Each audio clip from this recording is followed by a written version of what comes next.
That little guy's up there. That's kind of bad just because this hitbox becomes a little weird. Oh, there it is. Cool. Nice. Thankfully it went real, and then I got a bunch of bacta. So the max bacta you can hold is 5. So I have 5 right there. This level is pretty interesting. You usually have to get a whole bunch of keys so you can rotate this bridge around depending on what key you have. But you pretty much skip all of that in a second with the series of jumps. First one's from this door to this door. Alright, dude. Man. Whoops. Alright. Go over to this bridge. Force jump from there to this one, and then jump to that little green door. It's actually, the hardest one is actually jumping to that green door. There we go. There we go. Very nice. Yeah, these movements he's making are very difficult because he carries so much momentum, you'll slide right back off. Yeah, you can't explain enough, just like trying this yourself is it's crazy. No simple feat. And I'm just waiting for the level. It's really impressive to see.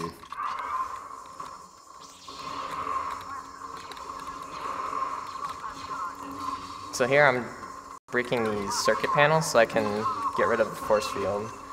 So then we go over here into this one. It's just a slight concussion, he's fine. I also have to be concerned with my shields in this level because I end up doing a sequencer rocket jump that's coming up at the end of the level. But thankfully I didn't get hit by any of those guys, those stormtroopers. Jump over here, nice. Break this grate up here, kill the stormtrooper, put the sequencer down, get my rail detonator, and rocket force jump all the way up there. And boost me up there. Now I don't have to wait for the elevator.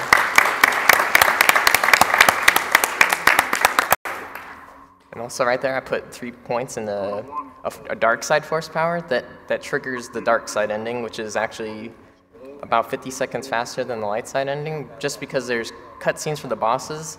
I guess they got lazy and decided they didn't want to put dialogue in them, so they cut straight to the boss fight. So I pretty much skipped those cutscenes, which is really helpful. Unfortunately, I couldn't skip this one. I gotta watch it. And this guy's got no legs. He does it a little more ugly. It's fine. So this boss actually has multiple phases. So after I hit him 2 times, he starts going to the next phase. But I'm gonna body block him behind this tower and kill him before he can even get there. Nice.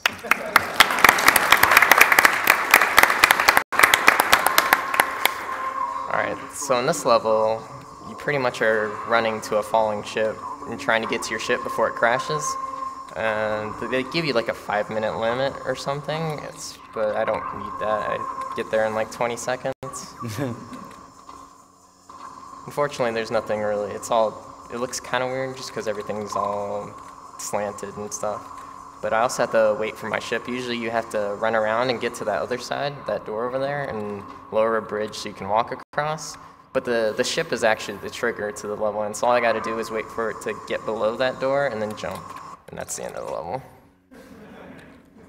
Alright, so this is Yun again. Since I went dark side, I had to fight him again, and see this cutscene is extremely short. Yeah, normally you have to fight Saris, who's another enemy, and that cutscene is significantly longer than the one you just watched. Oh man. A lot of speaking. This guy's in the water. So usually it takes like 5 or 6 hits to hit him, but he's getting really good at blocking today. Alright. One more should do it. Nice. Alright, kill him, and then just get this extra bacta. So I should have 5 for the rest of the level. So here I'm putting force speed right away, even though I don't really need it, so I can get to the... So it stops at a time that I actually need it to stop. So the other thing about going dark side is if you go light side, you have a force power called Force Protection, which takes up to 200 damage without actually applying it to yourself. So it allows you to do all these rail jumps and all the craziness without actually having to worry about conserving your health at all. Going dark side, however, you have to really pay attention to everything you're doing because every bit of damage is of the utmost importance to maintain and keep your health as high as possible. Yeah, and that trick that I just did right there, I put a sequencer charge on a force field. I turned off the force field, but the sequencer was still floating in midair, and then I detonated it with a force jump, and then I did a rocket jump the rest of the way so that I could make it, so I wouldn't have to wait for the elevator. Wait for speed to end right there. Ooh, that was really close. Barely. For once, the momentum helped you. Yeah. Usually you would have you have to be really concerned about your health, just because of, let's go over here. You do have to be concerned about your health, just because you're doing all those jumps, like Striker said, without the protection. And right there, I went through this airfield door. Usually you're not allowed to go that way, but I was able to with the level 4 force speed and diagonal running. It's just enough to go against the air current. And here I'm just getting more extra shields and riding up this elevator with another rocket force jump. Go up here, kill, uh-oh. Getting really close. I know I didn't force jump up here, so I'm gonna go really slow. Alright, I have 2 health. I got this. There's 1 enemy. Nice. Nice. Even if he kills me now, it's alright. Alright, this is level 18. It's just it's more, you have to run through the level pretty much 2 times, because you have to get a key so that you can open a door to lower a box to progress the level. It's pretty, but I had to, usually if you were going light side, you have this force power that lets you go invisible, so those enemies wouldn't be in your way. Unfortunately, this is dark side, so those enemies are in my way, so it wastes a whole bunch of time. Just because they like to get in your way and they like to shoot you, stuff like that. So here I'm lowering this box. That key I got opened that door, and now I can go to this box, get some extra shield. As you can see, there are all these guys in my way right there. Force jump, get this super shield and extra sequencers for the final bosses. Get to this, and this lowers the door to open the next box, and you can actually clip through this guy and break your fall. All right, let's see. Break your fall on this little slope right here. Nice. I die there a lot. And get some more sequencers. Open this door. And then kill these guys with the concussion rifle. I have super shield, so that ignores damage from your shields. Everything but impact damage, so running to the walls would still do damage. Unfortunately, it ended right there. Alright, so I'm going to do another concussion force jump. Kill that guy right here. Get those extra shields, and then go to the end of the level. And fall through here, and that's the end of this level. Alright, this is the last level before the final 2 boss fights. It's a whole bunch of just running, pretty much. That's all you do in this game, is you run and you use a bunch of rock explosives.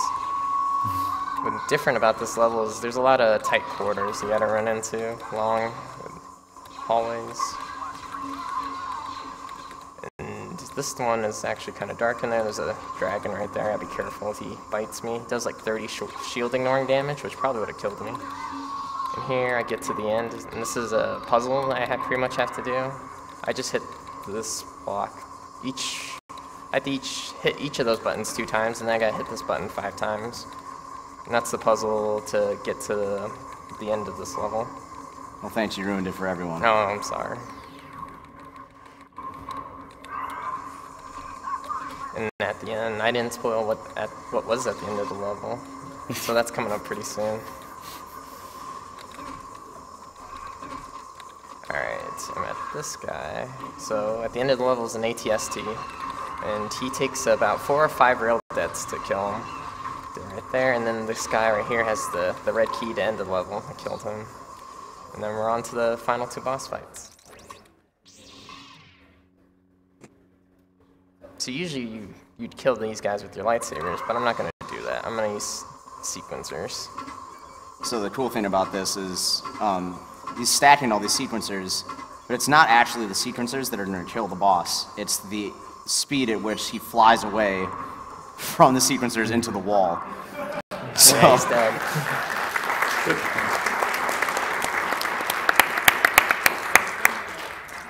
Alright, now this is the final boss fight. He's a little more annoying than Bach is, just because he doesn't like to cooperate. Let's hope I can get it though. Jump over here. just so that you won't bother me at the beginning of this tower. And also, time might be coming up real soon. And these obviously don't activate until you actually walk away from them. Yes. All right. Now let's wait for him. Let's see what he's gonna do. Oh no. So pretty much I need him to get through that gap right there so that he can fall down and buddy. yeah, it's not cooperating. Oh no, that's yeah, that's another thing that he might be too far away as well.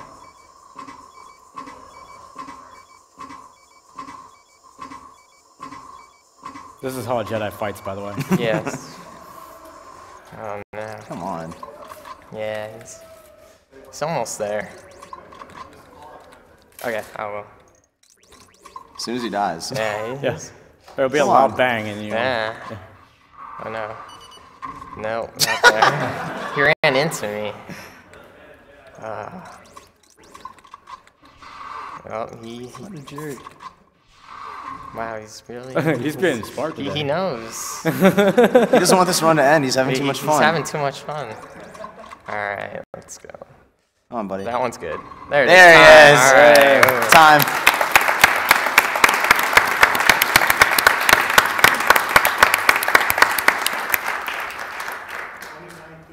Nice. Oh, nice. Very nice. And your PB is? Yeah, it's like 2642. So, There you go. considering that end, I like that. Yeah. So that's Dark Forces 2. Hope you guys enjoyed it. All right, thank you.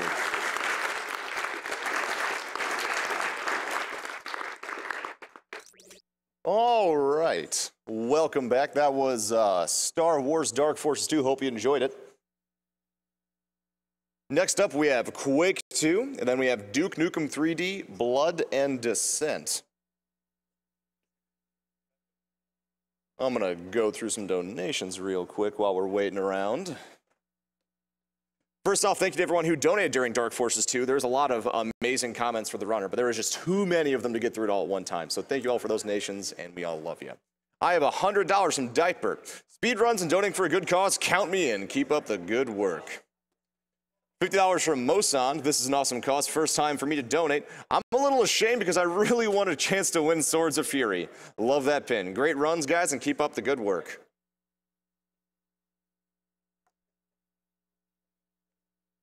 All right, we also have many sponsors for this event, such as Tiny Build. Tiny Build Games is an indie developer morphed into an indie publisher. They partner up with indies across the world and to help better their games as well as develop games themselves. Check them out at www.tinybuild.com and check out their game Speedrunners, available in the AGDQ 2015 Humble Bundle. And actually, speaking of that Humble Bundle, check out the awesome Games Done Quick Humble Bundle at humblebundle.com. Pay what you want for up to 9 games, a Twitch Turbo subscription, a subscription to XSplit Premium, and an exclusive merchandise, all while supporting Prevent Cancer Foundation. That's humblebundle.com.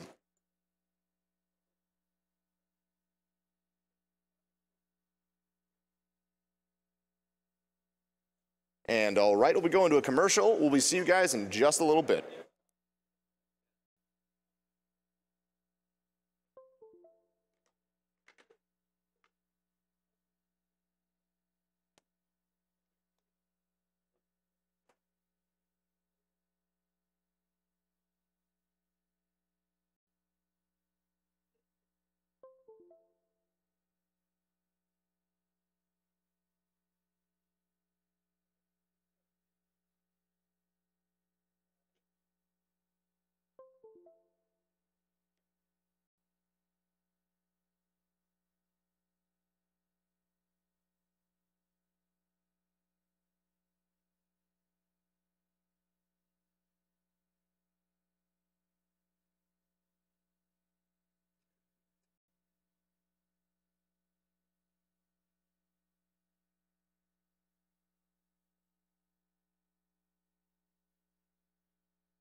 All right, welcome back. Thank you for watching that quick commercial. To reiterate what one of our donators said earlier, he was commenting about a pinball machine grand prize that we have going on. Pinball Joe donated a Swords of Fury pinball machine as a grand prize for AGDQ 2015. This is a chance to own your very own pinball machine at home and help an awesome charity.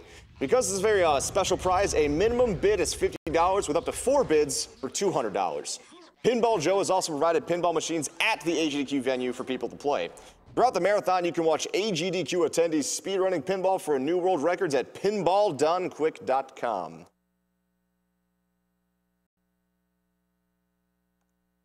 Thank you very much for the Yeti for their sponsorship of us. The Yeti is a t-shirt site featuring an awesome new design every 24 hours for a low price. The Yeti has partnered with us for AGDQ 2015, offering an array of shirts with $3 from every unit sold going to the Prevent Cancer Foundation. Check out the collection at www.theyeti.com/gamesdonequick. There are some phenomenal shirts there. They look awesome. I highly, highly recommend them. Once again, if you do subscribe to the Games Done Quick Twitch channel, you do in fact have everything that you're donating or subscribing to going to PCF, the Prevent Cancer Foundation.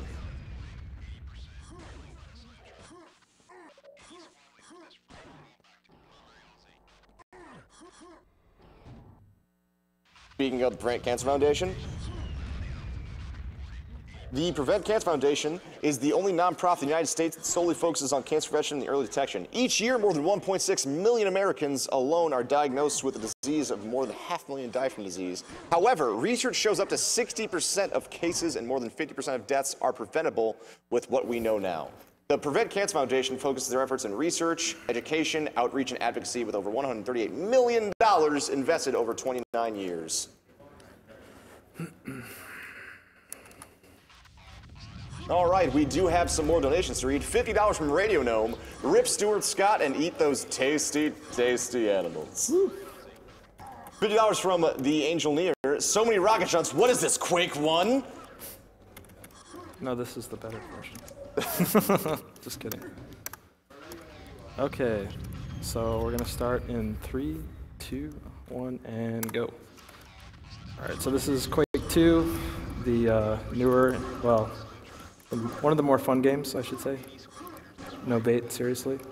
Crap. Movement is pretty similar to Quake 2 or 1, except that there is no air control, which means if you're in the air, you cannot turn, or you can't really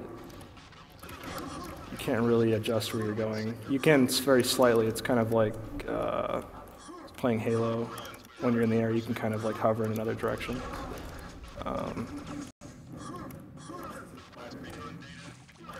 So basically, some of the very long jumps we're going to do, we're basically just flinging ourselves in that direction. Some of you might be familiar with some of the older segmented runs on SDA, but in the current single segment in RTA is where a lot of the development has been going. So you might be wondering, like, how did I just fly off a barrel right there? That was actually a double jump. Oh, flew into a laser. Great job. Just touch the laser again. I might be wondering, it's a double jump combined with a barrel explosion. You can object boost off of barrels in this game, basically jumping and then jumping again, and linking successive jumps. You can get some pretty crazy height and also some pretty extreme speed that way. And then if you combine that with the exploding barrel, you can get some pretty extreme height. So yeah. In terms of development, in the past year or so, this game has gone from about a 26-minute run to about a 22-minute, 30-minute run, using just new strats and new routing. The main guy behind that is a guy named Adam753 or Adam_753. There's also been some new routing done by a guy named Straightburn, so I'd recommend checking him out. Okay, we're kind of low in health. Let's see if we can get through this spot. We have to do some successive grenade jumps in the coming section, so it helps to have enough health, basically, to survive them.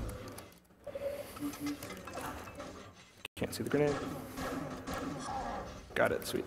So you saw, I just pulled out the stun gun and shot 3 times. The reason we do that is because using the grenade ticking sound effect is pretty inconsistent, because sometimes the grenade will tick 3 times, sometimes it'll tick 4 times before exploding. So it's kind of difficult to time just by sound. So we use the stun gun. The skip coming up is actually it was popularized by a guy named Xcrem, we believe, or I believe. Basically, what we're going to be doing is we're going to be just doing a quad damage grenade jump, and this wouldn't have been possible if he didn't figure out that we really need armor to do it, because before that it was basically TAS only. And this is one part why it's important to have enough health, because we're going to be doing 2 successive grenade jumps.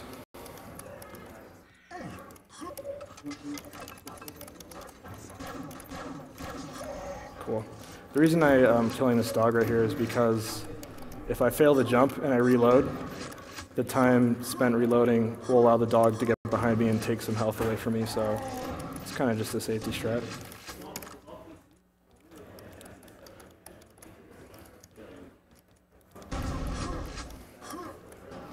So the skip coming up, basically what we're going to be doing is going to throw some ammo boxes in the door, and that will stop it just long enough to get out. If ammo boxes, if they take damage, they'll actually explode. So while they will stop the door, they'll only stop it long enough for them to explode. And sometimes that dog will run under the door, so sometimes it's not even necessary. If you're interested about the engine I'm using, I'm actually using a source port. It's called Q2 Pro. It offers some pretty significant advantages over using the vanilla engine for Quake II. Basically instant loading, instant quick saving, reloading, which allows basically doing some very hard, very difficult strats. So basically being allowed to repeat them is pretty valuable. Forgot to shoot that guy.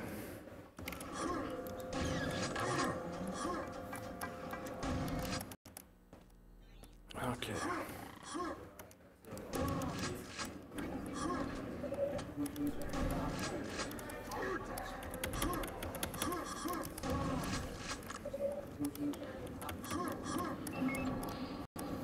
Yeah, you'll notice I might be quick saving a lot. There's more than a few locations where if I would fall off a bridge or something, it would cost, upwards of 20 seconds just to get back on route, so it's just easier to save in case I mess that up.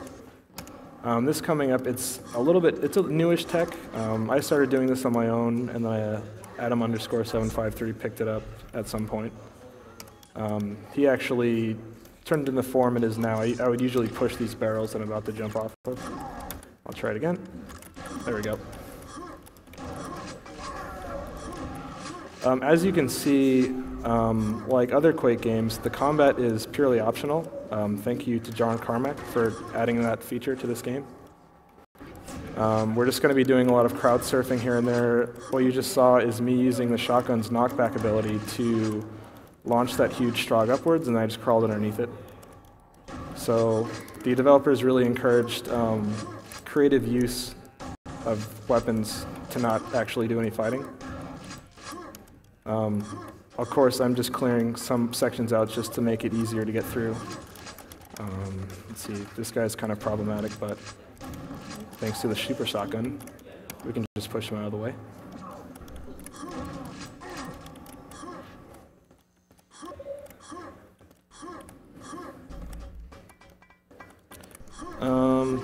you could probably do a donation comment really quick.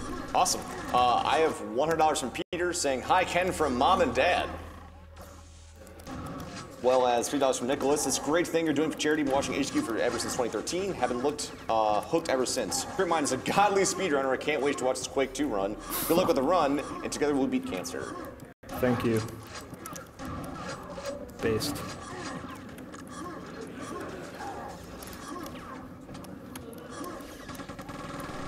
I also have 25 from John T. My stepdad passed away a year ago today from cancer. Great to see you guys giving back.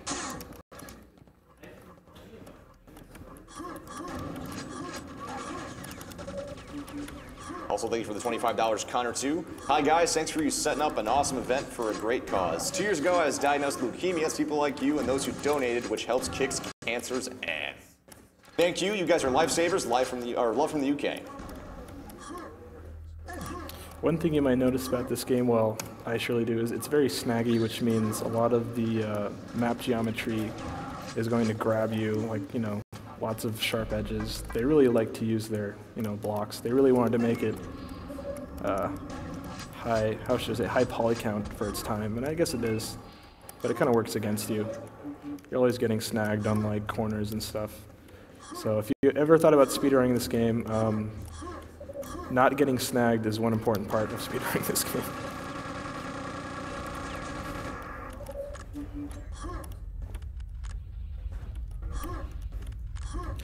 You might be noticing why, like, I just get these random super bounces, because certain parts of the game adds in, like, this random shakiness. So basically, it just makes the character shake or bump in, like, some random direction, and sometimes that matches up with the direction you're moving, and you just do, like, a super jump. Okay.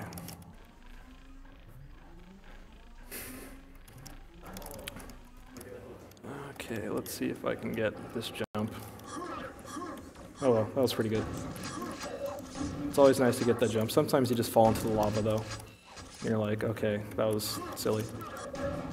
The strat coming up is some newer tech popularized by Adam_753. Basically, I'm just going to be doing a quad damage rocket jump through a hole in the ceiling. And getting it lined up is pretty finicky, so let's see if I can pull it off. Okay. Let's see. That's all right. Let's try that.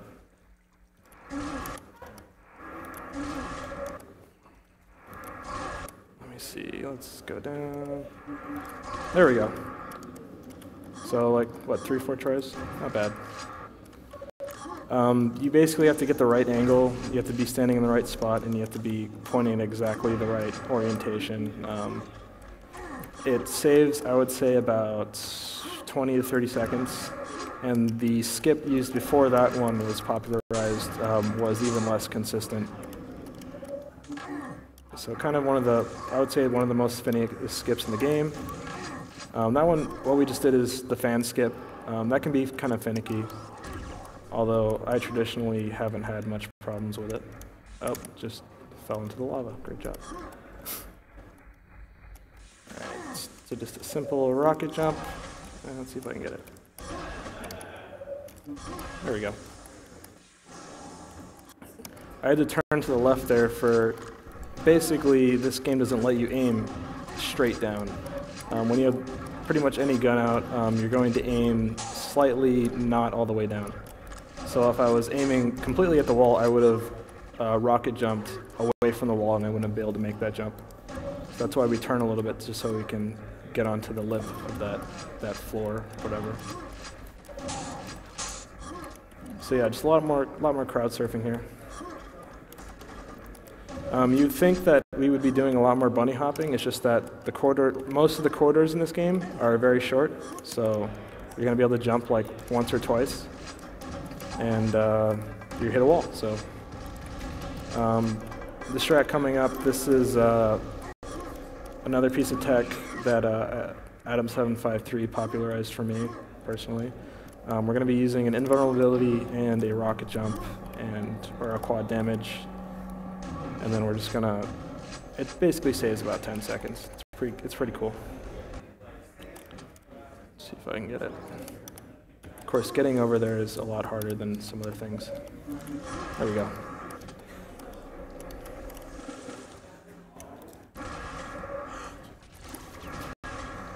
So this guy has a quad damage we need, so we're going to go ahead and grab that.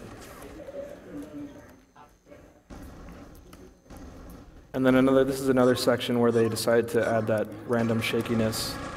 So if you were to go through here without killing those guys, you'd probably fall off the bridge. It's kind of annoying, but...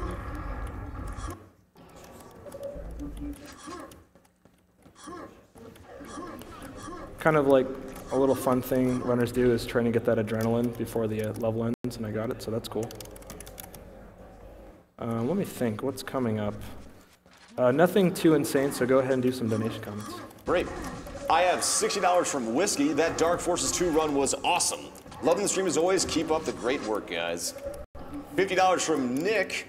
Just got off work and wanted to donate more. Thank you very much. $50 from Dascuro. Greetings from Mexico. Donate again. Glad you guys keep this up year after year. Lost my dad to cancer 6 years ago, so this means it's great you all do this for such a cause. And of course, hype, hype, hype. Absolutely. Also, just a quick reminder, there is a new donation incentive up for Pokemon Plays Twitch Part 2. If the task bot blew your mind earlier in the week, it has one more amazing trick up its sleeve. Using the power of the Twitch chat, a Super Nintendo will do something you never thought was possible and might change your life forever. Be a part of history as an old console attempts to take over the known universe. 30,000 for that. It's on the very last day.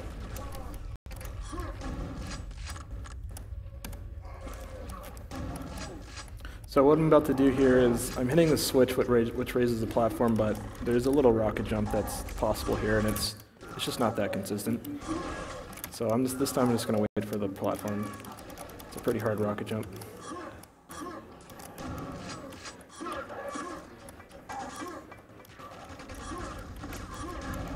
Am I going to make the cycle? Nope, didn't make it. That's all right.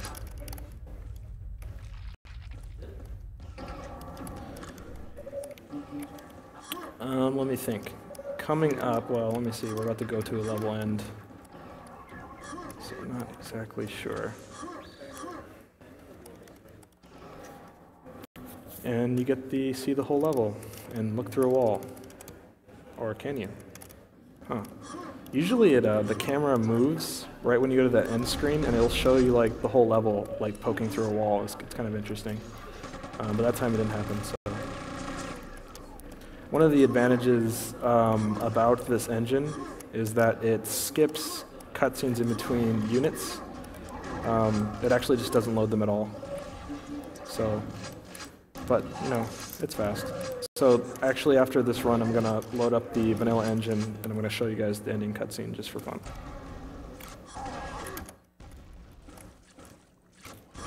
There we go. So this big guy in front of me is pretty problematic because he blocks up hallways, and right now they're just having like a little duel. Cool.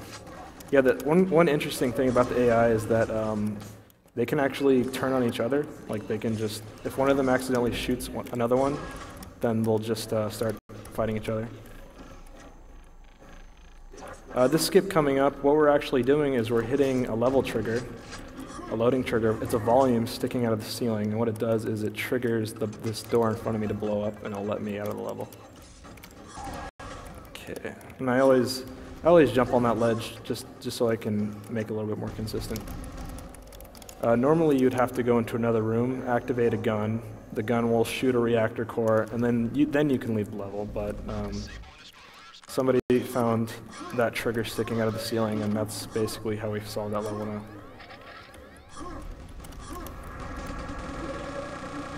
They have, Quake II has these interesting concepts of boss fights, but if you do your homework and look for some quad damages, they're not really that difficult at all. Thanks, John Carmack.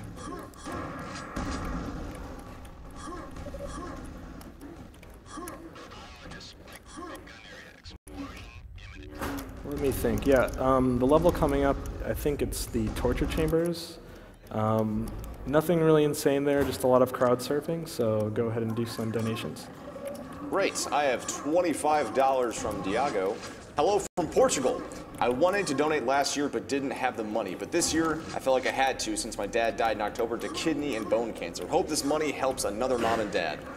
Great cause and keep up the awesome work. Best regards. And then $45 from our very own Niglaria. Go fast! On behalf of the F-Zero crew, Runner's Choice. Based Niglaria.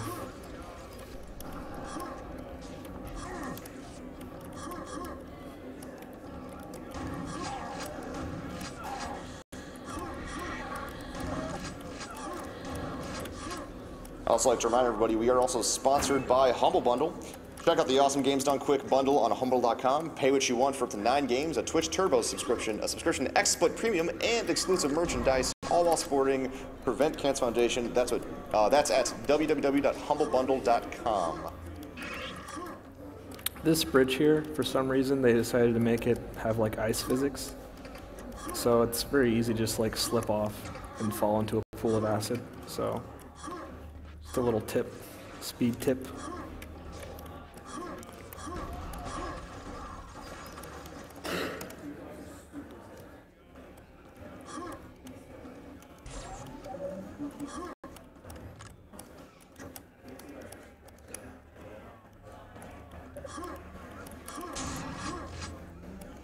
It's funny, for some reason, this mission objective is to take the commander's head, and the commander's like already dead when you get in there, and I don't really remember why that's so, but maybe there's some lore behind that, who knows?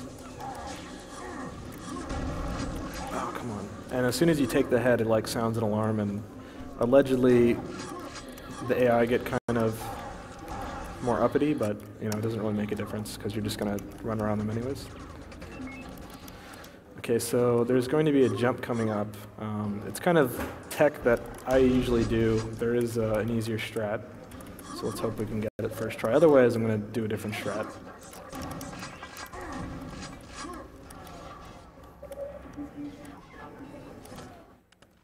Let me see.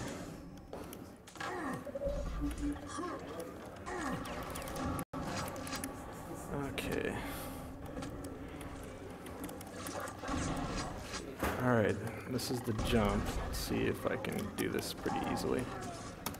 Just gotta wait for the blocks. Hope this flyer doesn't get me. No, I didn't get it. I'll try it one more time. No. There we go. Yeah, usually you can jump from that block and go all the way over there, but there's all this stuff hanging in the way. It's very easy to bump into stuff. Like the Strogg that just like to hang around your head. Oh, okay. So I got about 9 seconds to get to the next jump. Let's hope I can get it. 2, 1. No, I didn't get it. Crap. Yeah, basically, if you use the quad damage over there, you have to very quickly get to the end because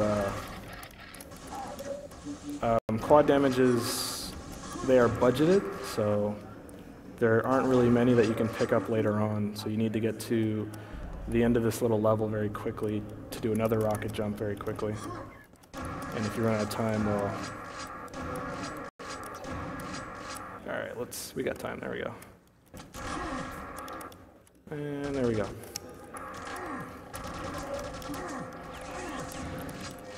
So, kind of bad, but we got it.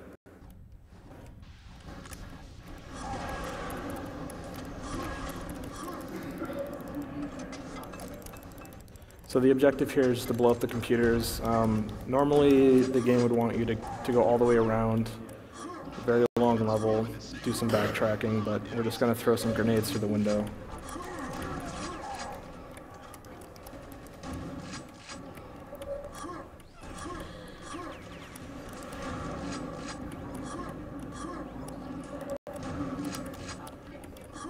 It's very important not to fall in that pool of water there, because for some reason it does not let you get out.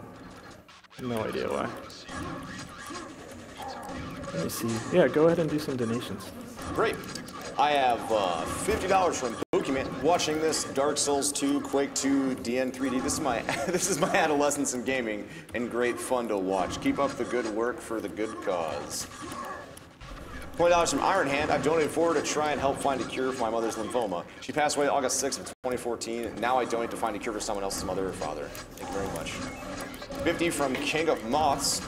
Loving the PC segment and the mind-blowing plays being made by the runners. Keep up the good work.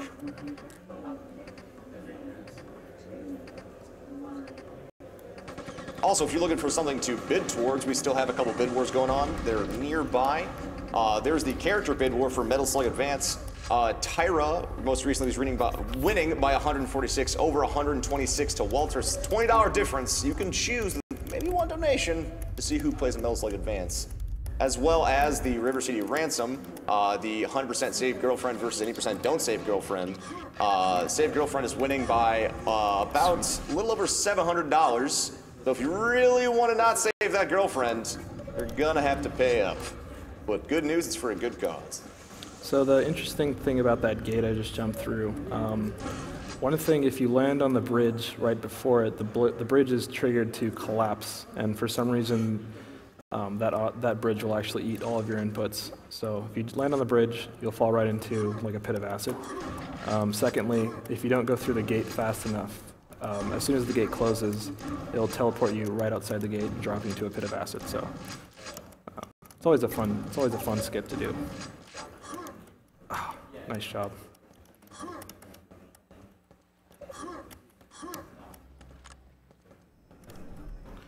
So we're actually heading into the final units of this game. We're going to see a few more rocket jumps here and there. Basically some backtracking.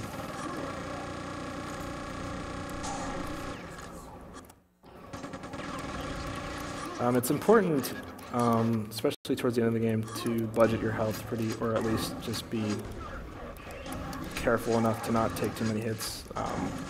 We do need to do some rocket jumps, and if we don't have enough health, then we probably won't be able to do all of them.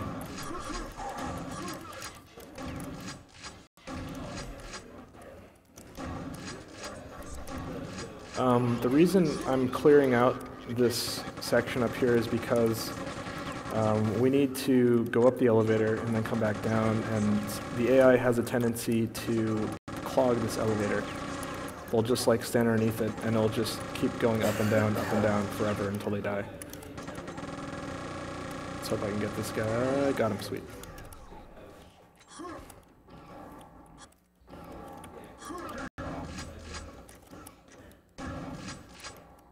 There is an alternate route to get to the objective here. I mean, it's been timed, it saves. There's like a half-second difference between taking one or the other.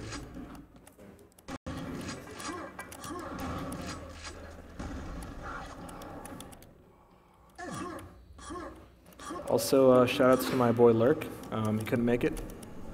He just has a hard job, so shout-outs to him. Shout-outs to Skeleton Bill. Oh, this is where I usually do this. Yeah, these floating red dudes, they can really eat up some health very quickly if you're not too careful.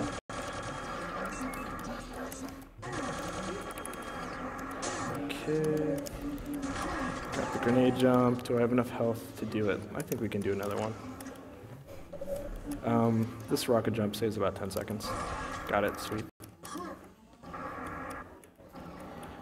So we just gotta press a button up here, and then we will be about 2 level changes away from the final boss.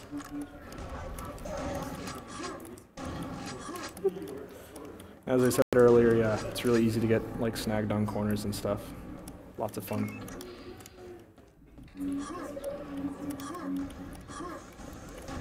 Shoutouts to Piken, who couldn't be here because he's playing Final Fantasy XIV.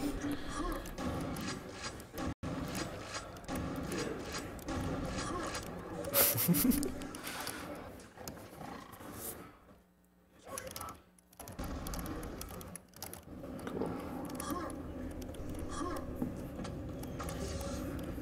So there's like a little sequence there where the door slowly destroys itself. And we're just gonna go grab some health.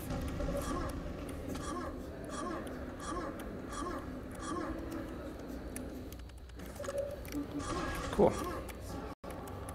That rocket jump saves about like 4 or 5 seconds. And even if you get that little platforming section very smoothly, you still have to wait for the elevator. Tiny little bit of platforming here. It's kind of tricky, but you just gotta wait for it. Even if you hit the button, the lasers take about a second to turn off, so you can still hit the button and then go right into the lasers. So in about 30 seconds, time is coming up, so get those fingers ready.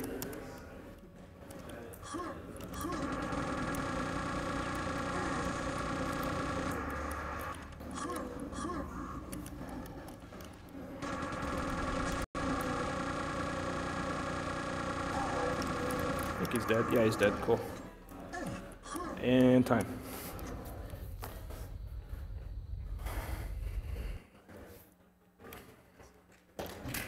Thank you very much.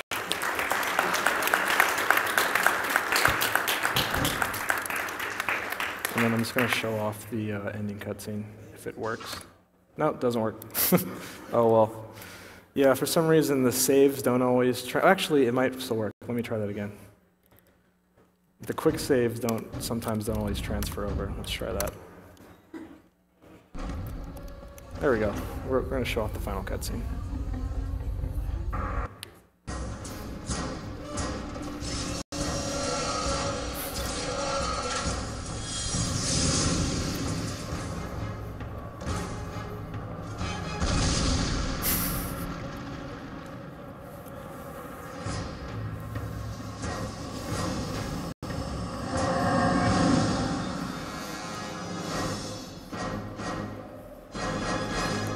Lovely 90s CGI.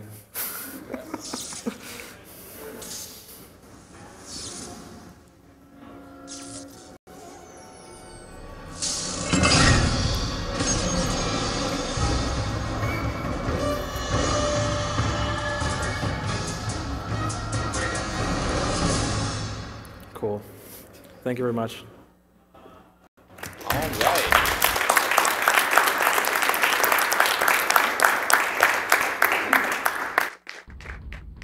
Okay, so that was Quake II by Tripmind. Next up, we have Duke Nukem 3D and Blood by Cubeface. We'll be taking one quick commercial break until then, so we'll see you back in a little bit.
Partner up with indies across the world to help better their games as well as develop games themselves. All right, I was muted for that. Guess what, guys? You get to hear it again. Isn't that just fantastic? Once again, we are being sponsored. Welcome back to Awesome Games Done Quick. We are also being sponsored by TinyBuild. TinyBuild Games is an indie developer morphed into an indie publisher. They partner up with indies across the world to help better their games as well as develop games themselves. Check them out at www.tinybuild.com and check out their game Speedrunners, available in the AGDQ 2015 Humble Bundle. And by the way, Humble Bundle is also one of our sponsors. Check out the Awesome Games Done Quick Humble Bundle on humblebundle.com. Pay what you want for up to 9 games, a Twitch Turbo subscription, a subscription to XSplit Premium, and exclusive merchandise, all while supporting Prevent Cancer Foundation. That's www.humblebundle.com. And of course, for those of you who are subscribing in chat right now, you, for one, get some hot, tasty emotes, as well as everything that you're donating for the subscription goes right to PCF, 100%. So thank you all very much for that. Also, thank you to the Yeti. The Yeti is a t-shirt site featuring an awesome new design every 24 hours for a low price. The Yeti has partnered with us for AGDQ 2015, offering an array of shirts with $3 from every unit sold going to Prevent Cancer Foundation. Check out the collection at theyeti.com/games done quick. theyeti.com/games done quick. Real quick, thank you for the $150 Silas911. Always happy to see Duke at AGDQ. I'm sure Cubeface will do the game justice. Here's to another year of Build Engine game runs.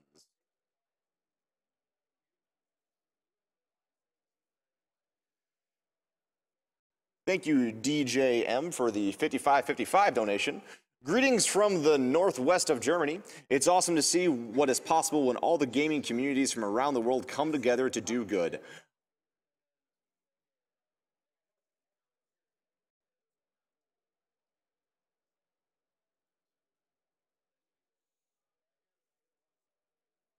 Thank you for the $4, Bastinez. Let's get started on that Pokemon Plays Twitch challenge. I can't give as much as many of the other donors, but I figure lots and lots of people giving a little will also help the cause. So all of you out there who are a bit discouraged because you can't match other people's donations, don't be. Every little bit will help. That is 100% true. If you are worried that you can't donate $10 or $100 or $1,000, that's okay. Every little bit helps. We're here to beat cancer. And for those of you who don't know what the Pokemon Plays Twitch Challenge is, it is a new incentive added for the last day for Pokemon Plays Twitch Part 2. If the task bot blew your mind earlier in the week, it has one more amazing trick up its sleeve. Using the power of Twitch chat, a Super Nintendo will do something you never thought possible and might change your life forever.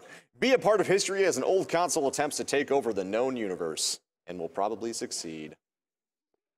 Let's all bow down to our Nintendo overlords.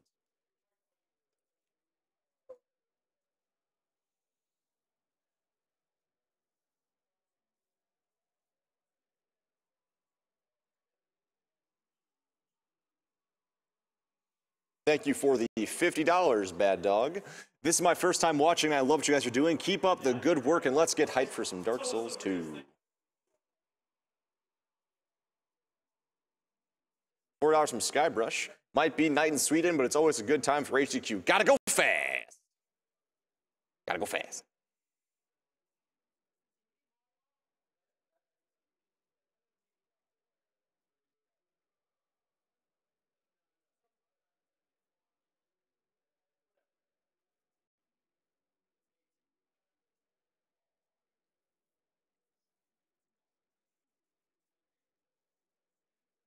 $50 from Incognito. Had to donate during my favorite game by my favorite runner. Here's $50 from Cube's favorite subscriber, Sub9 Duke Hype. I appreciate the repercussion of hypes throughout the audience. Makes me feel special.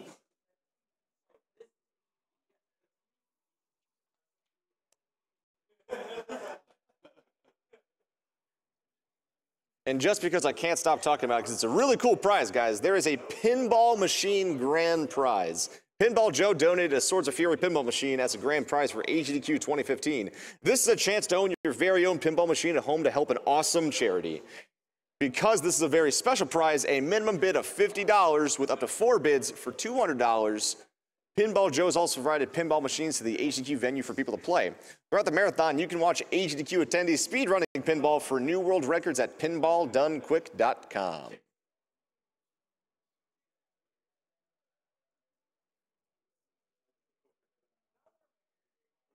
$21 from Jason H. Watched a few AGDQ now, and I think that you guys is amazing. Good luck with all your runs.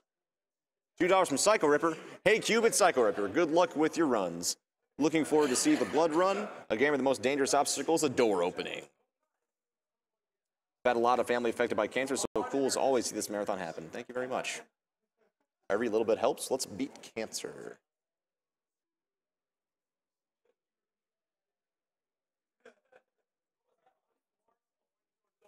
And to let you guys know what's going on, we are now getting set up for Duke Nukem 3D by Cubeface, followed by Blood by Cubeface, then Descent by SpootyBiscuit, and then Battleblock Theater by PJ and Mecha Richter.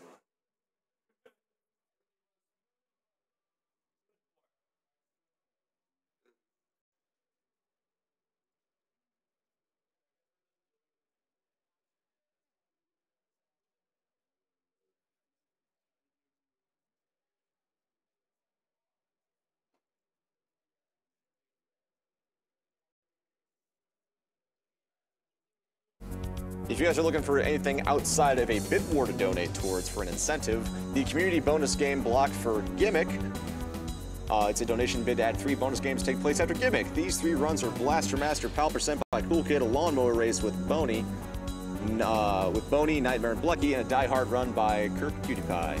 These 3 runs are community favorites featuring broken gameplay, the excitement of mowing lawns, and an AGDQ 2013 classic is making a return. We are at 563 out of 2,000. Come on, guys, we can get there. I believe in you. Do it for me. Do it for cancer. Well, I guess do it to beat cancer. But I believe in you. Good. Have you seen the monitor?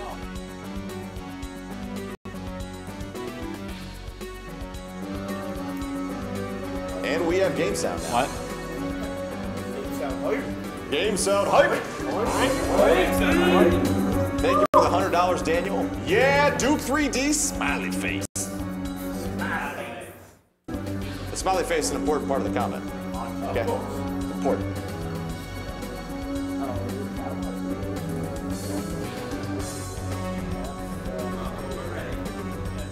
I can't see the game. $50 from Lynn Wicked.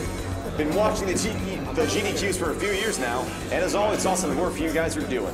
Just want to say thanks for all you do, and want to say good luck on your runs, Cubeface. Coopran.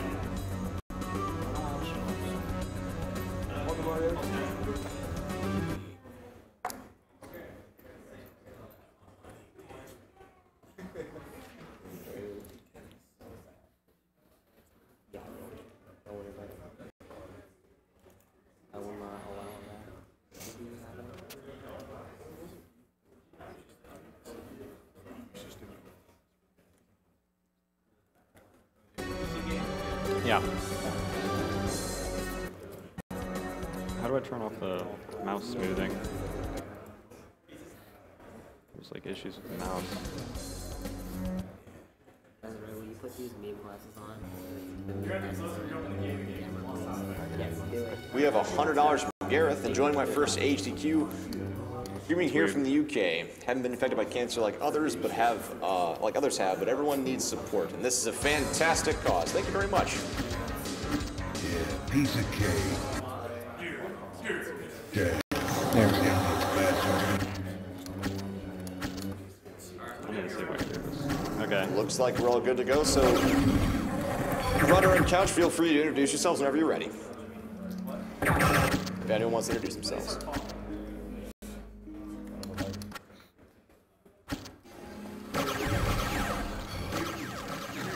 Okay. I just need to see if I can.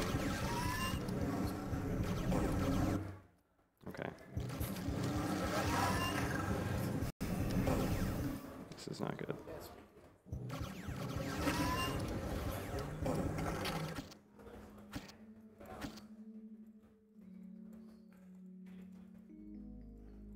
We have $20 from Octaven. Keep on running. Godspeed. Thank you. 20 from Lobcat. First time watching a live stream, and I can't stop. Good luck to the runners. Good addiction to have. What the hell? $15 from Darth Squidge. Been watching since the summer of 2014, and I've really enjoyed it. I think it's such a great cause. I'm happy to help with it. MPS won't go higher than 60. Thank you, Darth.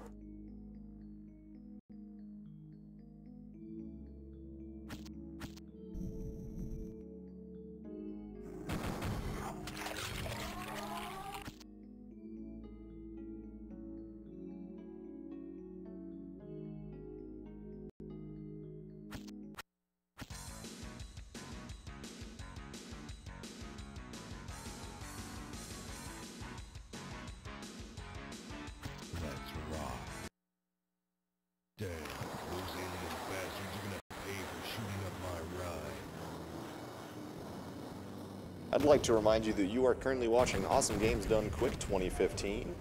We are raising money for the Prevent Cancer Foundation. The Prevent Cancer Foundation is the only nonprofit in the United States that solely focuses on cancer prevention and early detection. Each year, more than 1.6 million Americans alone are diagnosed with a disease, and more than 500,000 die from disease. However, research shows up to 60% of cases and more than 50% of deaths are preventable with what we know now.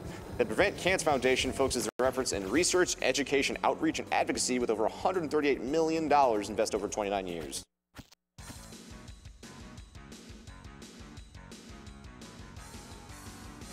Okay. All right, 3, 2, 1, go. Okay, welcome to Duke Nukem 3D. This game's pretty crazy. It's on the build engine, and the build engine is known for being pretty broken. I'm going to be doing a lot of clipping and going through walls and a lot of crazy stuff, so it's going to be weird. I'm playing on the Megaton edition, which is the newest version of the game. It's on Steam, and it's kind of weird how...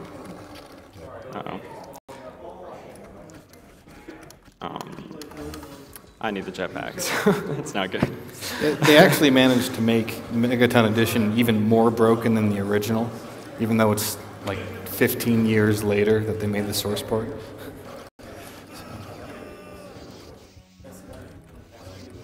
All right, so I'm going to do a backup strat clip right there. I have no idea why that works. It's weird. Okay. I guess I'll save at the start of the levels. I'm having FPS problems with this game, but that's okay. I gotta do some safe strats. Anyway, that clip right there isn't possible in the old version of the game. It's only possible in the new version, and that's because on the new version, you can move while taking damage, while taking fall damage, and on the old version you couldn't, so it makes a lot of new clips possible. And right here, I'm lining up 2 exit triggers and waiting for them to line up, and then I'll exit out of the menu, and that skips an entire level. So that's one of the easier time saves in the game, and it's one of the biggest too. So.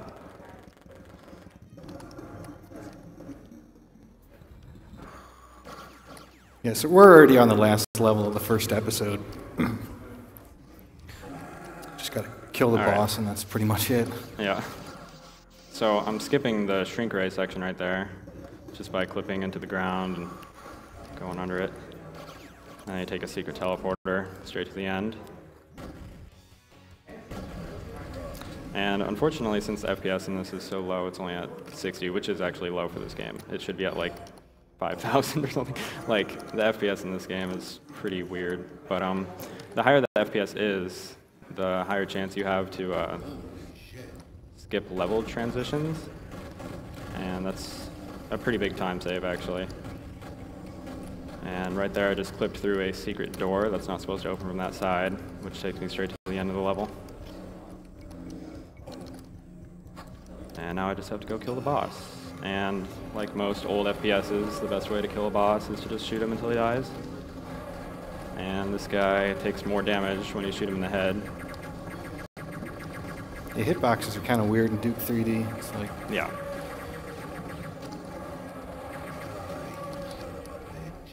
Everything is kind of weird in build engine with Duke 3D. So skip the cutscenes, unfortunately, even though they're good. And now episode 2 starts, which is the longest, and there's some boring parts in it, but most of it's pretty cool.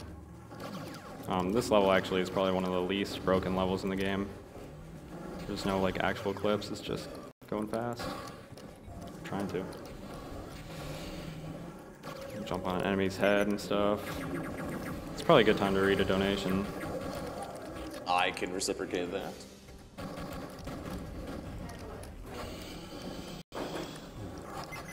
I guess I don't have any right now, so if you have anything else you want to talk about, I can talk about games done quick if you want. Alright, I'm about to finish the level anyway. That's fine. Alright. So, yeah, unfortunately I'm not going to get any level transition skips, but whatever. Alright, so I'm moving really fast through this level, and that's because I'm using an item called steroids, and they make you go freakishly fast, and they allow for a ton of clips, and that's one of them. That was really fast, actually. Basically, that's kind of a more position-based clip. A lot of the clips in this game require like a really high amount of speed to get through without dying, because Duke is basically going underground and then popping up, and if he pops up under a wall, he just gets crushed. So with that clip, you actually can't get crushed because it's the perfect size for him to not die, so it's pretty lucky. And thin things like force fields are impossible to get crushed onto, and really easy to clip through. So that level is really simple. Just gotta clip through a force field. Now this is one level where you will really see like the jetpack be super broken. Basically, I'm just skipping the entire level because I have a jetpack, and I don't know why they designed the level like this, but they did. Oh, I should save it. That skips, you know, that entire like middle section right there. I'm just amazed that they didn't manage to get that kind of best time. It's like 2 minutes long. Yeah. Not even nothing glitching there. You just run through the map. So Occupied Territory is one of the scarier Episode 2 levels because of those guys, but luckily the shrink ray exists, and they die really fast with that. Their hitboxes are pretty weird though, you kind of have to hit them in the feet. I don't know why. Also another kind of poorly designed level.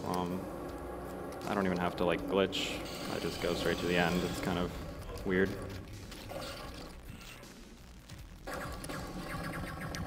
Of course, that's only if you know where the exit is, so. This is one of the longer levels in Episode 2, and probably be good for donation reading or something. There's not much to talk about. That's fine. I'll gladly talk about Games Done Quick. So, Awesome Games Done Quick is a Games Done Quick event held every year in January featuring members of the Speed Demos Archive and Speedruns Live communities. SDA proudly hosts speedruns of over 1,000 games with forums containing speedrunning planning and marathon discussions. SDA welcomes gamers old and new alike. You can follow them on Twitter at SDA Speedruns and visit their website at speeddemosarchive.com. And SRL is the best site to race video games online against the other players of all skill levels.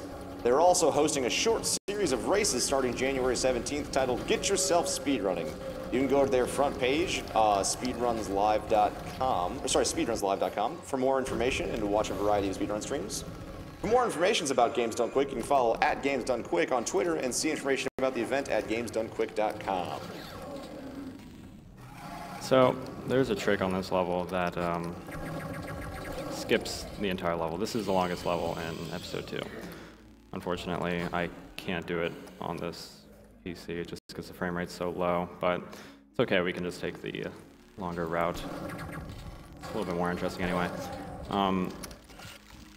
Basically, what the skip is, it's a Megaton edition only skip, and basically you're clipping through a deathmatch door, so it's not even really supposed to exist in the single-player game, but you can clip through it on the Megaton edition, and it takes you right to the end, and it's really difficult. It's the hardest trick in the game for sure. So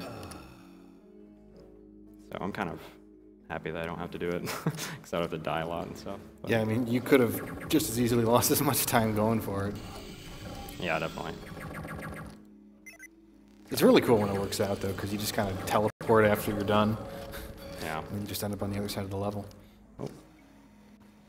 Whoa. I think I'm higher than I should be. So, there we go. More instances of the jetpack being completely broken. Yeah, and then I just clip through this. That's not good. I haven't done this route in a while, so gotta kill these aliens on the other side, otherwise they crush you. Okay, so I would have popped up right over there. Yeah. But, you know, I had to go through all that. So you can just clip through this force field by walking into it, or flying into it, I guess. And that's the end of Episode 2. We just have to fight the boss now. Same strategy as the last boss. The nice thing is, I actually have a Devastator, so I don't have to take this other path. If you do the really difficult dark side clip, you won't have a Devastator. So, you have to get one by going through a secret area over there. Alright. So, episode 3, I'm not going to do episode 4 because that's part of the expansion and it's not part of the run. I don't even think it's completely routed, actually. Back at the start, now we break everything. Yeah, gotta get the jetpack and everything again. This level has some difficult clips. Okay, that's not good. There we go. And I can try to do that clip. There we go. And I skipped a trigger right there, which is really good. I probably would have died if I hit it because I had such low health.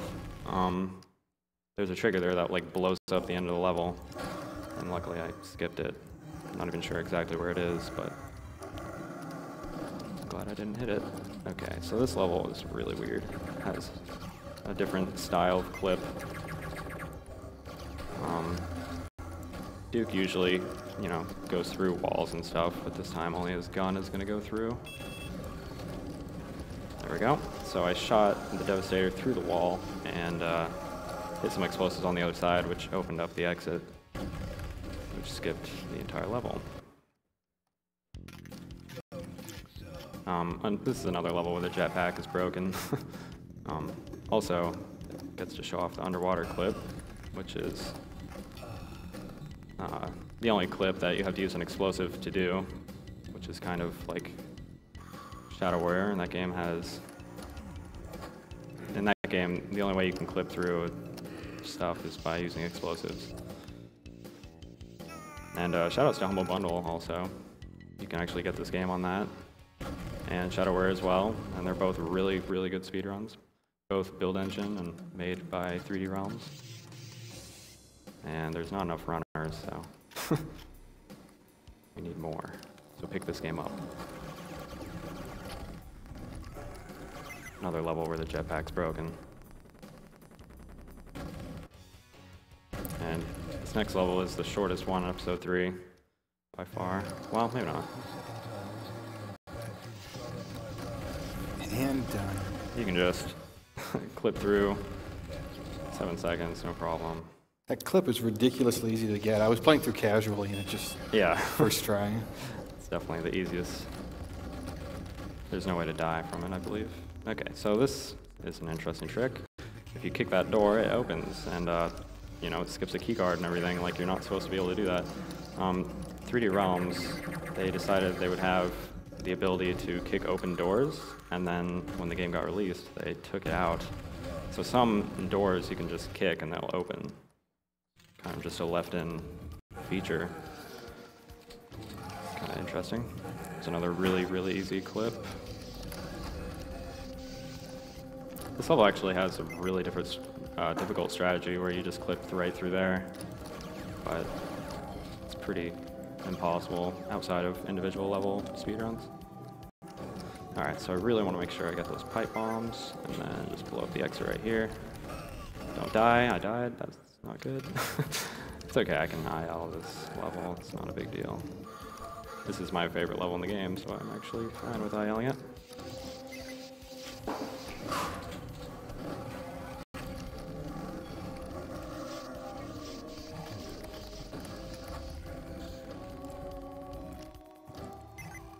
So no jetpack anymore. It's going to make the final boss a little bit harder, but it's not a big deal. No Devastator either, unless I get this one. Whoops. Okay, I need to make sure I get these. Oh, I already got them. Okay. Yeah, not only is jetpack broken, but at the end of every level, you automatically refill its entire bar. So you just get free jetpack the entire game, as long as you don't die.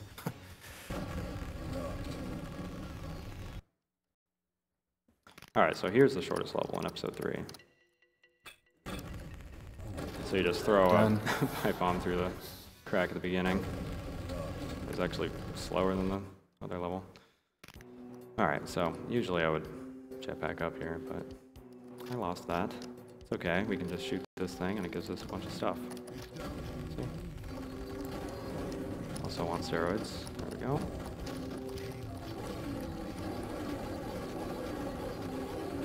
Coming up on time. Yep, time's coming up. Ow. That's not good. Oh, he actually died. I shouldn't have reloaded because that would have counted. Ah.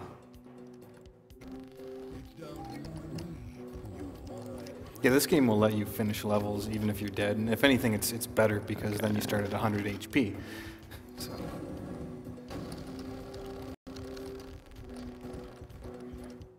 I guess I'll just save it again.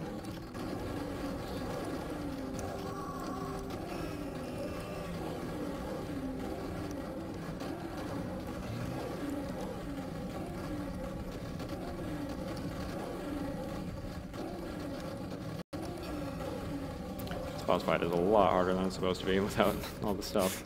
All right, time.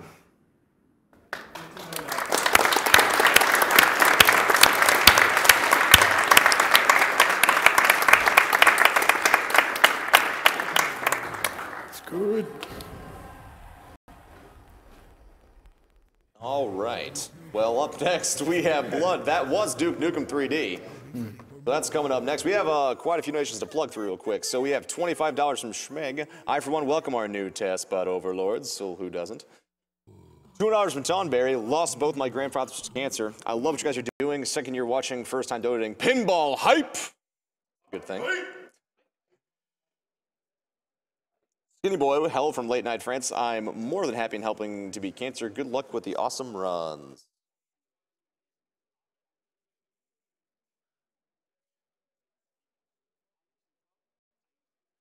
Thank you for the $20, Ludrin. Greetings from England. Put this towards Pokemon Play Switch Part 2, Taskbot.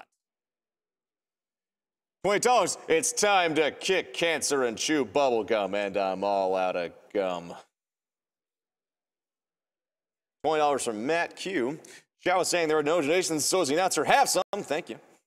Appreciate that. $100 from Kalen. What do you mean gimmick bonus game block isn't even halfway yet? More games. Hype. Hype. Hype.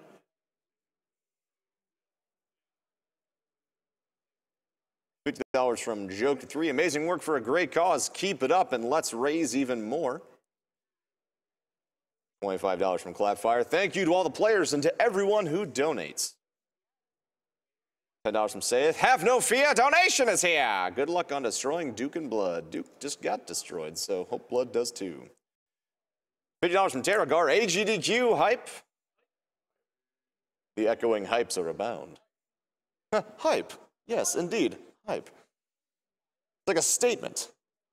Hype. $50 from Andy. First time being able to catch the stream live, just missed out being there, flew out from Washington today, but hopefully next year I can make it to the event. Good luck to all the runners and thank you for having this event and raising money to a very noble and worthy cause. 20 from Melon Farmer. Good luck with beating the millions from last year. Looking forward to Castlevania and Retro Sonic blocks. Keep up the epic hype, kill the animals, save the frames. $50 from Yoshi Fan X. Have to get in for that awesome pinball machine. Duke 3D is one of my favorite FPS games as a kid, and seeing it get destroyed is amazing. Kill the animals! Absolutely. Man, those animals are bad time. Bad.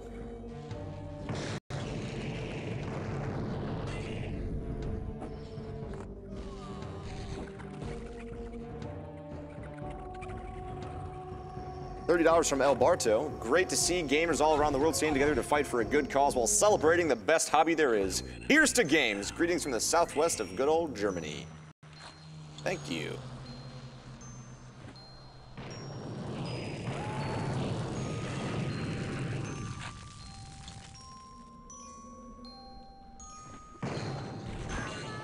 $15 from Donovan Langley. Hello, AGDQ. Been a long-time fan of your events for years, as well as the generous cause to fight cancer. I'm happy this year I can finally donate. I want to give a special shout out to my good old friend Roger, who successfully overcame his battle with cancer this past year. Hope everyone's successful in their runs this week, and I'll see you on the flip side. Let's throw a blue shell at cancer. Okay. Yep. 3, 2, 1, go. All right. so this is Blood. Same engine as Duke Nukem. It's not on a source port for this game. There is no source port. I'm playing it on DOSBox, so. This is also made by a different company. Instead of 3 Realms, I think it's made by Monolith. Yeah. Yeah. And this game controls very differently. It's definitely not as fast-paced and not as crazy as Duke. The movement in this game is definitely not as solid. It's a lot more squishy feeling. It's kind of weird. You're controlling a blob almost. The clips in this game are way different as well. You can see that I'm using explosives to boost myself, which isn't in Duke or Shadowware. All the build engine games are really different from each other, which is cool. Makes the runs interesting. And now I'm going to save it, and I want to save before I enter this level because there's an annoying glitch. Which, okay, difficult trick. There we go. So, that trick right there takes me straight to the last key and skips most of this level. Just outpacing a train casually. Yeah. So that glitch I was talking about, the reason why I want to save on the previous level is because if you save and load on the same level, the difficulty will actually go up, only for the damage though. So the enemies will do a lot more damage and you'll do more damage to yourself. So it's a pretty annoying glitch, but it kind of makes you run the game single segment or close to it. So you'll see the first clip in the game right here. I just want to get those boots of jumping, and that's basically the jetpack of this game. Alright, trying to clip through that. There we go. So instead of jumping and crouching to go under doors, I just kind of go around them. I guess Caleb, who's the main character of this game, is made of paper or something, but you can go around doors and squeeze through. And there's no risk of dying from any clips in this game, so it's a little bit easier in that sense. But this game is by far the hardest build engine game casually. But the hardest in speedrunning, I would say, is probably Shadowware. So, the rest of this level is kind of dull. I guess you'll see me use the jump boots for the first time. But the next level has a very difficult trick, which I'll attempt. Which is basically the dark side clip of this game. If we can get a roll call anytime soon, that'd be awesome. I'm Cubeface. I'm Captain Clever. I'm Noir Cat. I don't have a microphone. Good answer.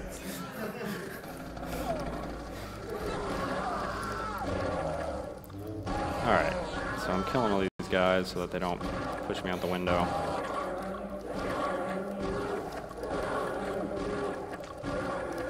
Alright.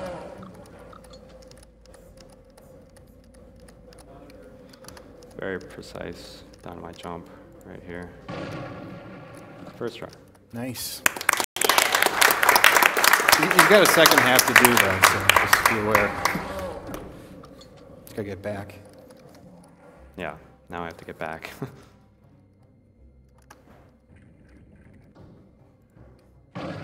Also first try. First try! Very nice. I guess that makes up for not doing Dark Side Clip. Yeah. This used to be the longest level in the entire run. Yeah. And then I just click through the door at the end there just by walking into it. Because Caleb is a wizard or something.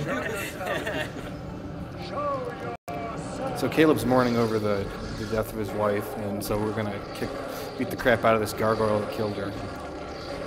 Not really let him do anything about it.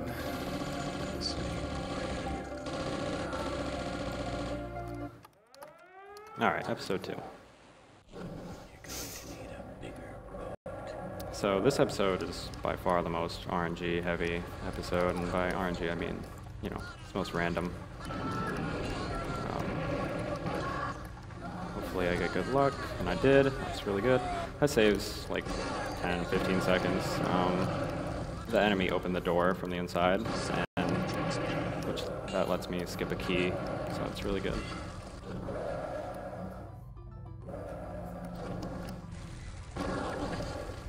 Okay. You can see me kicking around zombie heads. This game is pretty interesting like that. It's definitely darker, and I guess I should talk about the story. A lot of people are confused about the story in this game. I get that a lot. The story is a lot like Duke Nukem or Shadowware. I mean, they're pretty much all the same. Or Doom, you know. It's really like basic. It's just like you were in a cult. This guy killed your girlfriend. You go for revenge, whatever. Okay. So I'm gonna do a dynamite jump out of the water, which is not working. I'm not sure if I should try it again. I'm kind of scared. Let's just do that. Yeah, the general progression of this game in each episode is that you keep doing dynamite jumps until you get the boots of jumping, and then you use the boots of jumping. And then sometimes you also use dynamite jumps with the boots of jumping to just completely reach areas that you shouldn't be able to. Mm-hmm. And also, when you jump on enemies in this game, you kind of slide forward a bit, and like I was talking about before, how Caleb kind of controls like a blob. I think that's why you just kind of slide forward and get an extra speed boost. So anytime you can jump on an enemy, you kind of want to, just to save a couple frames, I guess.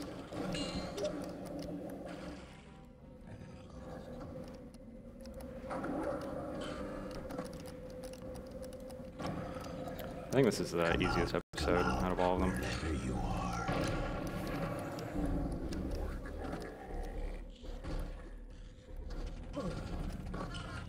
So this level is not too interesting, so it's probably a good time for donations. All right, great. I have $20 from Matthew 4. Super excited for the Descent run. I love watching all the runs. Keep up the awesome work. $20 from Andrew. I lost a father to cancer before he died. He liked to play video games to distract himself. It's so incredibly inspiring to see gaming helping people accomplish so much good. Oh. Bro reading donations, you say? Wobblers unite! Best of luck to Clabe and Wicks. AGDQ hype, kicking cancer to the curb, one right at a time. Everyone who is listening, I am not Professor Broman. I am in fact T-Rex, his brother. I figured you could hear my hair through the microphone, but I guess you couldn't, so I'm sorry. Shots fired. It's okay, he looks good without hair, man. Super strong. $25 from Deathridge Craft. Thank you, everyone, for being awesome. Great cause. Love your voice. So let's put it to the test. Oh, gosh. Red leather, yellow leather. Red leather. Oh, yep. Nope, I lose. Yep, I'm done. $20 from Shig. Greetings from Melbourne, Australia. Best of luck to all the runners. Let's kick cancer's butt with style. Also, kill the animals, save the free. Oh, okay. So that's a really precise jump. If you go too late, basically that's what happens. You just fall off. And if you go too early, you hit your head on the ceiling and fall off, so there we go. And probably the hardest part of episode 2 is coming up. There's a dynamite jump that doesn't save a tremendous amount of time, but it's pretty cool looking, so I like to do it. It's also really dangerous. I might die.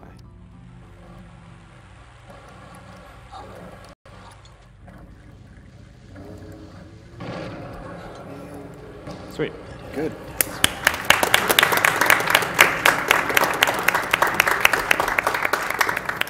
So I dropped 3 dynamite on the ground using the alt fire, and then I just threw a dynamite and it put me right where I wanted to go. And now the other RNG heavy part of this episode comes in, final boss of this episode.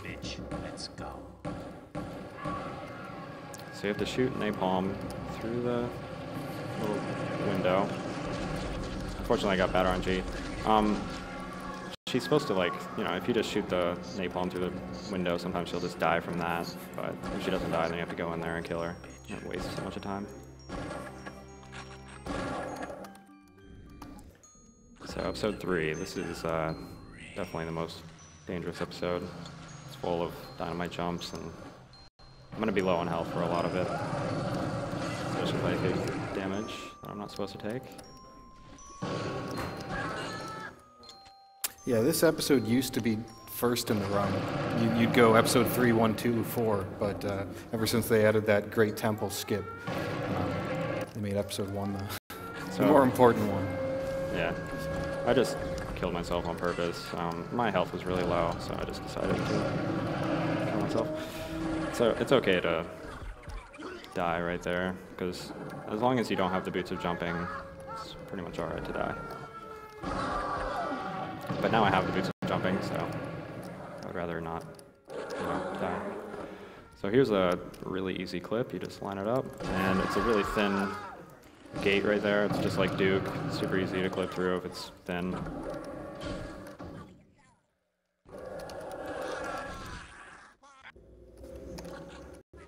Here's one of the shorter levels in episode 3. The easiest for sure.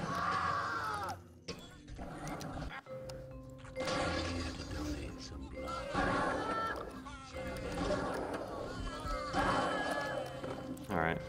Difficult clip. Well, it's not that hard. Alright, so there's unfortunately no way to get out of this room. You just have to wait. So instead you get to hear a bunch of yelling ghosts. Locked. Locked. It's locked. It's definitely locked. Can't get through. Alright, so here's a new clip. It's actually pretty new. Pogo Keen found this. And he also found the E1M6 difficult dynamite jumps that I did earlier. Alright, so you have to kind of use dynamite to clip through. There we go. And I have no idea why that works. You'd have to ask Pogo Keen. He's a wizard. He finds stuff for Duke Nukem, and he's just really good with the build engine. He's primarily a Duke 3D runner, but yeah. he looks at stuff all across the build engine. So. Locked. Another locked door. Locked. I think Caleb's trying to tell us something.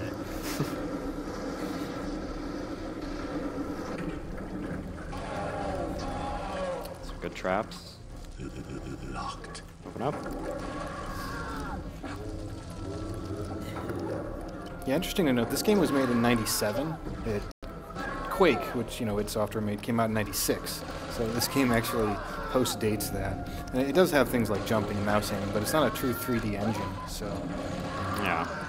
That's why it was actually not very popular. But because it's not a true 3D engine, we get to abuse the heck out of it. So. Yep.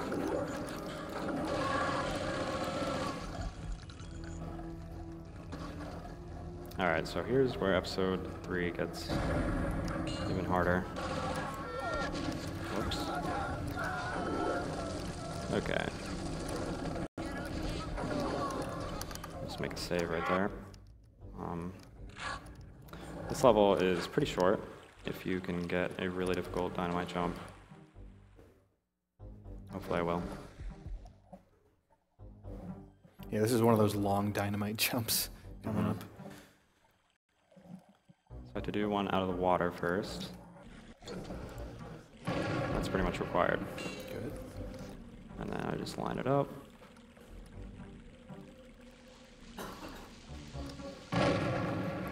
And nice. I got it.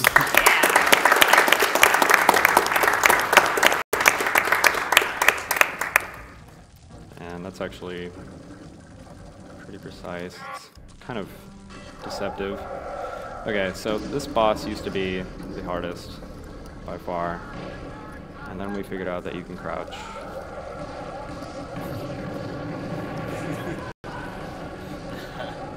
And he's not hard anymore. He's dead. And you can play with his dead body. It's fun. He actually used to be the hardest boss until they figured this out. And now we just kind of, you bounce him around. Alright, episode 4. This episode is full of clips. That's all it is. So right off the bat, I'm going to try to clip through this. There we go. Well, it's lots of clips and the Tesla cannon, which is just completely OP. This is one of the weirder clips. That's actually not a working door, so they're kind of just clipping through a wall right there. I'm not sure why it works. Here's another interesting one. It's kind of a thin gate right here, and you can just kind of go through it. Good. If you try hard enough.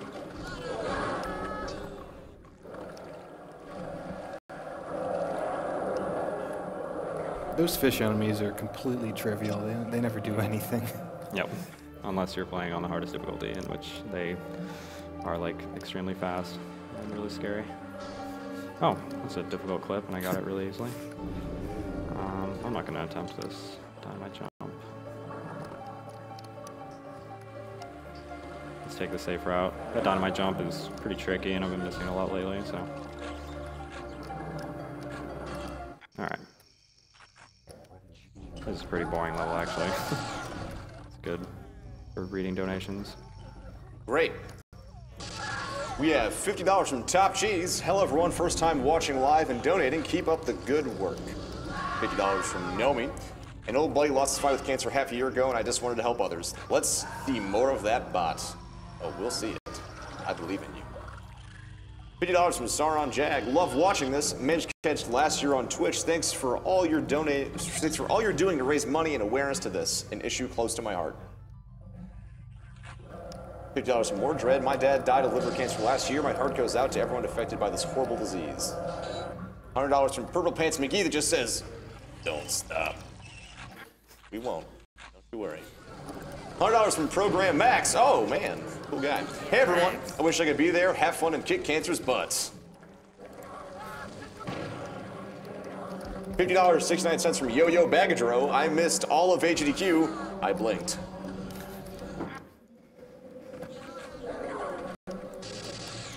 So this is the longest level in episode 4. Some clips in here. It's kind of the same old, you know, just clipping through walls.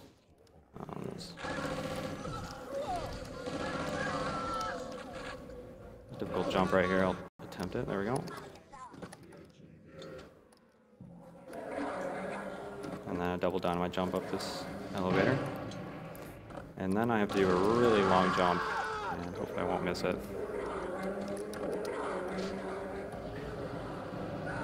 Good. All right. And the easiest level in the game, right here. Also, perhaps most disgusting. Yeah. It's kind of interesting that they made all these textures and everything just for one level.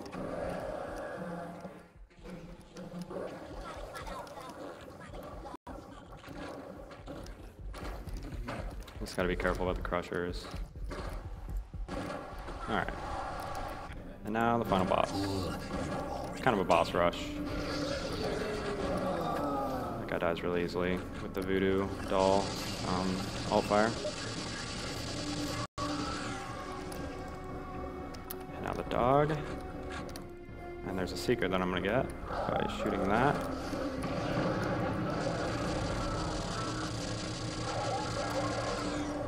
So it's 1, 2, 3 down. And now, possibly the easiest boss in video game history. Oh, he's the hardest boss ever. What are you talking about? Look at this guy. That was at least 10 shots. I mean, come on. And now you just stab yourself in the thumb. I'm the guy with a gun. And time. Time. Nice. Very nice.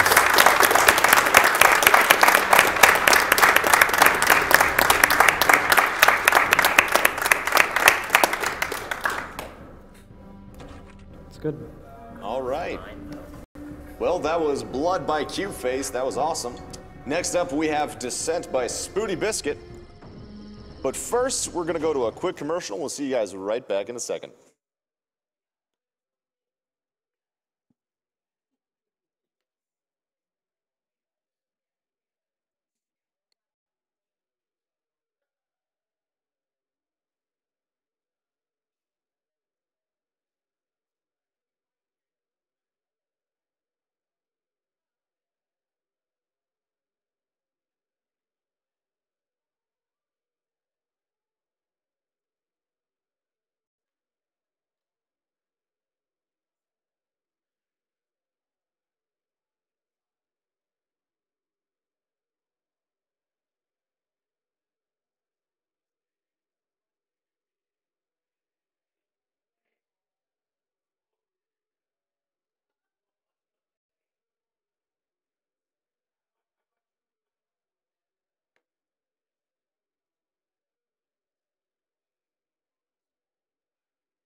All right, welcome back to Awesome Games Done Quick. Once again, we are raising money for the Prevent Cancer Foundation. The Prevent Cancer Foundation is the only nonprofit in the United States that solely focuses on cancer prevention and early detection. Each year, more than 1.6 million Americans alone are diagnosed with a disease, and more than 500,000 die from the disease. However, research shows up to 60% of cases and more than 50% of deaths are preventable with what we know now. The Prevent Cancer Foundation focuses their efforts in research, education, outreach, and advocacy with over $138 million invested over 29 years. The Prevent Cancer Foundation has funded more than 480 grants and fellowships at more than 150 different academic institutions and medical centers across the country. Some of these grants have even been funded by the money raised by Awesome Games Done Quick in the past.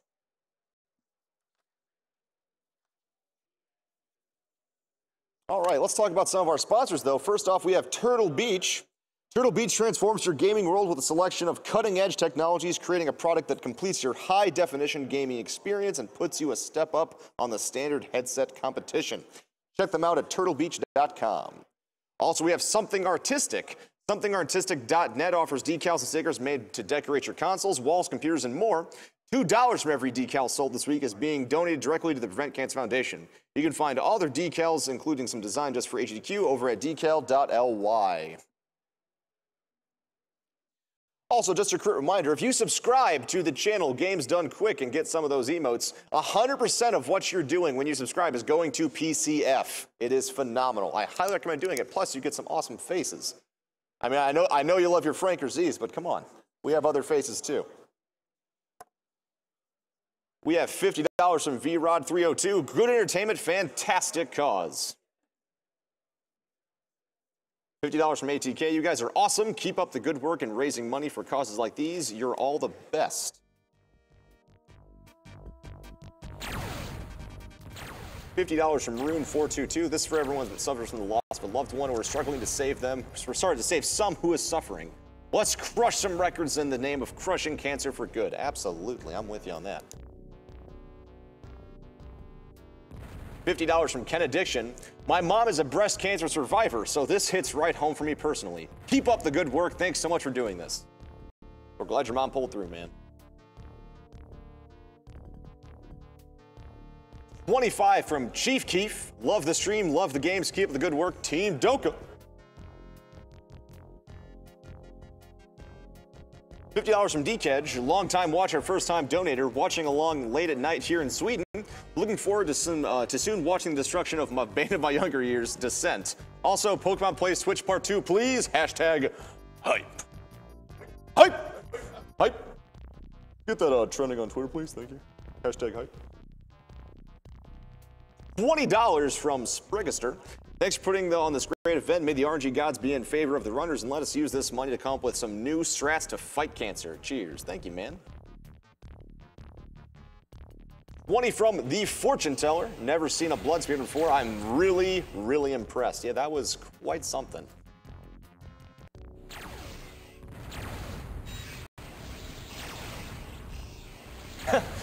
$50 from Josh. Donation amounts are going up fast enough. Have some money. Okay, thank you. Gosh, just thank you. Goodness.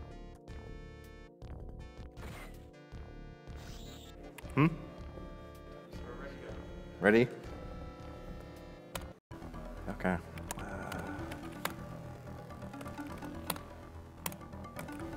It's not insane. I also have some words of encouragement for you. Hey, Justice here. Just wish I was on the couch. Spooty to witness his amazing run, but things out of my control kept me from going to AGDQ this year. But I'm glad we have phenomenal run to represent Descent to give the spotlight it deserves. Spooty, I hope the level 20 keybots play nice and wish you the best of luck on getting the pretty much frame-perfect 3-cycle on the last boss. Thanks for the staff, sponsors, supporters to make this event happen each and every year for a good cause. Thanks for the $50, Justice. Okay. So, ready to start whenever? All right. 3, 2, 1. Go. So this is Descent. It's a first-person shooter made back in around '95. Was pretty much exclusively marketed as a Doom killer, but I think we all know how that turned out. Their commercials were pretty much literally them just spending 30 seconds saying, "Hey, look at how much better our game is than Doom. Please buy it." So anyway, these first few levels, it's pretty much just fairly basic enemies, so I'm just going to explain the movement a little bit. So like a lot of other early FPSs, the game doesn't have a hard-coded maximum speed for you to move at, so you're going to see me kind of slanting at weird angles a lot, and that's because I want to use movement in all 3 dimensions simultaneously to move about 60% faster. We call it tricording. So like right here, I'm using, right there I was using forward, right, and down at the same time. I'm also using a death warp there to warp back to the start. I have no more extra lives right now though, so I'm gonna need to wait until I get more points to do more death warps. So basically the goal of every level is to reach the reactor, blow it up, and get out before a self-destruct sequence happens in a kind of, you know, Super Metroid-esque escape sequence. Speaking of which, show of voices, how many people here like killing the animals? Woo! Well, you're in luck because I am killing the animals every single level of this game. There are hostages in every level except for the very last one, and they're only worth bonus points, so I leave them to die in every level of the game.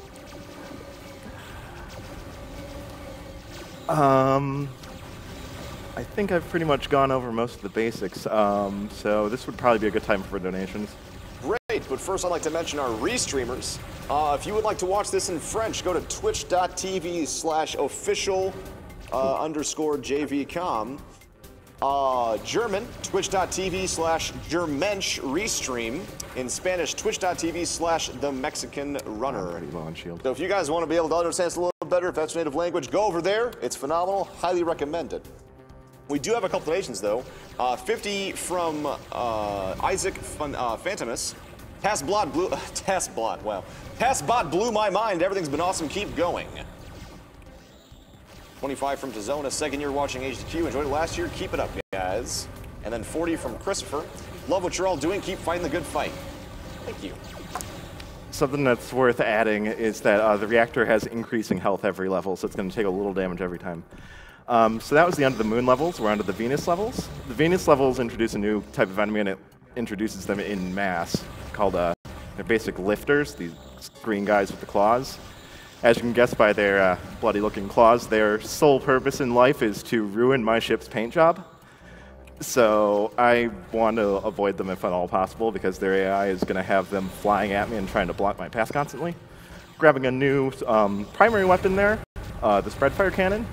The spread-fire cannon gets a lot of hate from veteran Descent players because it's utterly ineffective at long range, and its alternating vertical and horizontal line shot makes it kind of hard to aim consistently, but regardless, at close range, it massively outclasses basic dual lasers in terms of damage, so I'm going to be running with this for a little while. In a little bit, I'm also going to be picking up some of the new secondary weapons as well. There's a cloaked enemy there, blocking me. Proximity mines, which do exactly what they say on the tin, and homing missiles, which also do exactly what they say on the tin. Homing missiles also do a little bit more damage than the basic dumbfire concussion missiles, so that's a nice little convenient thing. But yeah, the way these lifters behave is fairly random, so you can find yourself losing anywhere from just a couple seconds to like nearly 30 seconds, or in extreme cases even dying. Dropped a couple proximity mines here to try and keep the way back out of the reactor room clear safely.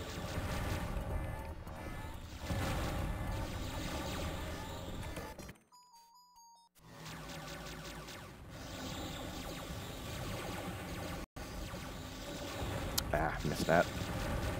Gonna try and get a spawn block here. Didn't quite get it. I got the spawn block of it on the wrong one.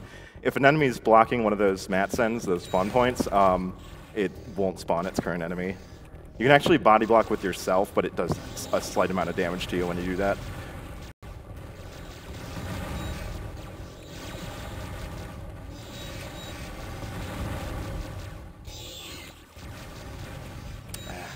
Getting stuck here. That's a little bit of that RNG I was talking about with the lifter movement. Right there I get the Vulcan Cannon, a new primary weapon. Unlike the other primary weapons, it uses a physical ammunition stash instead of the ship's energy reserves. Those 2 kills you saw right there are the only 2 kills you're going to see with it, despite the fact that it will be one of the most used primary weapons in the game. It's a pseudo hit scan weapon. It shoots very fast moving invisible projectiles. Its main application isn't so much as a weapon, but as a glorified door opener.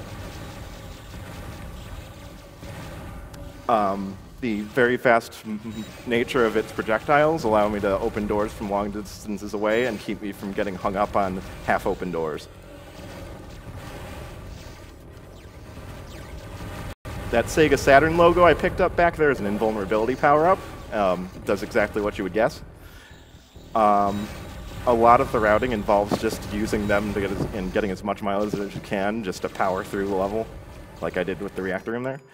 So that's the end of the Venus levels. Now we're on to the Mercury levels, which introduce the 2 worst enemies in the game. The first one, which you'll be seeing in a little bit, is the Light Driller. Light Drillers get the Vulcan Cannon that I just picked up last level. And so as you would guess, their attacks are very hard to avoid, and the damage from them racks up very quickly. But thankfully they have relatively low shields, which means a single homing missile will take them down, which, like, I'll be killing a lot like that just by lobbing homing missiles around corners.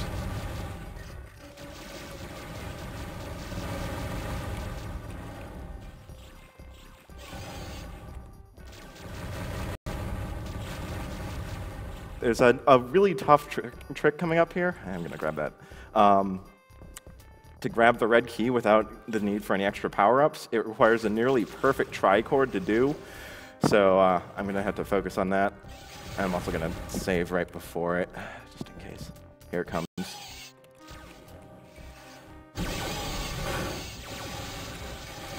Got it.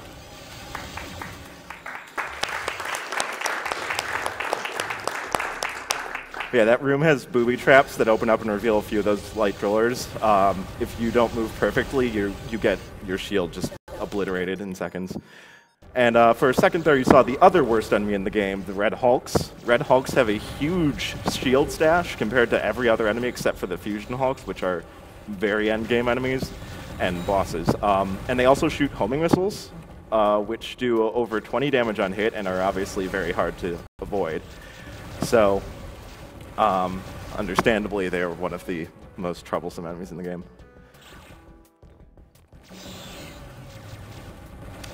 Something I'm going to be doing up here is another Death Warp. I did back in levels 1 and 2. The thing about Death Warping is you drop all of your items, all of your currently held weapons on death. So, say goodbye to the Spread Fire Cannon for now. But it's okay because I'll be picking up the Quad Laser upgrade soon, which is actually better. Gonna do another Death Warp right here after getting Red Key. I'm out of lives again, so gotta keep myself alive now until I get enough points for another life. Coming up is the first boss out of 2 bosses in the game. The boss teleports to a random location every time he gets hit, and he can either teleport completely away from you and waste time, or he can pretty much teleport on top of you and instantly obliterate you. That's a good start. His AI hasn't gone active yet, so he's in his default starting position. I think he's this way. It's kind of hard to tell. Yeah, there he is. Ideally, he'll go down in 3 cycles. The arena is also full of light drillers and red hulks, so I have to be worrying about that. He's dead. I want to grab some homing missiles for the next level on the way out. And done. So now we're on to the Mars levels. This first level is a little risky due to a few light drillers, but isn't too bad overall. In most cases, sometimes it gives me trouble. Gonna take out a couple more safely with the homing missiles there, and then move on.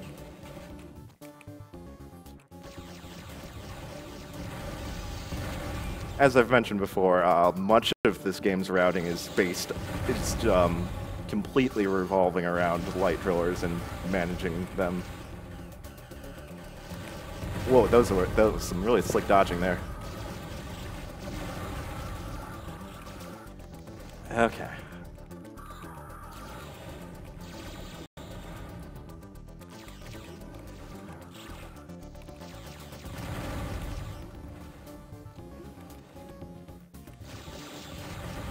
do have a special donation for you if you have time for it. Yeah, go ahead. Great. So I have $500 from the Skype crew. Hey, Spooty, the Rhythm Gaming community, wish you the best of luck on your run. The marathon is doing great things for a lot of people, and we're hyped to see you be part of it. Spooty's choice for the donation. Killing the animals. Look at that. So right back there, that purple orb I picked up was a cloaking device. Cloaking devices make you fully invisible to enemies, but that only stands as long as you don't crash into anything or shoot anything. But it's still, doing so only reveals your position at that exact moment, so it still makes a lot of these fights much easier to be cloaked.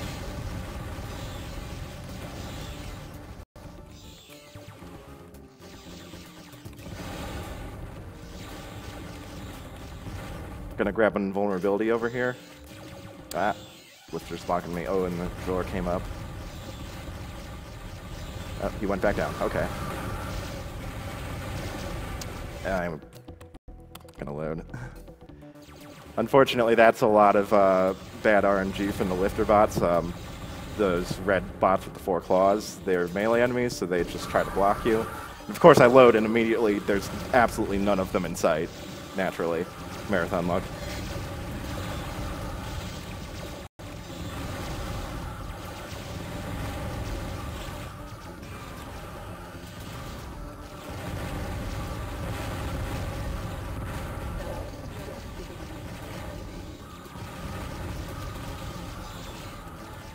Okay, so that's the end of the first Mars level.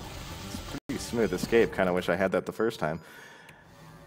Alright, so this level has a bit of RNG right at the beginning. I'm going to kill a cloaked lifter, and I really want a cloaked device drop, and I didn't get one. That's going to make this level a little harder. Something to note that is why a cloak helps out a lot is there's one of the new enemies introduced in Mars, are these red guys right here with the 1 claw and the laser, called secondary lifters. They have one of the most aggressive AI patterns in the game. They will chase you for miles. They're not too dangerous, but it's really it gets really annoying when they block you constantly. So having the cloak helps keep them off your tail. But I didn't get one. Thankfully, though, there's a static cloak pickup right over here. But the fact that I had to do the first portion of this level without a cloak means they're going to be spread all over the level and might get in my way.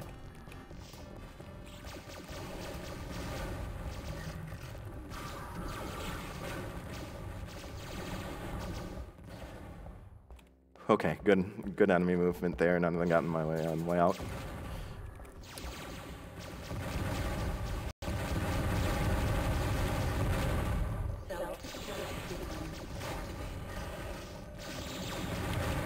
Okay, so we're coming up on the last Mars level here.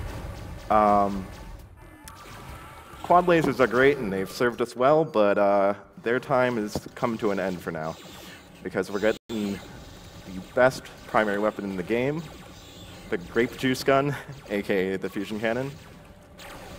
The fusion cannon, unlike the other primary weapons, is a charge and shoot weapon instead of an automatic weapon. It has the highest damage output of any primary weapon.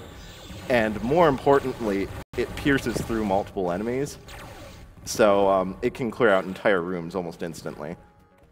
The downsides, though, are that it shakes your ship randomly, like completely randomly, while you're charging it.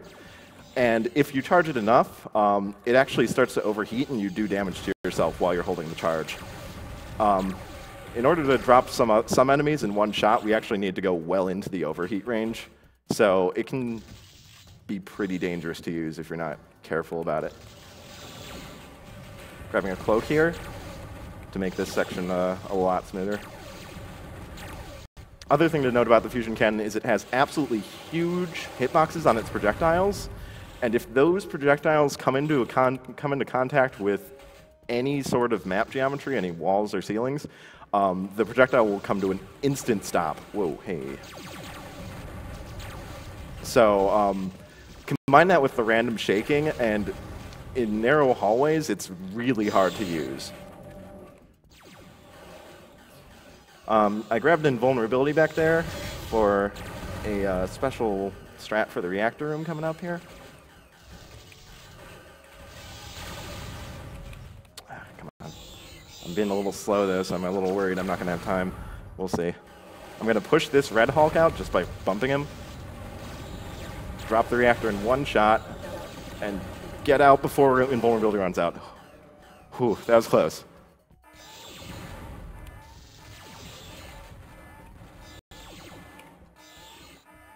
And that's the end of Mars. So now we got the Jupiter levels, which are probably the hardest levels in the game. This level has a lot of lava, and the thing about lava is any projectile that hits it causes literal splash damage. It splashes the lava up and will damage you if you're near it. So even if you think you've dodged shots, if they're hitting the floor near you, then you need to think again.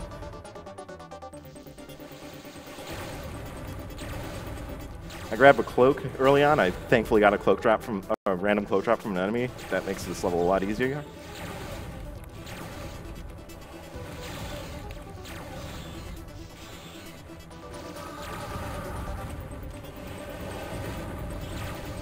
I just shoot the wall after picking up the key to redirect all of their shots towards that point. Since I'm cloaked, they'll all just think I'm there as I just leave. I'm gonna grab an extra shield here just for safety.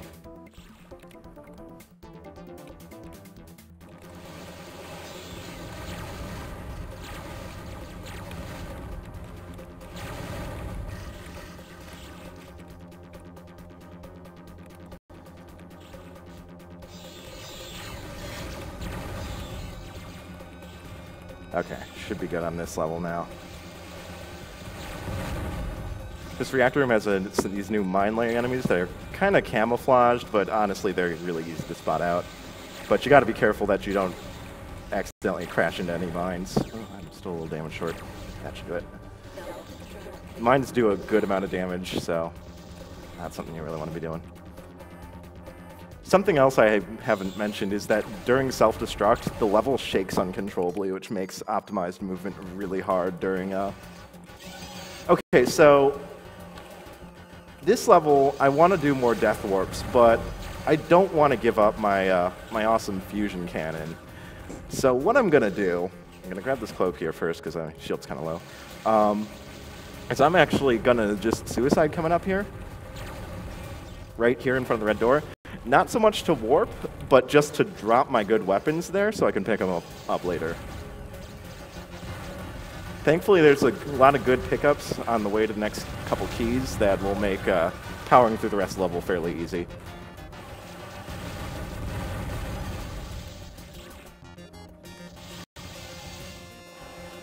Picked up some Smart and Mega missiles as well as a spread fire cannon. Smart missile's going to help me clear this guy.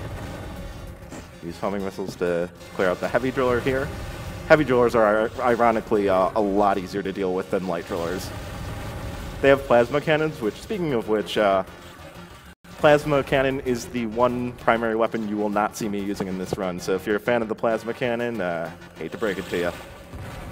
So now I just grab my gear again, since it's right in front of the reactor room, and leave. Okay, so level 13 is the Europa mining colony and is arguably the hardest level in the game.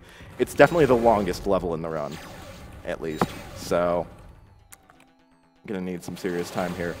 I'm gonna be grabbing a cloak coming up here, and I'm gonna try and take out as many Red Hulks with it active as I can, because there are a lot of them.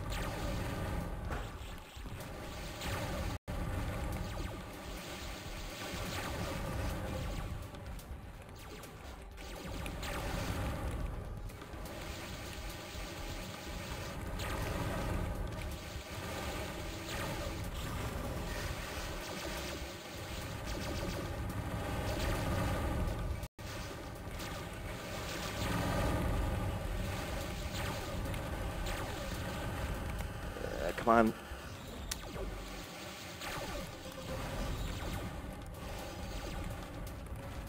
Okay, I'm kind of low on shields, so I'm going to have to be a little careful here. I'm going to save right here.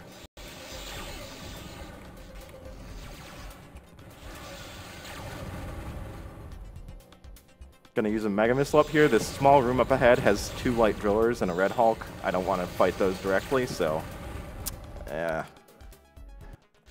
Unfortunately, I didn't do enough damage to the Red Hulk.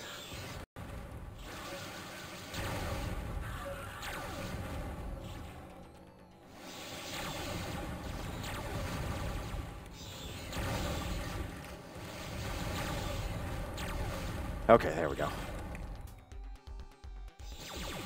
I'm really low on shield, but thankfully there's a secret room up ahead that has some extra for me. Right there. Oh, I forgot to clear that guy.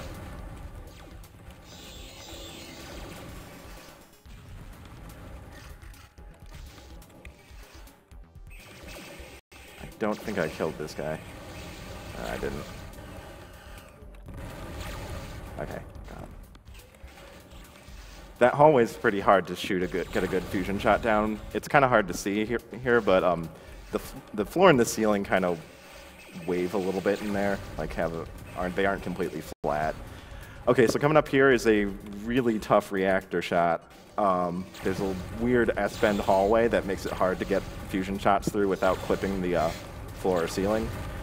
I'm also kind of low on shield, so hopefully I'm gonna get this.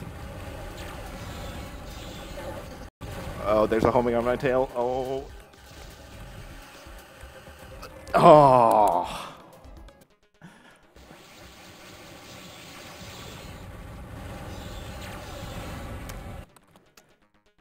Man, I couldn't have escaped it that first time, could I? That would have made this a lot simpler. I'm just gonna play it safe. I'm gonna clear this room out. Okay.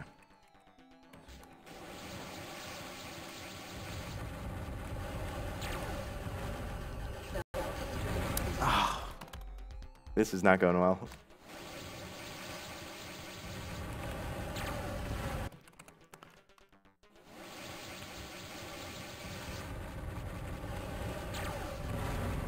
Okay, nothing's on my tail. I'm out of here now. That was really sloppy, but at least the hardest level in the game is pretty much out of the way now. Gonna save here just in case these guys troll me. Whew, okay, that's over with.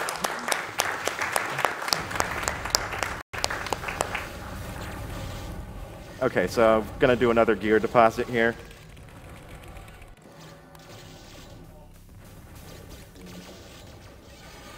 What? How did you not die? All you need to die now.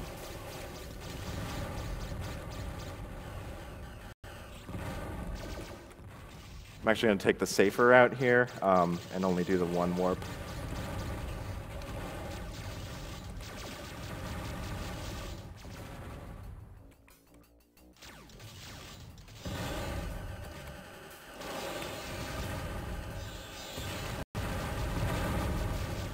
Grab an invulnerability there from that surveyor bot.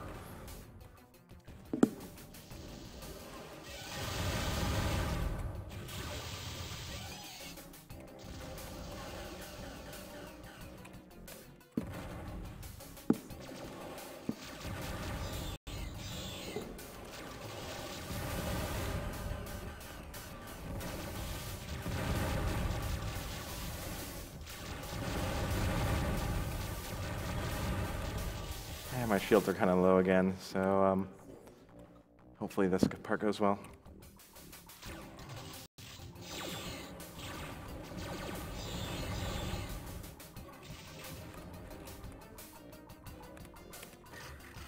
Gonna use a smart missile to hopefully clear out any dangerous enemies here.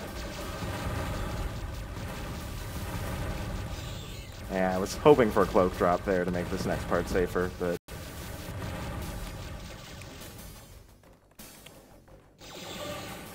oh, that's not good.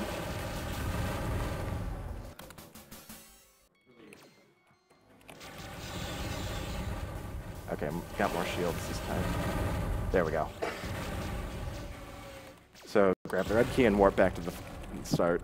it's a long flight back to the start of the level from there, so Death Warp is very much preferable.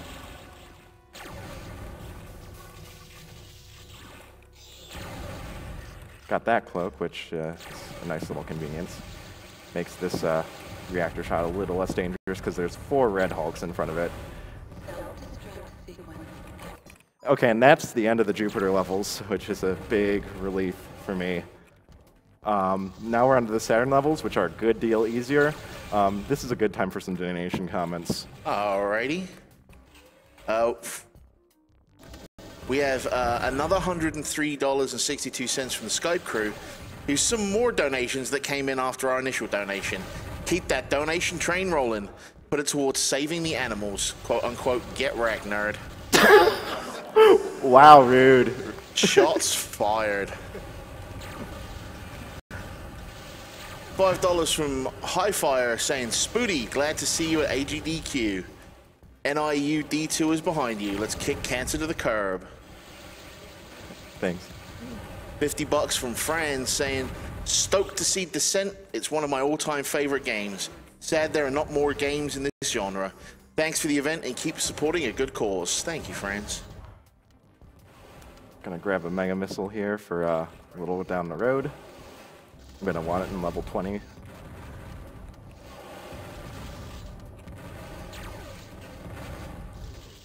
Got $150 from Crystal, who says, from me and my puppy, lots of love for everyone that can help with this cause.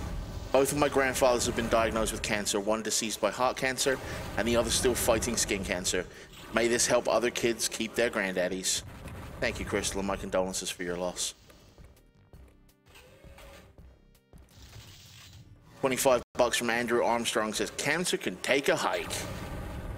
Got another reactor quick kill strategy here, a lot like what I did back in level 10. Just gonna grab an invulnerability, bump these guys around, and one-shot the reactor. It's also worth noting that that is the last level in which you can one-shot the reactor with a single fusion shot. I've explained before that reactors have increasing health every level. The fusion cannon, despite the fact that you can charge it indefinitely and that the shaking will increase indefinitely, it does have a hard damage cap, and the level 15 reactor's health is pretty much right at it. That said, there's still a quick kill strategy for this level that involves a max charged fusion shot and 1 concussion missile. But it takes a little bit of luck to set up because of the enemies around it, so hopefully I'll get it.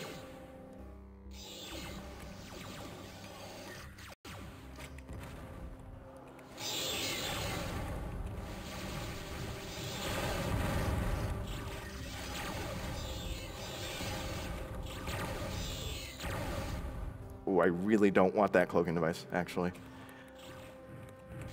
The thing about cloaking devices and vulnerabilities is that when you have one active, you cannot pick up another one. So you are locked into that cloak expiration time basically until it wears off and you pick up a new one. So I want one that'll last me pretty much to the end of the level, so picking up that one would not have done that, and it would have been pretty bad. Okay, here comes the quick kill attempt. And I missed the shot, damn it. Oh well. One of the 2 projectiles hit, and that's enough to put it in range where I just need to bop it one more time. Okay, so this is the last of the Saturn levels. This introduces the Gopher bot, which you just saw in front of me right there. It's a dedicated mine-laying bot. The annoying trait of it is that it has a pretty bulky amount of health for its low point value, and it has a movement behavior that forces it to move in the dead center of any hallways it's traveling down. So if you're stuck behind one, it can be a bit of a nuisance.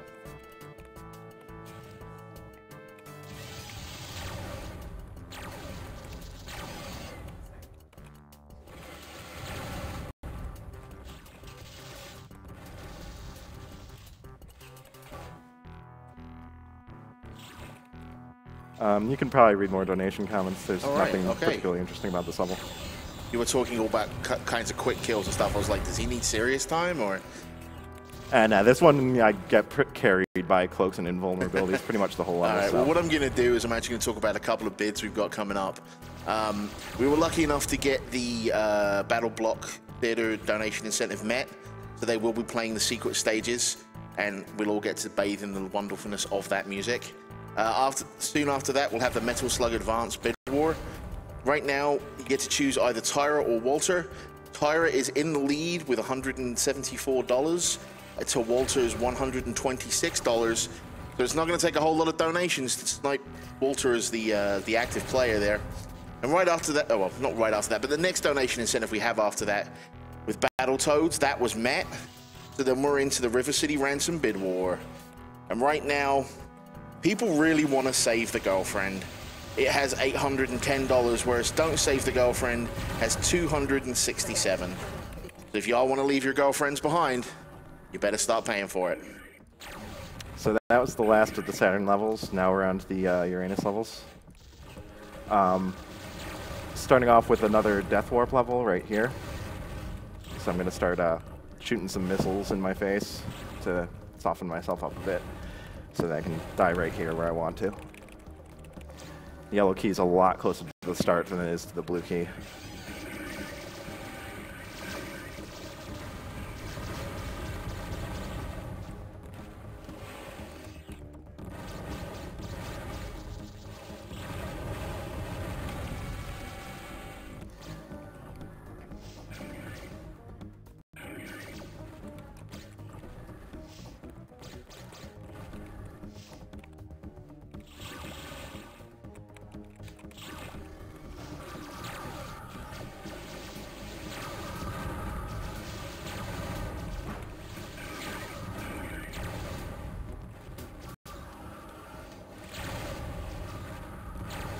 Yeah, right there, saw a little bit of what I was talking about with the secondary lifters having extremely aggressive behavior. Those two chased me from like 3 rooms back.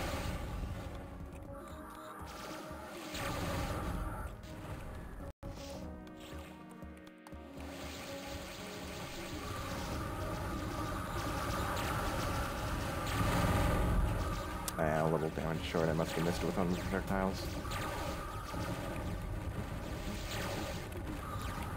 I must have missed with all the projectiles. Okay, there we go.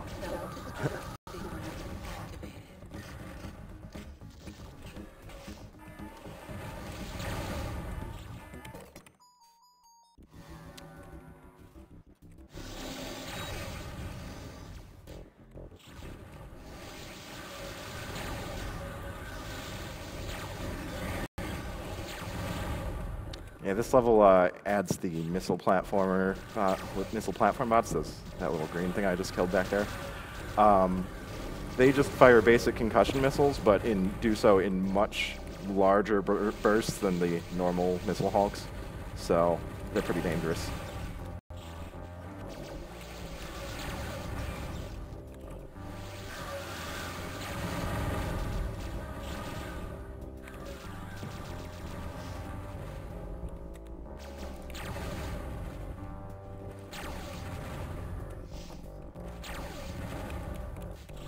Oh, shield drop, that's a big help.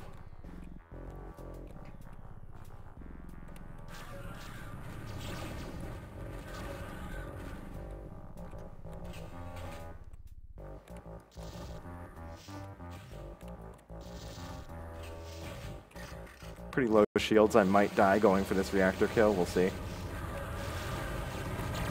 Yeah, that's fine, it's just a straight shot down from the spawn point.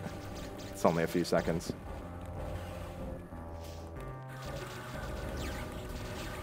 Just gonna grab this cloak to make picking up my gear easy.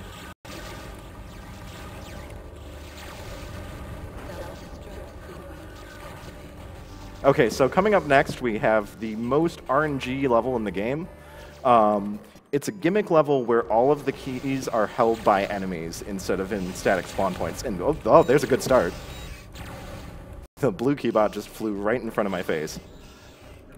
So the starting positions for the keybots are static, but their movement patterns are not, and they're random. So hopefully I can get all of them without too much trouble. There's the yellow one.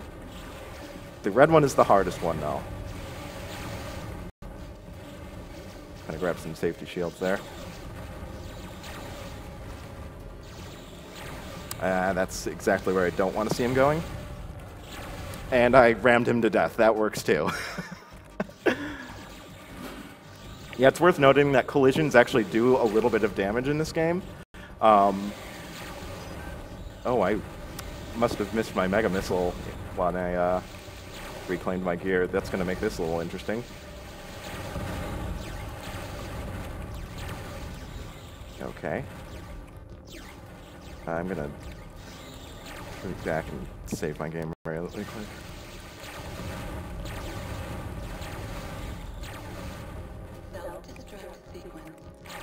Missile platformer might kill me. Nope, he wasn't there. Good.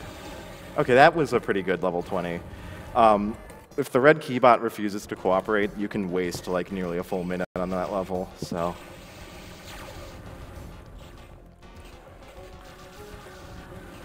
This level's pretty straightforward, so feel free to read some donation comments. Alrighty. Yuddy sends us $30. Says, greetings from Ireland. Loving AGDQ as always and can't think of a better reason to stay up all night or a better reason to donate. Let's send cancer into the abyss. We have $20 from Swiveling Toast. Both my parents are cancer survivors, so this really hits home. Descent is the first 3D game I ever played and it got me into gaming. Glad to see it get torn apart. Go fast. I hope we are going fast enough for you through Descent, so. We have $31.40 from Kunal, who says, love what you guys did with Pokemon Red, and I love what you guys are doing. I love how much everyone is involved. I love you all. Why, thank you, Kunal. Okay, kind of a bit of a weird door puzzle here where you have to fly into these rooms and fly over a bunch of triggers to get the reactor exposed, like that. Alright, so now we're onto the Neptune levels. We're going to start with another suicide to store some gear. We got a couple really tricky dodges on homing missiles coming up here. Hopefully it'll go well, or I might end up taking an extra death.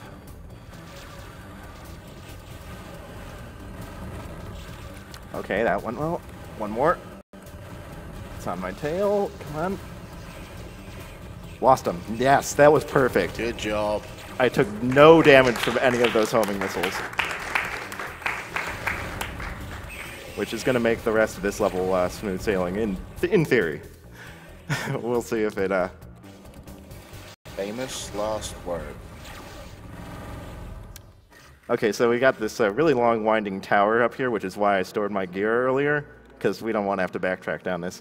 Thankfully, I picked up a cloak near the red or the yellow key, so I don't have to worry about those drillers shooting me through those windows.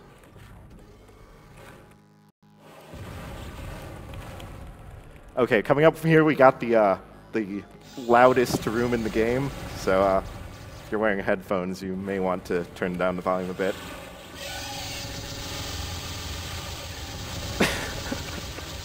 That room has about 8 light drillers by default, and also mat sends that spawn additional light drillers. So you just get deafened by this infernal shrieking as soon as you enter the room. It's kind of the worst. RIP headphone user. Okay, so this level introduces the final common enemy of the game, the Fusion Hulk. As the name implies, they have fusion cannons, which are not something you want to be up against. Fusion cannons, if they hit you, do over 60 damage to your shields. It's the single most damaging thing you can take other than from bosses, so I'm going to go out of my way to avoid fighting them if at all possible. Actually going to take some extra shield here. Thankfully, for most of my encounters with them in the game, I'm either cloaked or invulnerable, so it saves them from being the worst enemy in the game. That honor still goes to light drillers.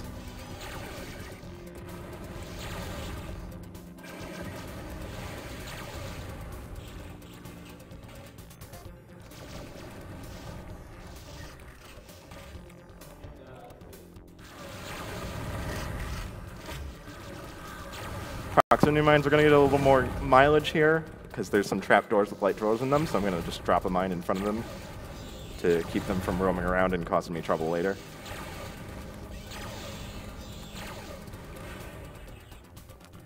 That cloaking device is especially important because this red key room has multiple red hulks and drillers, and they start roaming around the time that you get there, so being invisible for that room is pretty much mandatory. Gonna pick up some extra shields up here. Oh, got an extra drop too. This reactor room coming up has a lot of dangerous enemies. There's red hulks and fusion hulks. Hopefully the fusion hulks will still be further behind and won't be a problem, but if they've moved up, which one of them has, I need to play this room safe now. I also kind of want to clear the red hulk from behind me so I don't have to worry about him. Okay. Yeah, I'm going to just kind of do this poking strategy. Okay, there we go. Yeah, the default positions for those fusion hulks are behind the reactor, so normally they're not a problem, but one of them roamed way forward, so I had to play that reactor room really safe. Because again, they fire they fire 2 shots in a row, so if I eat both of those shots, I'm pretty much instantly dead. Because my shields are almost never well above 100. Got another fusion hulk up here, but I'm invulnerable for it, so it's not really much to worry about. This level's a big maze of concentric circles, but since I know where I'm going, it's actually one of the shorter levels in the game.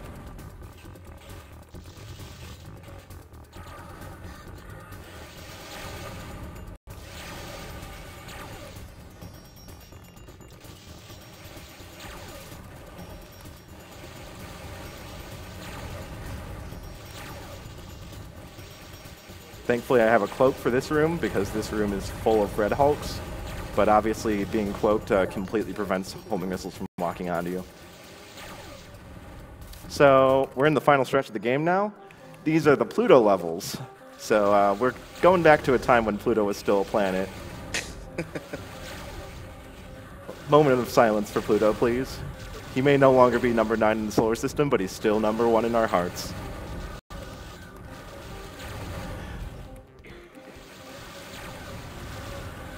So this level's not too dangerous as far as enemy composition goes, but right before the red key, there's a hallway with a very narrow ceiling. And as I've mentioned before, fusion cannons don't really like narrow rooms. So getting a good fusion shot off in that room is pretty tough. If I have problems getting to it, I might just switch to lasers.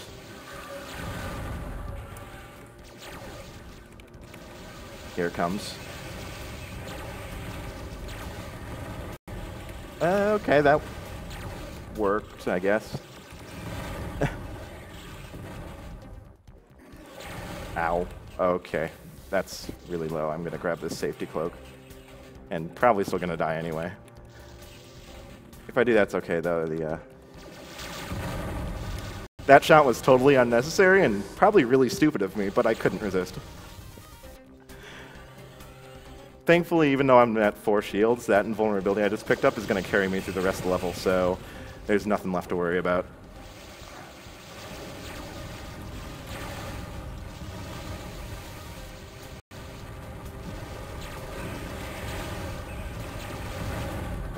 Oh, okay, that missile did it. Okay, so we're almost to the end of the level. This is coming up as the second to last level. There's going to be one last set of death warps here. First to store my gear over here.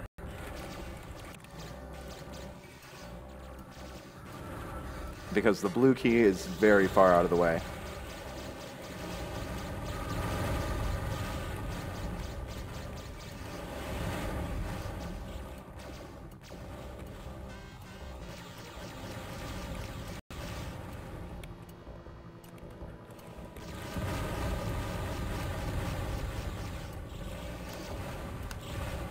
Okay, and we got the blue key, so we're just going to suicide right back to the start. The rest of this level, I'm going to spend most of the time being carried by cloaks and invulnerabilities again. So the funny thing is that invulnerability right there is completely unavoidable, which is actually kind of a shame because this yellow key pickup right up here would be an ideal point for another Death Warp. But because I'm forced to pick up an invulnerability, even though I want to kill myself here, I'm not allowed to. The game will not allow it.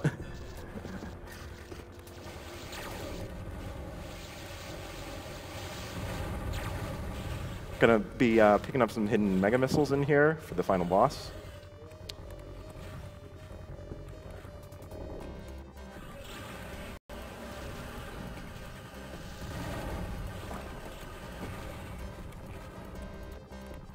The rest of this level's pretty straightforward. If you got any donations, comments. Alrighty, I've got one or two here. Telepron merely asks us the question, do you want to party? Do we want to party, AGDQ? Apparently we do. Okay. Okay.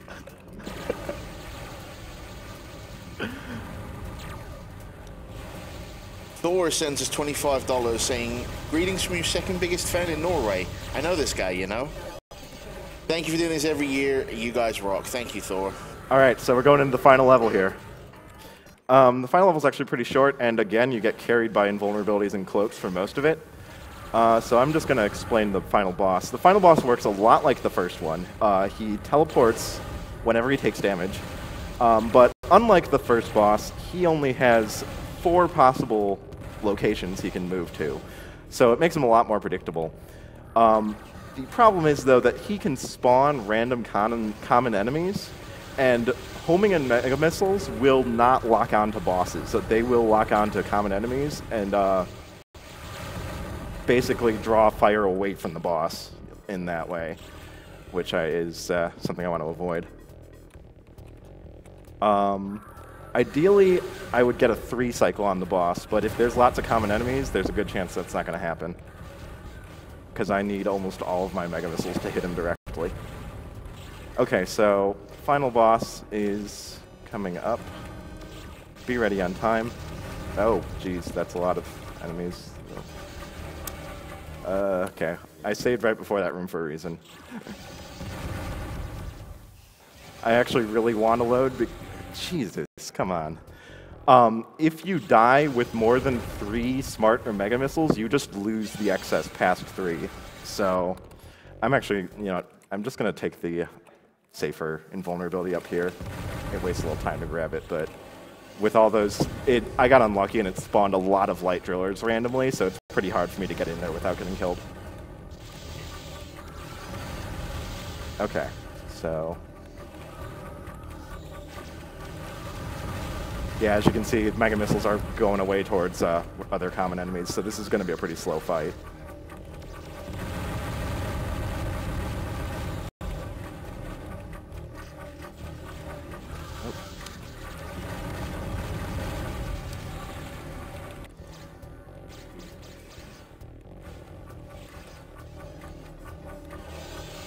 I need to find my quad lasers again. Where did my quad lasers go? There they are. I don't want fusion. It's really hard to, like, with the speaker setup, it's really hard for me to tell where exactly the boss is. It's easier when I have headphones.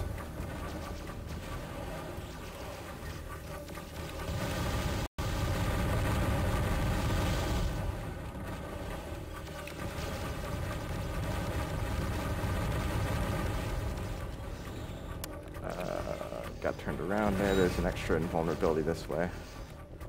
This is an absolutely abysmal boss fight, but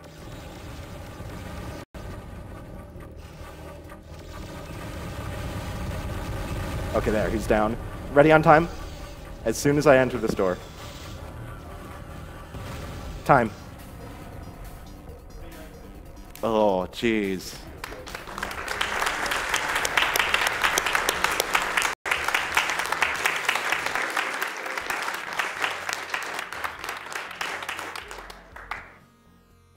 Well, that didn't go nearly as well as I was hoping, but at least it was below 50. But yeah, so that's Descent.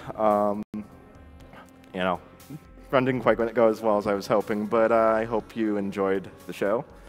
Someone give me a cool saying for my first place score. That's never happened before.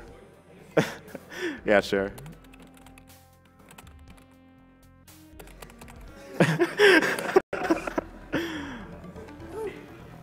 Ladies and gentlemen, let's hear it for SpootyBiscuit.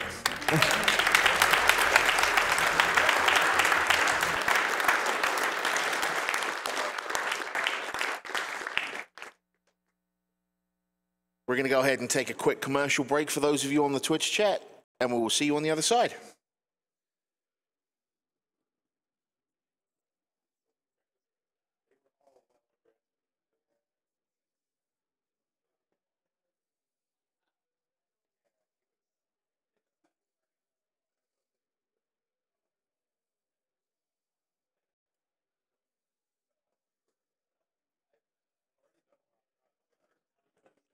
Hey, PJ, Mecha, what's your runner's choice?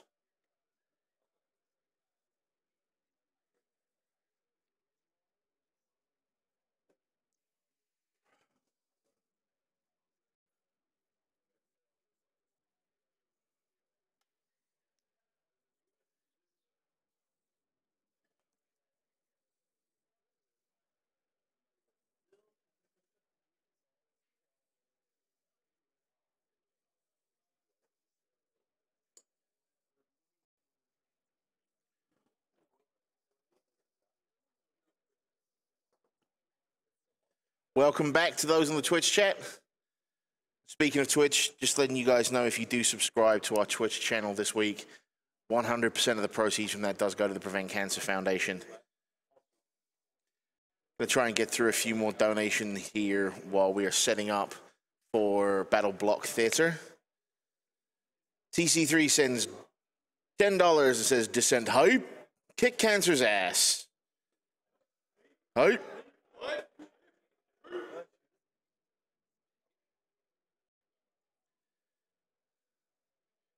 $25 from Dark Star Sword, who says, first time donating to AGDQ. Started watching the replays on YouTube last year and have been looking forward to this event. Let's break cancer as much as you guys are breaking these games.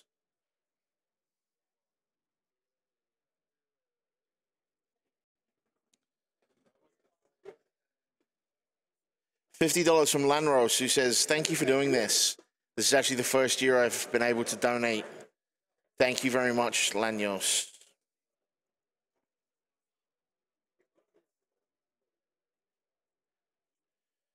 Teletac sends $50 and says, I want to thank everybody at AGDQ for putting together another wonderful event.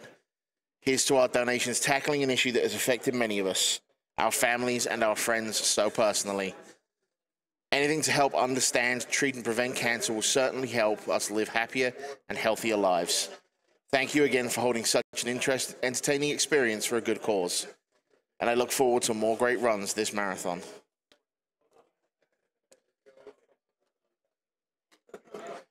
Jason5 gives us another $50 and says, for my friend Jenna, her dad was just diagnosed with lung cancer. My condolences, Jenna.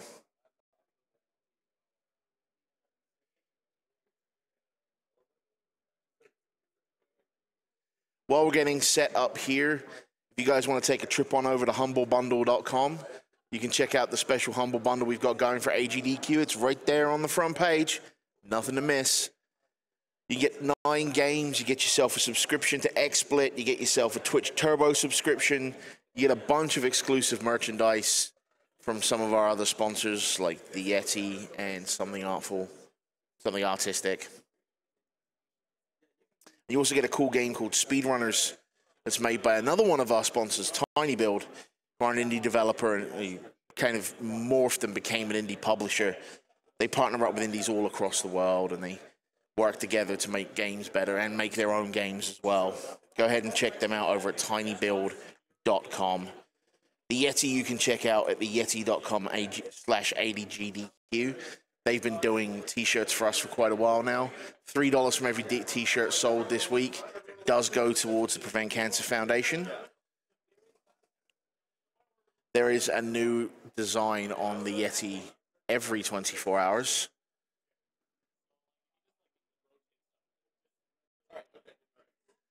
And somethingartistic.net is offering decals and stickers that you can use to decorate many of our various computers or cabinets or your walls. Your dog, I don't know. $2 from every decal sold this month, this week even. That would be a better word. We'll go to the Prevent Cancer Foundation, and their decals you can find at decal.ly.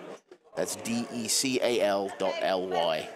And before we get too deep into this, let me plug our restreams. We have our French restream, twitch.tv/officiel.jv_jvcom. That's OFFICIEL_JVCOM. Our German restream is happening at twitch.tv/Germentrestream. GERMANCHRESTREAM. And our Spanish restream is happening at twitch.tv/TheMexicanRunner, which is TheMexicanRunner. It's a great place to go if this isn't your natural language. I just looked up and the entire play area has changed. What did you do? Let's get back to some more donations, shall we?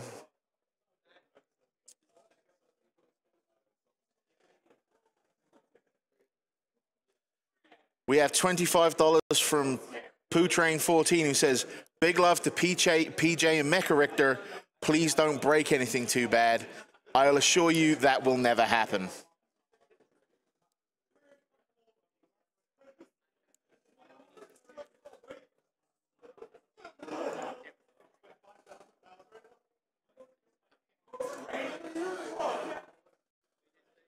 We have $10 from Robin, who says, a small donation for a big cause. We hope cancer will stay in the past. Keep up the good work and geek away. Best wishes from Sweden. Thank you, Robin. And you do make an excellent point. I've been saying this all day, especially during the F-Zero block. It's not all about the size of your donation. It's the fact that you're donating. Any money at all can make a difference. And if you can't donate, please don't feel guilty. Use the hashtag AGDQ2015. Share us on social media. Put us out there on Facebook, Twitter, Tumblr, Instagram, whatever. Because if you can't donate, someone might click that link that can. And they'll come in and they might make a donation and you will have made a difference. We have been absolutely humbled by the amount of donations we've received so far. I cannot wait for the... for what's going to be happening here. While we got a second, I'm going to look into some bid wars we've got down the road. The everyone wants to talk about, let's be honest, is Super Metroid. Right? All right, so far, Save the Animals is sitting on $9,577, and Kill the Animals is sitting on $8,974. So if you want to kill the animals, get to donating.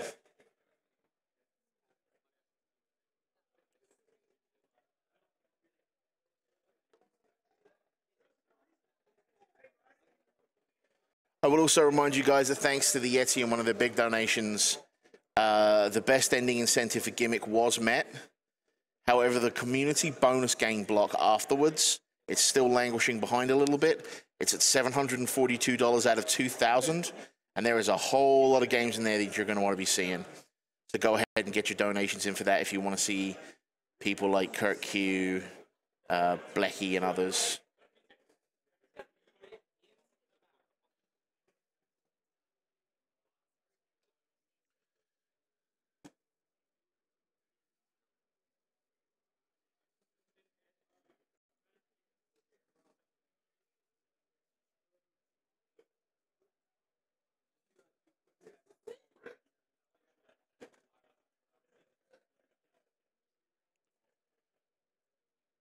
$100 from Shadow Killer 4826, who says, I am so excited for Battleblock Theater. I'd like this money to go. I actually don't think PJ will do this, but he'd like this money to go to Mecha using MV. I'm not sure about that one. So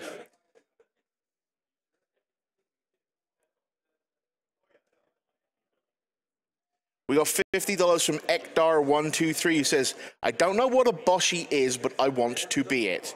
And if I'm going to be the Boshi, I want to be him 100%. Thank you, Ekdar.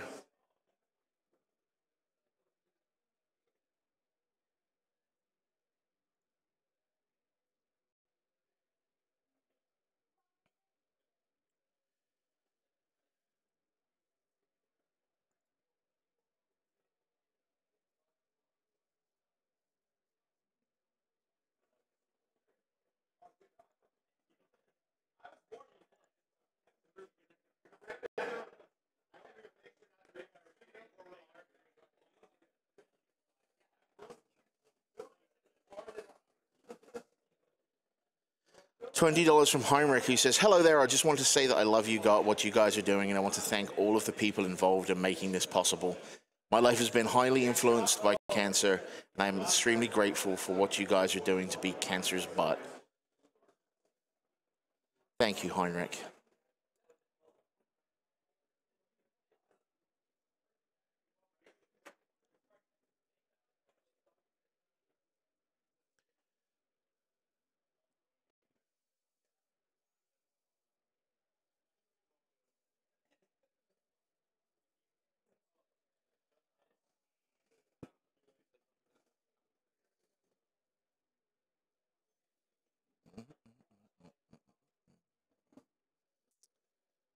Alex W9 says, lots of respect for all you great runners coming together this year, year after year, to do this amazing event for such a fantastic cause.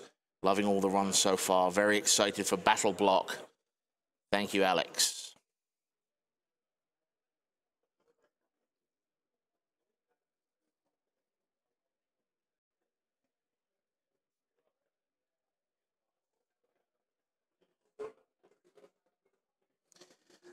Zetater, who sends us $100 and just says, love the stream, keep up the good work. I assure you we shall for as long as we can.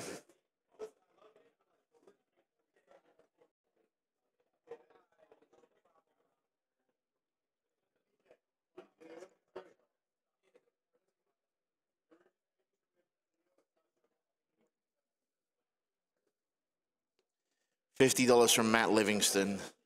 In memory of Sandra Livingston, I lost my mother to cancer last year. Descent was one of my favorite games of the early days. Thank you, Matt.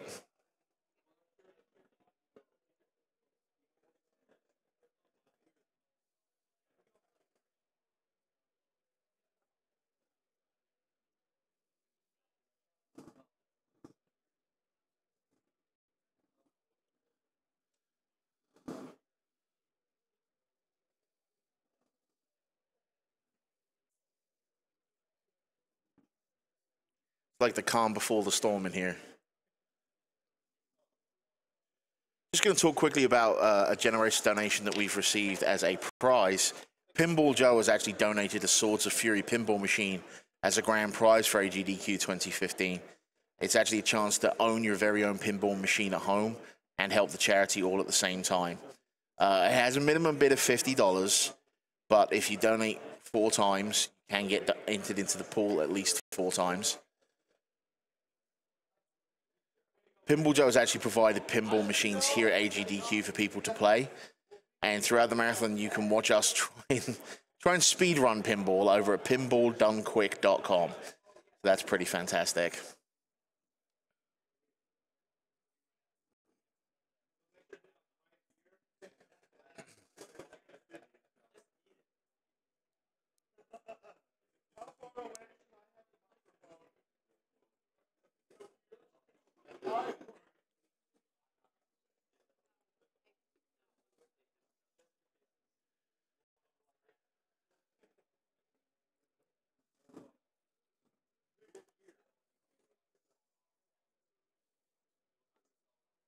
And speaking of people who've been providing things for us here at AGDQ, I want to give a big shout out to World9 Gaming, who have been helping us with the practice room here. These guys have been absolutely fantastic. They're preeminent experts. They cover events all over the Midwest. They have a very dedicated staff. They have all kind of expertise with tournaments. They have expansion.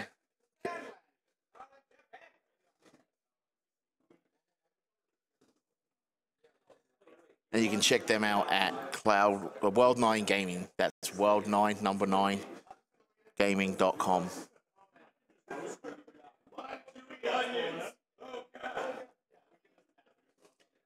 I'm beginning to think Broman and T-Rex don't actually need microphones.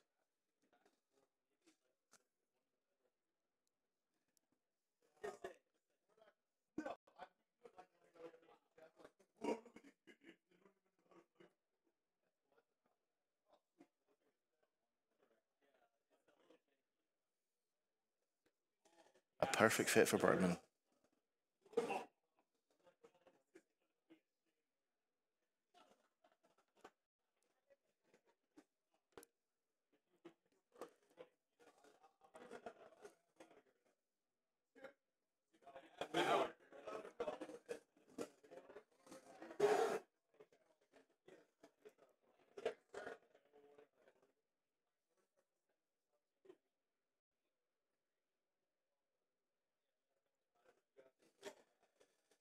All right, Tyler sends $100 and says, "Boo cancer, hooray video games."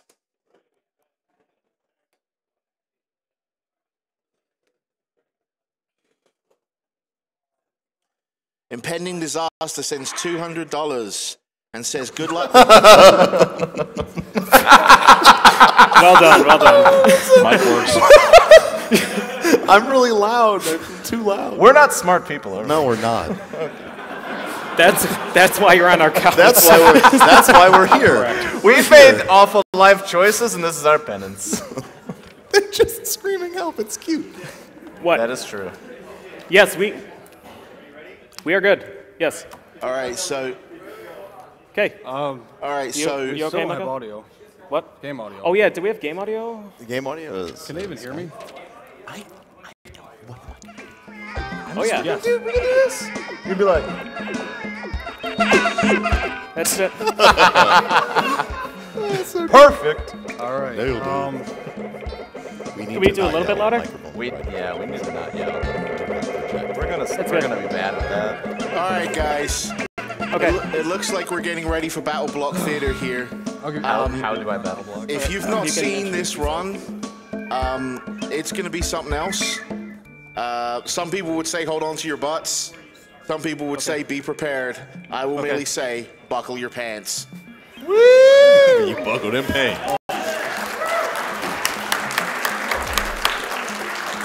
Yeah! So let's hear it for our runners, Mecha and PJ. Woo! All right. Whoops. Good luck, guys. Oh yeah. Oh yeah. If you are. That's right. I'm ready. I don't think we'll ever be ready. Are they ready? Are they ready? That's the question. We're the ones who are ready.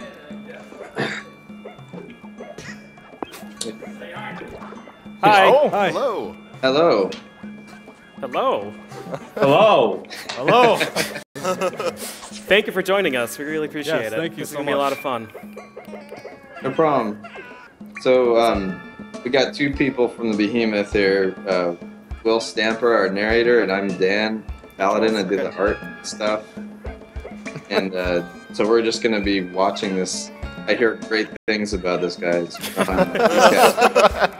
Well, you say that. Okay. Are we good to go? Yes?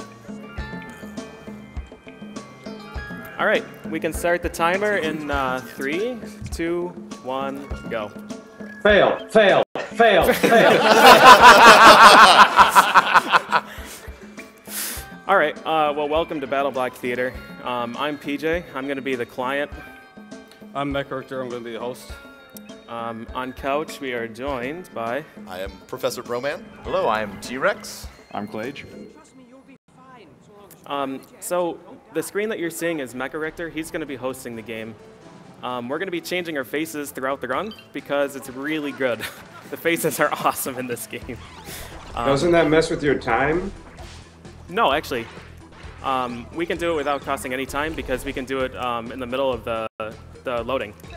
Oh, gotcha. Okay. Yeah. Fancy. Yeah. Only the finest for you guys. So Look if you're at having that. trouble figuring out who is who, Mecha is going to be using the circle faces, and I'm going to be using the cylinders.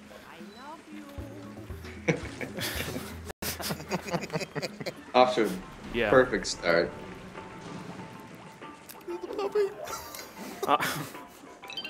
So- I'm curious what gear you guys have with you. I saw a boomerang and a poison ball there. What else you got?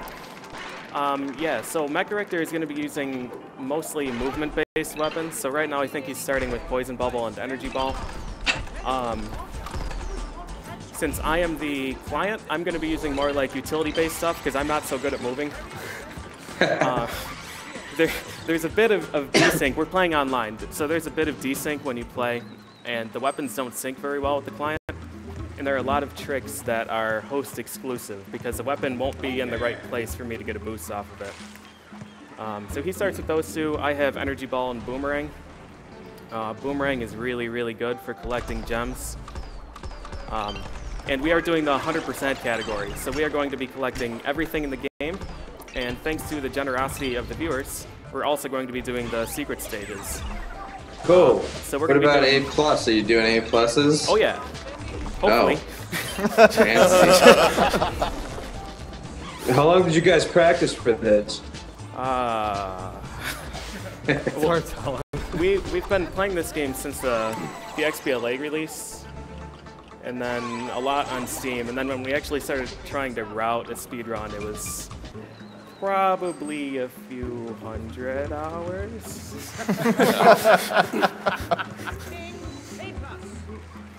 Paid off so far. Everything's looking really good there. So yeah, like PJ said, it's 100% New Game Plus with Encores. So that means that normally you would just do these, I want to say 9 stages and a finale where you do a whole bunch of timed tasks. But after the finale, there is a few extra levels called Encores, which are also timed. They're usually very difficult. Some of them can be a bit annoying with how difficult they are. Yeah. So you'll get to experience that firsthand, but yeah, you're going to experience basically almost everything this game has to offer. And then a lot of things this game doesn't have to offer that's forced down your throat anyways. So. Yep.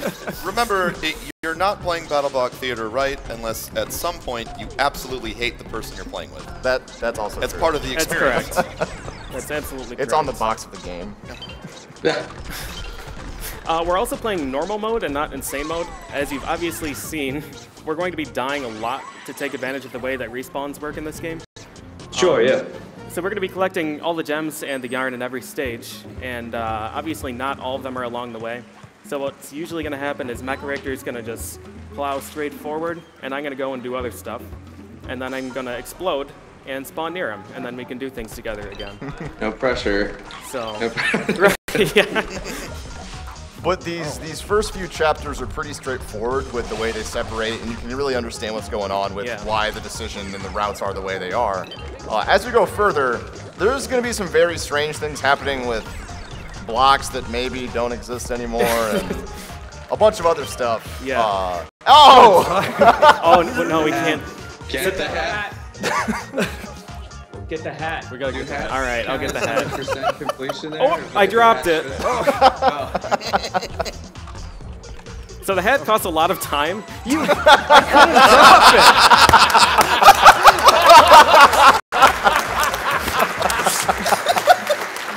You're gonna get yours. So is that about hating your partner? Called it. Perfect example. I swear Yeah. it was an accident. Yeah, It's I'll okay, show you'll you make an it up. accident. Yeah, so the golden hat spawning animation is great because it usually happens like right in the morning, right in the morning? right in the middle of a really tight jump. So like we'll make a poison bubble and then the hat will appear and we'll die. And then we laugh at each other. Oh, wow. That was nice. That boomerang was masterful. I know. Thank you. Thank you. So yeah, the boomerang is one of the few tools that. Get oh, come on. Hero I told you. What an idiot. Who put that there? I thought this was a speed run, not a fail run. Am I right? I didn't get the thing. Okay. Dude, This cat, man. This cat. We got it. Oh, man. That cat is a true hero. And it should be right here. Yep. Oh, my goodness. Nice. Good looking over there. Nice. So yeah, the boomerang is probably, in my opinion, one of the most impressive things that's in this entire run. With its precise placement, and it's I don't know, it's the creative ways that PJ is going to use the physics to get the boomerang where it's supposed to go is awesome. It's very creative. It's creative. Yeah, speaking I've of seen later, some clever stuff with it. You can bounce it off of multiple walls, but if you're just a pixel off one way or another, you can get a completely different thing out of it. That's right. Yep, and the lag changes the physics of the boomerang too. So if I space it perfectly and then the game lags a bit, the boomerang will go like way across the screen, or it'll just like fall on the ground and be done. So is that? Do you guys have some sort of? Is it predictable in any way, or is it going to change as you throw it there? Well, both. The flight path is usually predictable, but yeah, there are some weird things that can happen that we definitely don't plan for. Nice. So that's an example of the. Oh wait, I have to go down there. Alright, I go. Okay, I'm heading back. Oh, so this is the first stage of the secret stage. I know I didn't really answer your question because I got teleported up there. So the way that the secret stages are going to work, when you go into a secret stage, the game gives you a rating on the lobby according to what you collected. Hold on. Okay. We have to listen to the music. Have to. It's very important. Yes. Yes. It's part of the speed run. Okay. Yeah, so when you complete the stage, it does give you a score based on what you would have collected in the normal stage before you entered the secret stage. So if we were doing this on a fresh file, if we collected everything and then entered the secret stage, you would see an A++ in the lobby for the normal stage, and then the rating on the score tally screen for the secret stage. So we are collecting everything in every stage, even though the stages that have the secrets. Yeah. Yeah, I was surprised when you passed up the secret. I wasn't sure if you were gonna how you're gonna handle that. That's good. These guys don't know what's going on. They don't even know about the Yeah, it's a lot faster to do it that way instead of just having to re-enter the stage. Yeah, I can't just... Come on. I forgot how to volcano. All right. So regarding the later chapters, you guys as devs are not like super partial to the original intention of your physics, are you? It's an interesting thing to watch because we developed the game not necessarily in a speedrun sort of perspective, but we did make it so you can tweak things here and there. So it's just really interesting to see people who have perfected it going through here. I'm going up. So I don't know what that trick is right there. Which trick was that? Was somebody supposed to jump on top of the ball there? Or? Yeah. Oh yeah. So the energy ball is just great.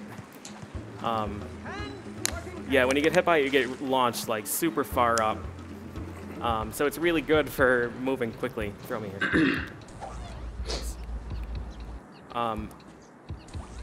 From place to place, especially going up, that's a huge plus. You obviously go way faster going up the energy ball than most other things. Right, and you got that. It's not directly up. You got to go at an angle. So you have to be, absolutely.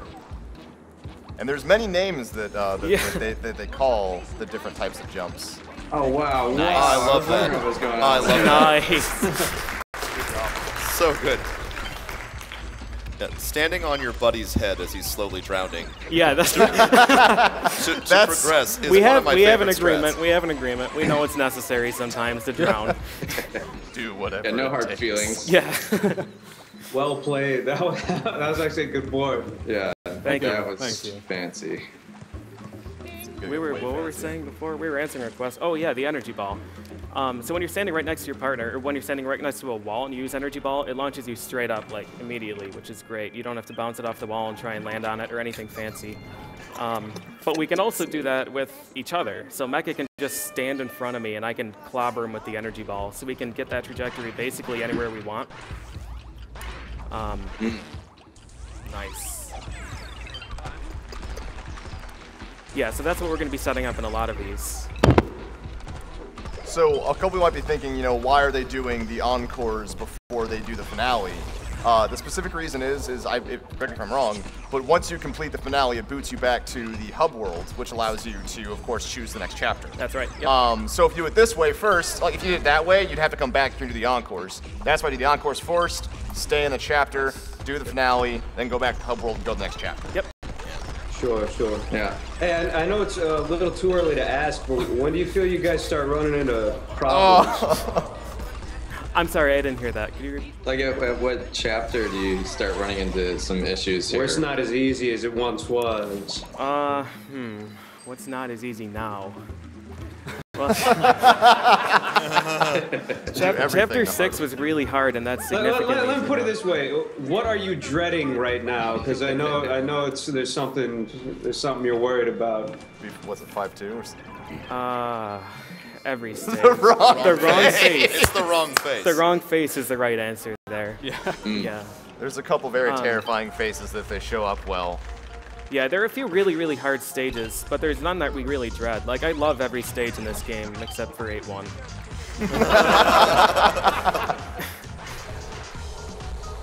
Perfect. I'm gonna suicide.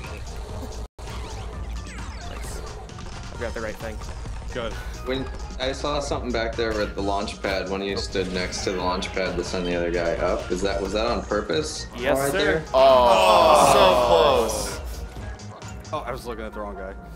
So when you light your buddy on fire and they hit water, it puts them out and they get shot back into the air, which allows them to kind of have a little space where they're in the air to kind of work towards this again, or just burn the ship with the dead body. That works good too. Viking funeral, I get it. Yeah, so we were trying to. I was going to use Mecha's body as a temporary flotation device, and then jump off the blast block to the boat on the other side, and it saves the time from having to pull the boat towards you.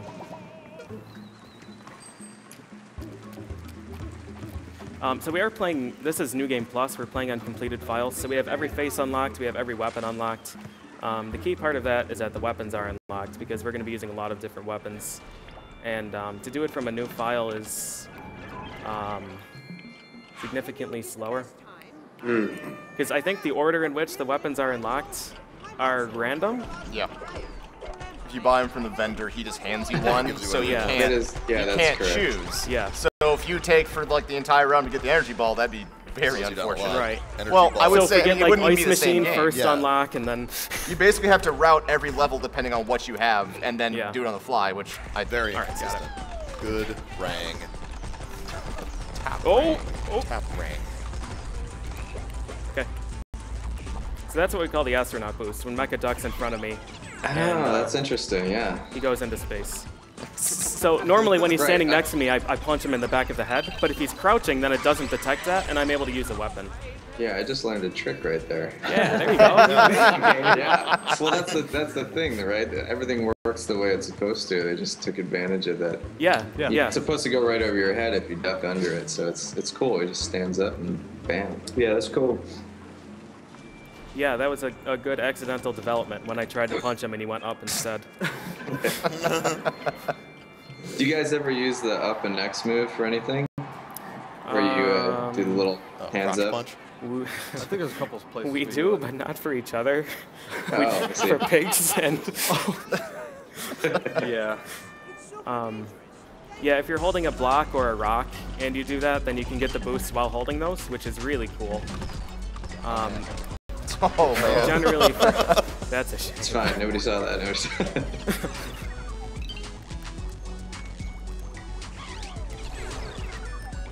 Nice. Wow. I'm going down. Oh man. This face is godly. Yeah. I need to use this one more. I'm gonna throw. Yep. Wow, those cats are really bolting for you. Yep. There's this one we call the hero cat. He always. Oh, what the hell? What? What'd you just do? I didn't understand. That's a good summation of this game. Yeah. A lot more. Wait, what happened? Oh, you're done? Yeah. That's the end of the game. Chapter 6 and beyond are gonna get real interesting. Yeah. Well, for us. But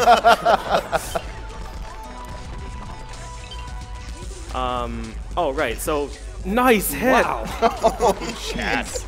I didn't know he spawned on this stage. Yeah, he didn't even see you sneak by. He was. Watch out for those spooky ghosts.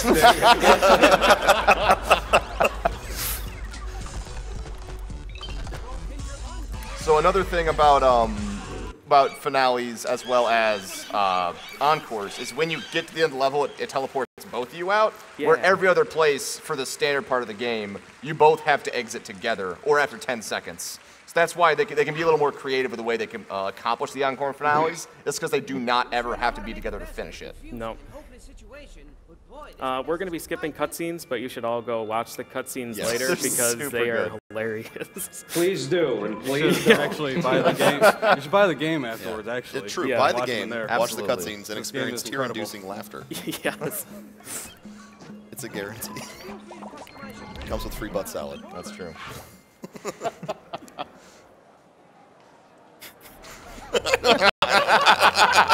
You're gonna take away the notes from me? That awkward Yeah, that's silence when fine. you talk about butt salad and no one that guy laughs. said that, didn't he? All right, let's hope that grabs the yarn. Oh, please be nice, Cal. Nice, we got it. All right, so a lot of these throws, I'm just kind of hoping that it grabs the stuff it needs to, so I can keep moving. You can see what we've collected at the top of the screen, so that's what we're going to be using to. I should have even gone for that. Yeah, that was bold. Yeah. There's this one move I do. At some point, I call it the Omega Boost. Yeah, I'm not sure how that name happened. Yeah. You'll see a lot more of it later. It'll. Is that the force ball when you're mid-jump against the wall there? Yeah. Yeah, you do the mid-air energy ball boost. And that's one of the tricks that only the host can do, because the timing is so tight that the ball will never be able to hit you at the right time for the client. When I was learning the single player route by learning some stuff from PJ, I got to this part where he was basically doing Omega boosts all the time, and it was potentially one of the hardest things I've ever. I still can't do it consistently. It's awful. It is incredibly tight. That's why I'm the client, so Mecha Richter has to do all that stuff. They put a lot of faith in me. Do you have to align it with where you are in terms of the vertical part of the block there? You don't have to align it. You have to be flush against the wall, and you have to use the energy ball like as soon as possible after you double jump. Nice. No need to thank me. Thanks. You need to use it like right after you double jump because you need the energy ball to be below you. So if you use it too late, then you start falling before the energy ball hits you, and it hits above you and you go down. You guys got that head changing down to a science. Yeah, we've had a lot of practice. That's the most important part of the run. Oh, so this is a trick we call the big toss. You got Caddy BB. Is that Caddy BB? Oh, right, it's Caddy BB. We call this it's so good. The big toss is a spectacular trick. Energy ball plus ice things below you do. Yeah. Some great things. Yeah. Yeah. That was always fun to surprise people with. How did he kill you? Uh-oh. I killed myself. Oh, okay. Not intentionally, of course. Of course.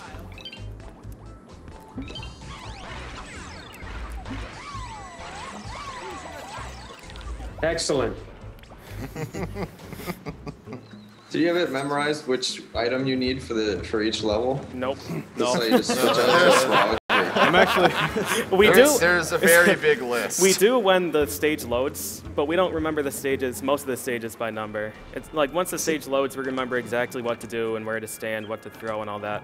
And hopefully it's all in the by right then place. it's already too late, isn't Right, it? yeah, exactly. So we've got a list of stuff in front of us to remind us what we should start the stages with, and we're really bad at checking okay. them, so I usually have to change mid-stage anyways. Oh, Cardinal, nice. Never heard of a yellow cardinal. Oh, so spikes are supposed to kill you, but the very edge of them is safe. Yeah. Oh yeah, I figured. Yeah, it's like 1 pixel. Yeah. That's by design. It's really tricky to pull off there. It's easier, I think, on the right side. Oh, good, Rank. Good, Rank. Well done. Cheater. I'm gonna try it. There's another early stage exit. Sorry, secret stage exit here too as well. All right, you're good.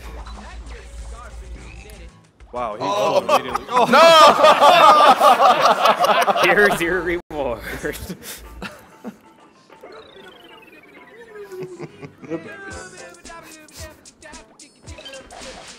How many secret stages are in the game, Dan? 1 for every chapter. That's right. What? 1 for every chapter? 1 for every chapter. Right. Okay. Did you get everything? How fun was this song to sing in the recording booth? Remember that, Dan? Yeah. me and Dan got in the booth and we did 1 dry run, and that was it. That's what you got. Perfect. Yeah. It was originally going to be a regular level song, and then just the idea of being annoying. But the levels did that on their own, so we switched it to a reward for finding a secret, and added in the lyrics there. So yeah, it wouldn't be as charming if you heard it way more often. I disagree. Yeah, I think that song would be fantastic to hear all the time. I don't know. I'd be pretty upset if I was in one of the more difficult levels in there.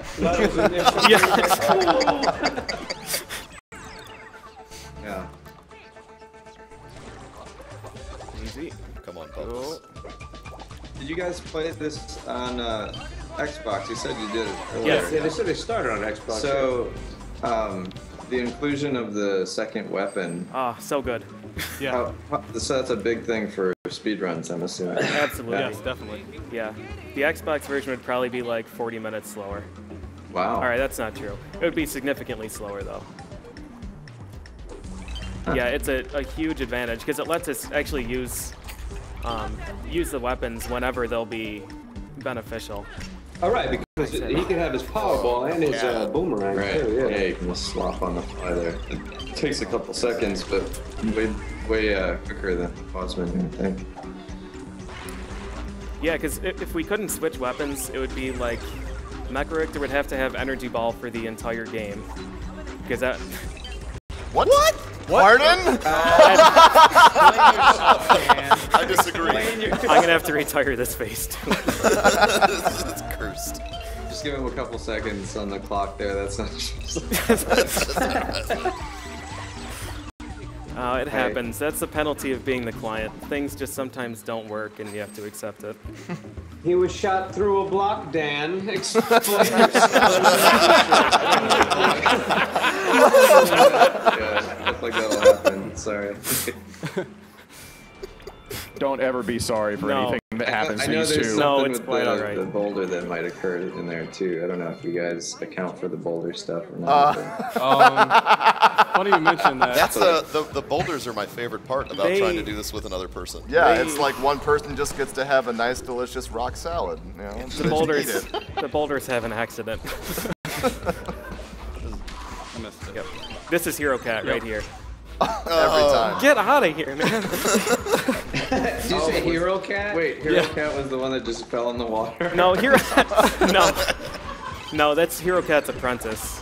Oh. Hero Cat's the one that anti-aired me when I tried to leave the ground. Yeah, and he's then the one that just goes for it. Yeah. Sometimes they're just really good with that. Yeah, like every single time I try and make that jump, Hero Cat usually hits me directly into a laser that just started firing. Come on, Ice. Wow, no ice. Yeah, that's Hero Cat. That's Snowball. That was very good. The Ice Cats they're impossible. They're not nice the people. worst. You can get stuck there for minutes. Seriously. Because you just get stuck in a pattern of getting you iced. cannot predict. Yep. Yeah, so rude. I got so mad during that part the first time Oh we yeah, played it. when T-Rex and I were learning it, I literally threw my controller, and I don't do that. I'm a calm person, and I was just like, I'm just putting it down, and I'll just die 1,000 times. It's fine. I don't care anymore. I hate life. Sweet, dude. You're making that perfect jump, and then the sliding block goes right in front of your face. I know that feel. Yes. Yeah, that blocks. When you're the client, you can do things with blocks that you're not supposed to be able to. There's like just a minor amount of desync between the players when you play online, and it's just enough. Like the blocks, the objects, rocks, blocks, all that stuff, they won't sync up with the client for a few frames. So if I can get into a place where I'm not supposed to have a block in those frames, then I can get a block somewhere it's not supposed to be. Oh. Are we going to see some of that? Yep. Oh, yes. Yeah, at the beginning of that stage... I'm really curious, actually. I can't wait to see that. At the beginning of that stage, I put a block into a one-tile wide gap. Just to make sure things were working properly. We shall see. Oh, I like to. I like For example,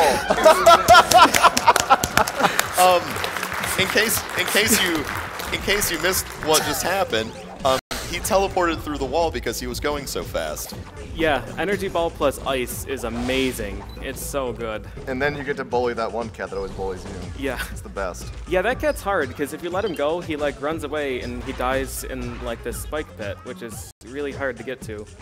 So we just go... You've been playing this game so long, you've actually built personal vendettas. Oh yeah! Oh man, it is...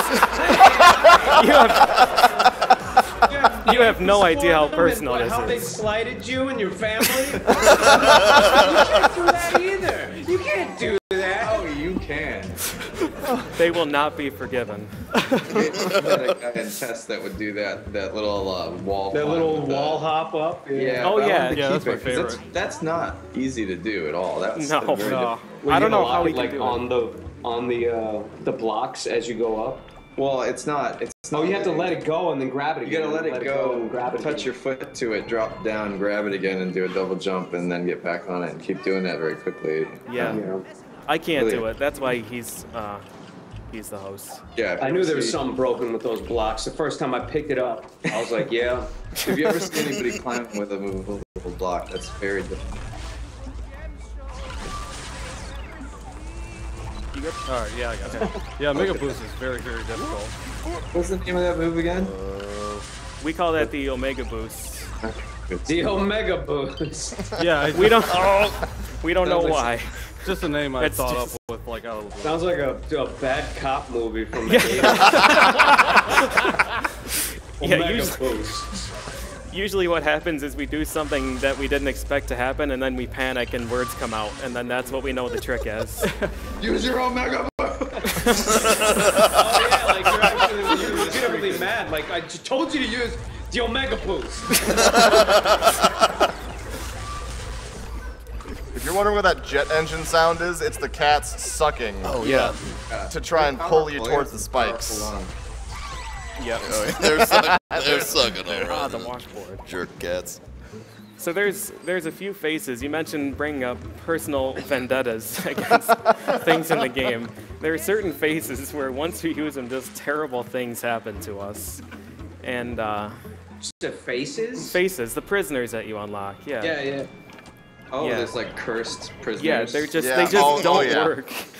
Like every time I get the mushroom, I get stuck in the wall or stuck in a block or something, like immediately afterwards. That's all mental, man. You need to shake that. That doesn't make any sense, sir. Uh-oh. Oh no, That panic. body block.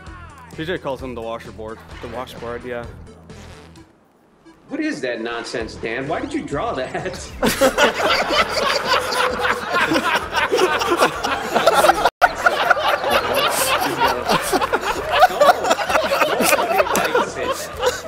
What's it supposed to be? Just set me on fire. Oh god. I don't Is it know. like sticks of butter He's in got a a row? name. Oh, he's got like 2 mouths. He's got a name, and I actually don't remember what it is.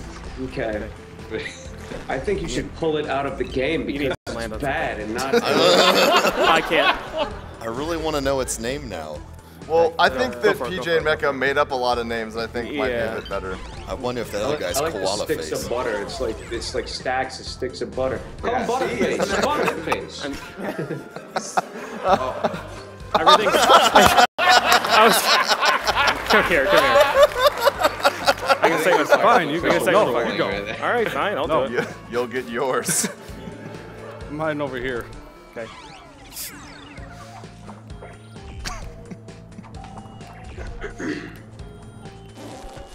I can't jump over there because I get client bear. I'll astronaut you. Warrior. All right, so you guys have your cursed faces. Do you have faces that bless you? That give you extra luck by chance? We do. So that's what I was trying to do there. That was good. Yeah, we have some really cursed faces. Yeah. Yeah, so there are a few faces we definitely prefer, and we try and save them for like the end, the hard stages. We just do this face for the rest of it. My favorite is Pumpkin, and my second favorite is Vampire. Ah, Mr. Pumpkin. Mr. Pumpkin. Oh. I thought I went in the door. This is the speed run.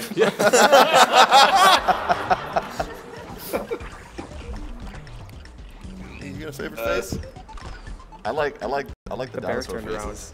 Oh yeah, all dinosaur faces. I'm a little biased about that though. Yeah. I hate that cylinder girl face. It looks like a girl that I know, and she's always bothering me with her problems. And she looks exactly like that. She's always really wide-eyed. Nice, Everything is a problem. She just wants you to hear her hearing you. That's all she wants.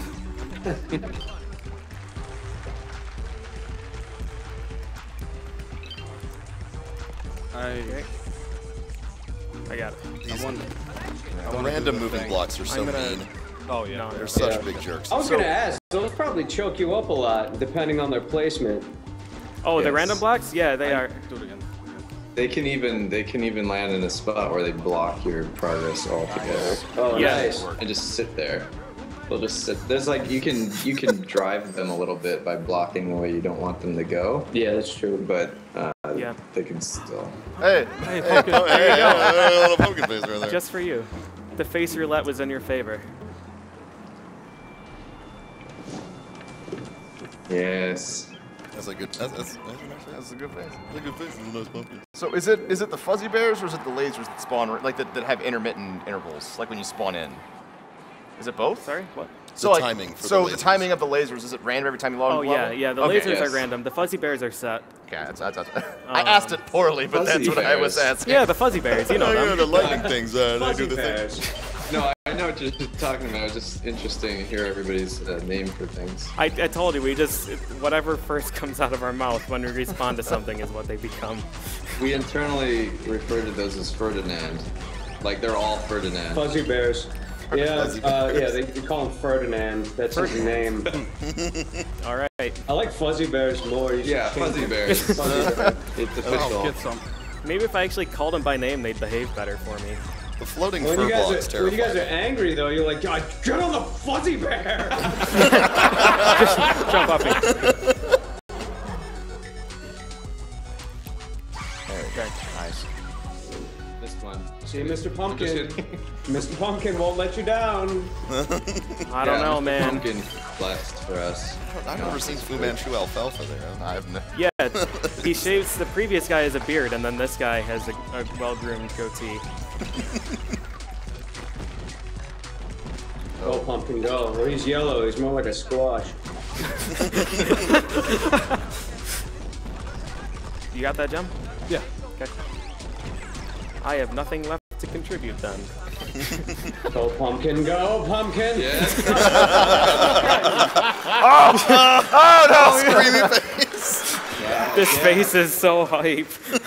Hey, Dan, why'd you give your cats human hands? That's stupid. You're so famous. So do you two want to go over like the plot of this game for everybody? No.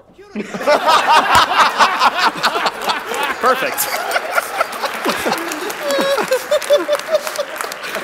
That's That's a good answer. That's a pretty solid answer. You know, That is always the appropriate answer to a question PJ asked you, by the way. Oh yeah, that's a this great one? thing to Do say. you two want to go over the plot of the game for these people? No. Yes, I see we're on the same page here. All right, Dan, you start, and I'll never help.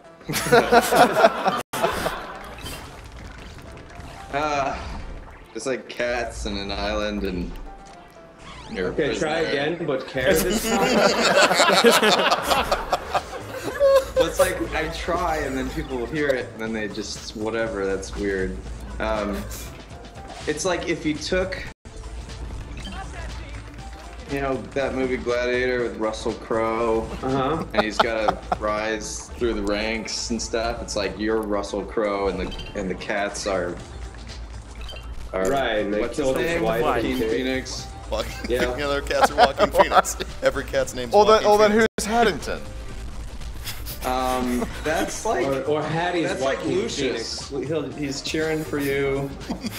And I don't know. It's just that's not what it's about. That was the worst analogy I've ever heard. I would cheer for you. It's like, have you ever seen that movie Terminator 2? Okay, Well, look, so the it's a cats theater, are but like, it's like a T-1000. theater, but it's like What is this face? This volcano round eyes. face. What is doing what? Volcano Do it. Yeah. It terrifies me. I don't know what it's supposed to be. Oh, the indifferent one or the squishy one? The squishy squishy one? Oh, is it a squish toy, like a stress ball? Oh yeah, and you pop his eyeballs out. Yeah. You got it? Yeah, he doesn't really have eyeballs. His eyeballs are indentations. That gem you got right there was the very first time I figured out how to energy ball boost, and that was awesome.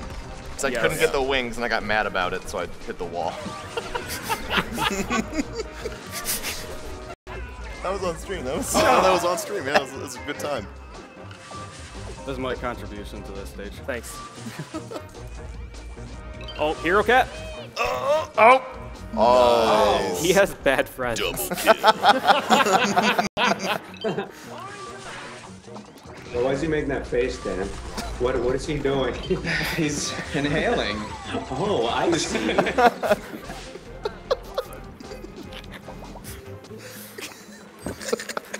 I'll be right back, guys. 2 seconds. I have diarrhea.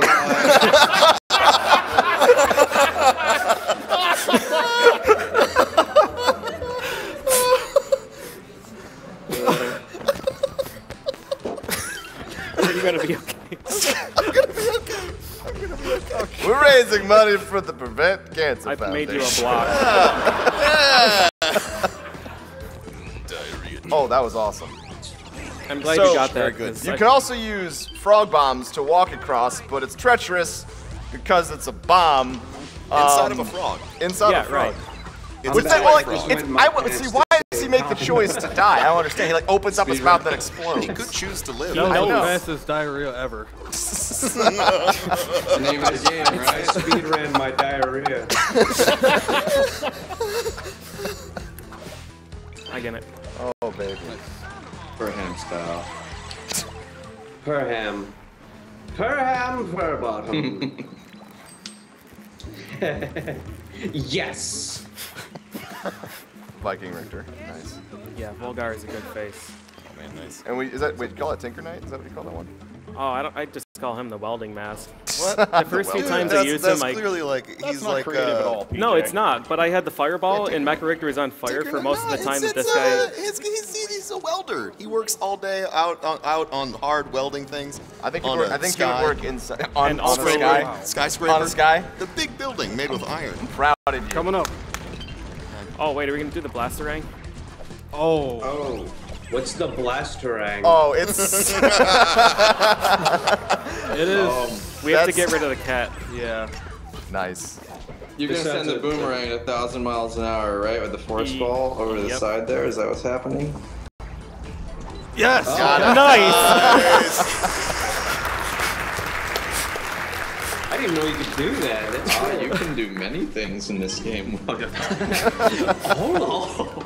No, that is a good trick. Man. Yeah, that's amazing that it worked because we found that like 4 days ago. Yeah. Oh man. I remember you telling me about that, and I was like, making that up. And then we're like, we have to reroute the whole game. And then we're like, no, this trick is not something we want to do. You can do that with the fan as well, but I would imagine the fan isn't something you would have in your inventory now. The Blasterang. Yeah. Yes. Dan, call me Blasterang. Blasterang, over. Yep. I forgot about that one. Did I just stand on the checkpoint? Don't worry about it. So that's another instance of putting blocks where they shouldn't fit. It makes these puzzles a lot simpler. So over the course of the game, sometimes the narrator also cuts out for no reason, and this is absent for forever. Oh, he has a reason. That's all right. I'm here still.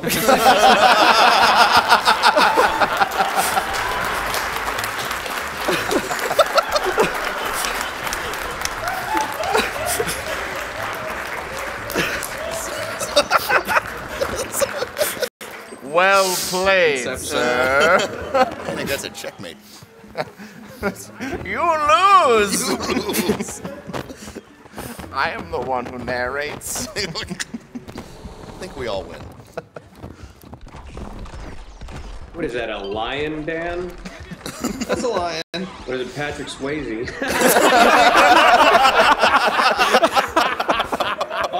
Rest in peace.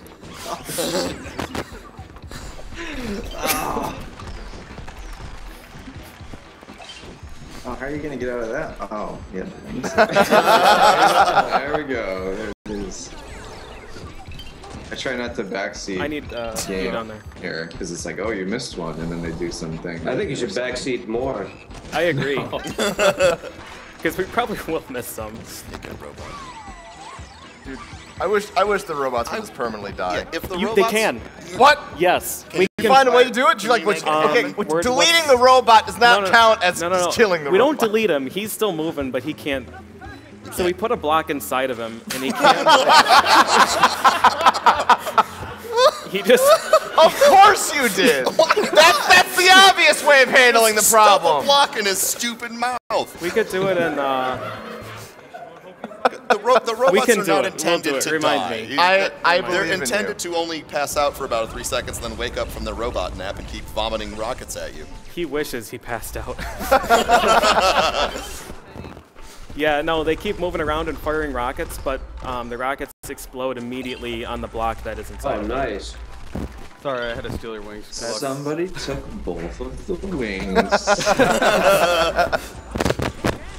You guys have it down to a science how many flaps you can get out of there? Nope, absolutely not. We actually mash it sometimes. Yeah. To make it harder. I think they just do it really quick to get from point A to point B. There you go. Oh, I still have wings. I don't need those. Nice. You got it? Oh. We're good. Okay. What did I just say? You said clear your mind or something like that? Oh. That's the one where you're messing with them while they're trying to focus? Yeah, that was dumb. I remember getting very angry Yes, when... even better than Mama.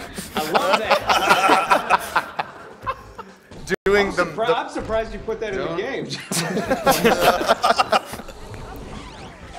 That was like a joke. I sent it to make you laugh, and then it ended up in the game. So this is what Will will do. Will will send me a pack of stuff, and there's like 10 jokes in there and 50 non-jokes, and I have to figure out which ones I'm allowed to use. And I knew that you can use that one though. You're just saying a sentence. Right. She didn't trademark Mama. I don't even know I who can you use that all I want. Yeah. Oh man, those little puzzle blocks are sadistic, man. They're getting through them pretty quick, but the secret about it is you gotta solve it in reverse of what your brain wants to do, which is what's totally. the secret about it is I failed algebra, so I'm always there for like 3 hours trying to figure out how to get through the wall. Just gotta worry, your buddy will get them. Oh, you just always play with a friend. Mm-hmm. That was the fastest secret stage I've ever seen. The way to do it, or maybe even more than the way to do it. I think you guys skipped through an extra fan there, huh? I think so. I don't even know. I don't use a fan. Oops. Oops, what? It's all right. We didn't see that. Nice. What are we talking about here?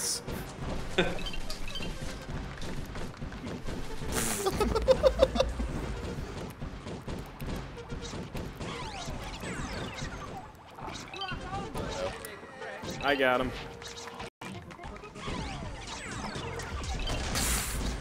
He's not gonna attack you. You're wearing him for a hat.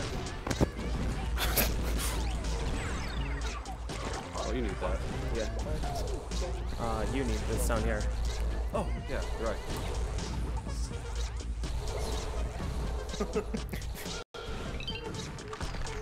Excellent teamwork.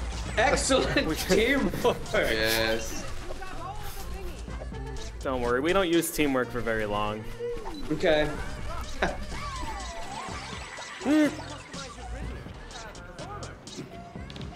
Mecha, we're...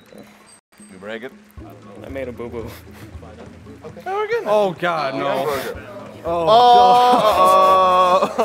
Wait. Which stage is this? What stage is this? Because that can make it way more better. 3 Encore 1. Oh, God. Encore 1. For 3? Yeah. You gotta do this whole entire stage. Oh, yes, you do! Good luck. You got one chance. It's over. It's all over. Oh, because of the mushroom head? Yeah, the mushroom's a bad player. Right, yeah, so why did you pick it? Come on, mushroom, you can do it. Deep breaths.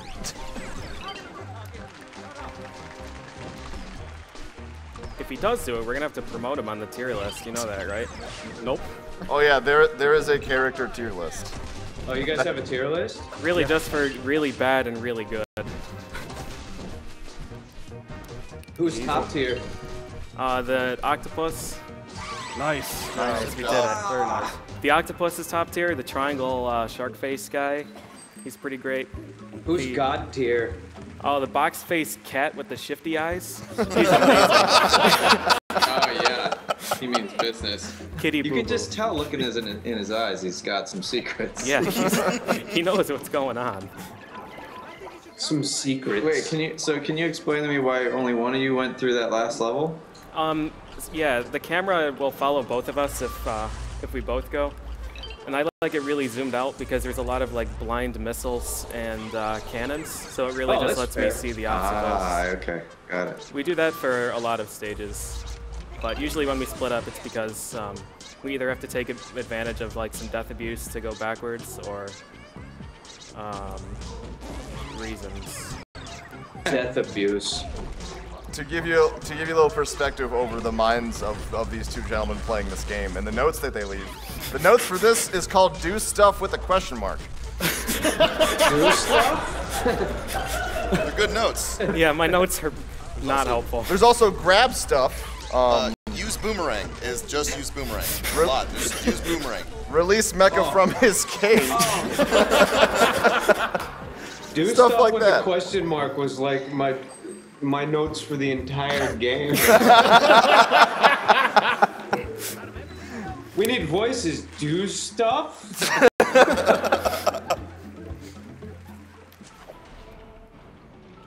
That was good. That was good rocket dodging back there too. I don't know if anybody saw the. Yeah. That was adequate rocket dodging. Oh, I love Crazy Pirate. Yeah, Spooky Onion is a good guy too. Yeah, we call this guy Spooky Onion and Spoopy Crazy Onion. Yeah. I feel like the onion guy would be something I woke up to in the middle of the night, terrifying me as a child. So the Spooky Onion actually plays really well. Me as an adult, if that was staring at me. One of the times when we played, he duplicated That's the true, finale. It is a terrifying face. I've never even seen it that way. Well, was it supposed to be a ghost? He does look like an onion. Yep. I kind of want to change his name to that. I like Spooky. Spooky Onion. Yeah. Spooky Onion. We're a It's bad a good influence. username, if nothing else. Letting PJ influence anything in your design is a terrible idea, by the way. I'm sorry. The notes for this next stage are: do whatever, pull block through the cloud to the top bridge thing. Oh yeah. So watch for that, guys. It's going to be intense. Yeah. We gave it away. Make sure you remember that. All right, I'll do my best. No, that's later. Oh no, let's do whatever it takes.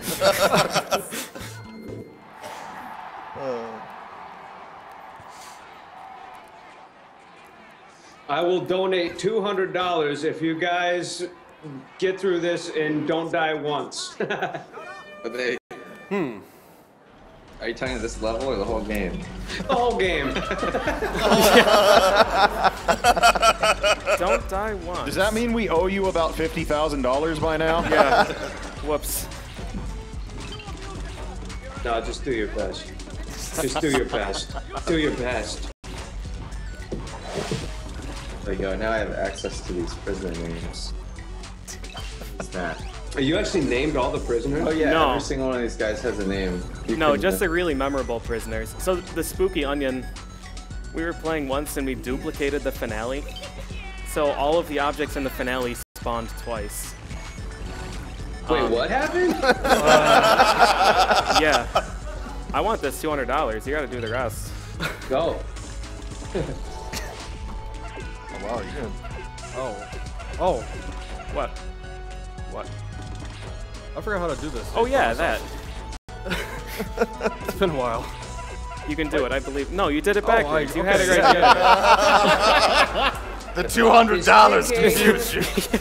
I'm blinded by money. We did it, almost. Wait. Oh, you got it. You got it. Okay. What are we missing? Huzzah! I'm really determined to get this. Smash, So intense right now. So intense. Yeah. So intense. Oh wait, is it for both finales? Oh, that could change things. Let me get something useful then. Oh.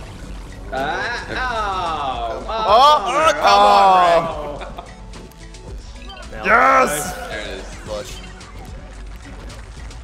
All right, Grenade Cat, don't do what I think you're gonna do.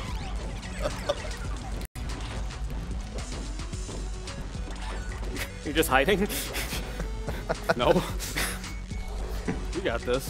Thanks. Sweet. Yes, go. No. Sweet. Yes, go. Oh. Pretty good. I got faith in you, PJ. Why? Why would you say that? That cloud block section back there was one of my favorite parts of the game because you got to be just tap on the thing, but it's Nice like job. clock sticking down. Nice. It's good. Wait, did they die? They didn't die? I don't know. Anybody die? All I have right. to be held to my word. Did anybody die? I don't think so. Nope. Nope. Nice. Oh, Sorry. cool. I'll donate $200.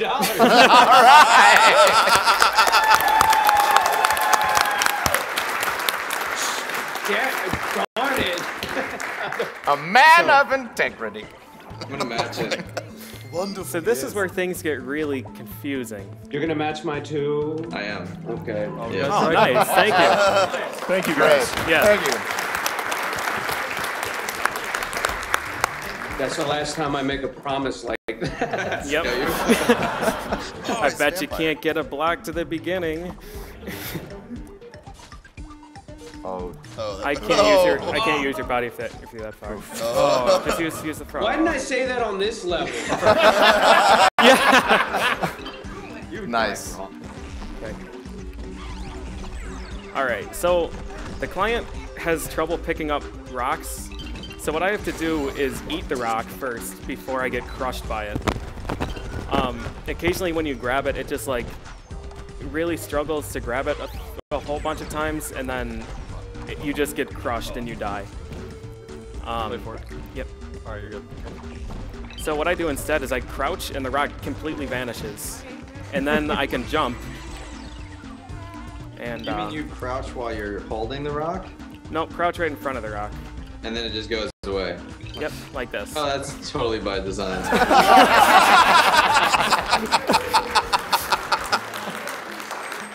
That was Delicious roll. that was one. Dude, I have no idea. Oh yeah, it's totally by design. Just crouch by the rock. Right, yeah. No. Like, Makes sense. Yep. No, me. Me.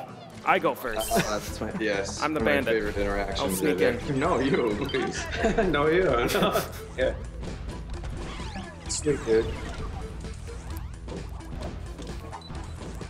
Megan. Oh, thank God I didn't do a thing. We have questions yet. You have questions? Oh yeah, we're asking Megan here, who's looking up the chat room.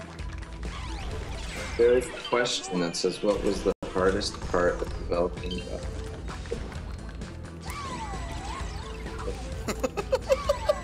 When the toast is on fire, I can't help. It's so funny because it's ironic. Yes. Yeah. The toast makes sandwiches out of you too. If there's 2 of them, they just keep pushing in between. Yes, that's the whole thing, right? You in the game, you encounter one slice of toast, and you're like, whatever, and then the other one runs on, and people's eyes immediately grow. They know what's happening. Oh, really? Huh. We need better fire. Dude. We need better fire. Yeah, Here, better I'll fire. throw the fireball harder. Fire. There we Nice. go. Nice. Easy every time. Yeah. What was the hardest part of developing Battleblock Theater, Dan? Answer the question. Honestly, for me, I think it was trying to think of what a boss is in this game. For a while, I was trying to do the traditional boss stuff. There's a big monster that... Oh yeah, that's right, yeah. I'm not moving. There's actually like legitimate bosses in this game. Right, but it was weird. I think it was... Yeah, it was thought really of a boss difficult as the finale levels, where it's just got to do a good job in a certain amount of time. So the bosses became the finale level. Right, when you play the game now, it's like, oh yeah, of course. But I mean, I think that one I beat my head on the wall for at least a year, trying to figure out what should the boss be. Yeah, like the traditional style boss, yeah. Right, because people think, oh, I played Castle and there's like 2 bosses per level. Yeah. Of course, there's going to be this big thing. I think we all can agree though that in cooperative, your teammate is the ultimate boss in the game. It's true. It's true. If I get a fair. hat, you're... It's kind of like the princess fight for the entire game. You can just attack. Yeah, that's true.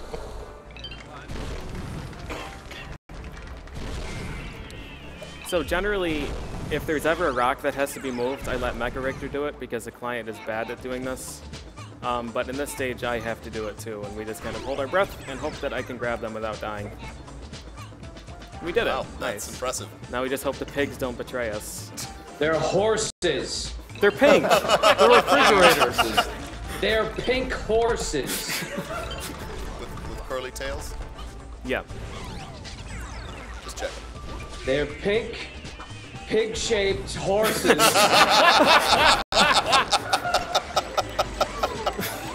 Well, I think one of the bigger stretches in this game is the shark. Oh yeah. Oh, the duck shark? Problem, dude. Yes. The duck Will you shark. just... Yeah. This is my world. What inspired all of the drawing of like a lot of the faces are just off the wall strange. Like, Yeah. Did you just run out of like kitty cats and you were like, I don't know, let's make this guy look like a spark plug? It's a couple things. There's 320 designs, so it's some of it was just like my brain just stopped. Oh yeah, late nights. It was really hard to fill them out. It took months to try and figure out what everybody wants to play as and what they should look like and all that. But it was just a really long fight. Just trying to fill out everything. Like, okay, dinosaurs, animals, cute things, tough guys. Yeah. I was just trying to fill out the list of all that, and then it Something became for everybody sort of thing, yeah. Yeah, but then it was like, oh, I got a pirate. There should be like the lead pirate, and the first mate pirate. Yeah. Thing. So you can you can play up the co-op aspect of it. So then I started trying to match some of those. And, Nice. yeah, I don't know. I redrew a ton of those guys though, and then for some of them we showed the game before it was released, and then I got rid of one of the guys, and then people would be like, "Dude, that was my favorite one. Why did you get rid of that?" So just like that weird butter layer guy. What's is that what's that? Is it like a guy hippo with guy? like house shingles? Yeah, I've never seen that guy. The Wait, which washboard. guy right there. He looks like an astronaut. Astronaut Master Chief guy. Yeah, exactly. Master Chief guy, yeah. I will not refer to him like that. Oh, man. He's a space alien shooter man from a game. He's trademark friendly, dude. Trademark Friendlyton? Whoa. That one guy with the lines, he totally Where's looks this like cat coming from? Or, you know, like the slats on the side of a house? Siding. You know, call him siding. Mr. Sidings. Mr. Siding. What's this? I don't know if I can do it. I'm client. Yeah, client can't get across the water. There you go. There you go. There are significant differences between host and client. William, there's a question for you. Yes? It says about a year ago, a call was made for a Dota 2 voice pack. Is it still in the works? The Dota 2 voice pack will be out within the next 3 weeks. Is that true? That is very true. Now shut up about it, because it'll be done.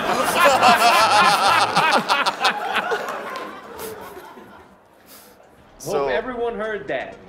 I'm sorry. I had diarrhea.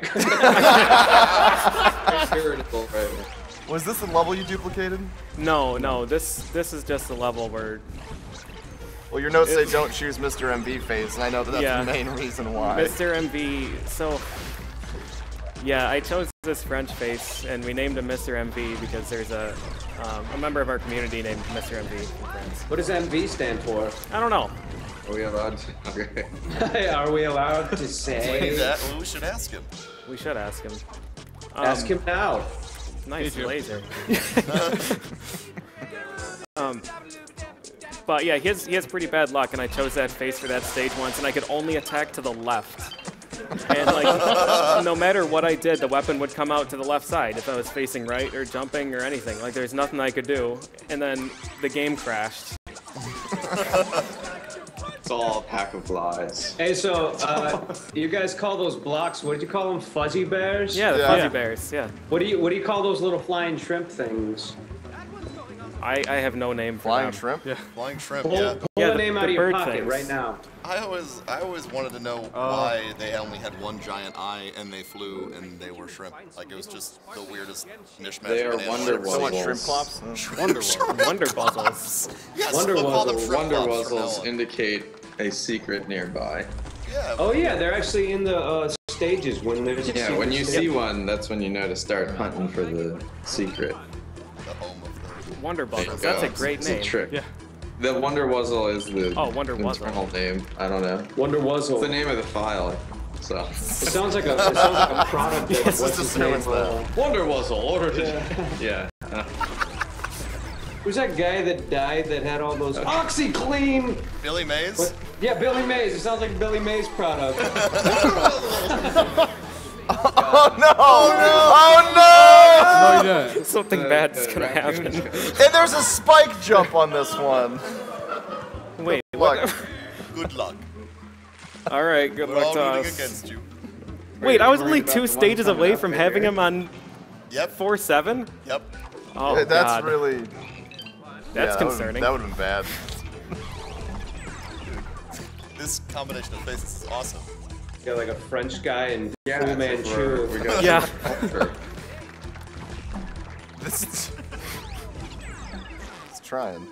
Good job. The other neat thing right there, he hit the frisbee with his feet, so he didn't get smacked. Like get hit in the head and knocked down. Kick his feet. Perfect. Perfect. Delectable. Take the back door. That's what. No. All right, let me in. Let me in. These two guys look like they could be in a buddy cop movie. Rush Hour 4. Rush Hour. Nice. Hey, you can't say that. I mean, quick quarterly passing of a day. I mean, I don't know. Starring Jack Channington. Jack Channington. And Christopher Tuckums. It's a phenomenal movie. Why are we not writers? I don't know. That's They're all true. So The yeah, changing chapter. of heads every Yeah, board. It keeps it interesting somehow. Keeps it fresh. As trivial as it is. It is not trivial. Yes, it is, Daniel. So with two people, how many total combinations of faces could you have? A lot. That's a good answer. But I want a real answer from someone who can math.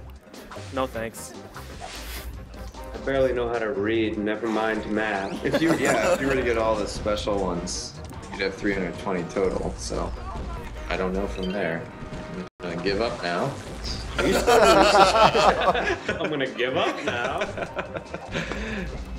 You just used. Are we still releasing what? Are you still releasing heads? Yeah. So there are. Megan, how's the special prisoner system work? Like we do, we swap out who you can get each Friday. Yeah, pretty much any Friday, or if we have like a holiday, that's when we switch out the prisoners, the special. Right. So I don't know if you guys caught that, but every Friday and every holiday there's a... You talk too quietly, Dan. You need to speak up. You need to project your voice from your chest. Say it from your chest. Oh yeah, it is Onyx. Yeah. All right, so this stage is. Oh, you get to. Okay. This stage coming up is probably one of the most frustrating for anyone who's played Insane mode. But Mecha Richter and I found a solution. This is the one. Just get the best time and shut up. the notes for this just say build Onyx. So.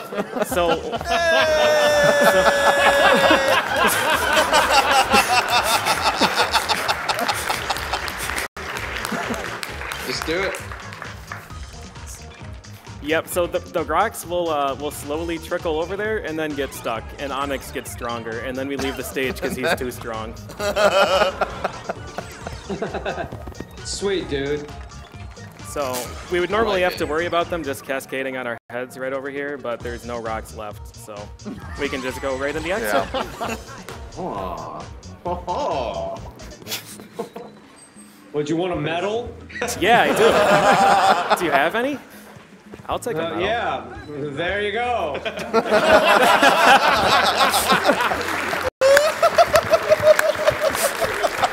Oh man. Is there a level where you guys say, okay, we're at the halfway point, this is where we should be by now, or? What, are you bored already, Dan?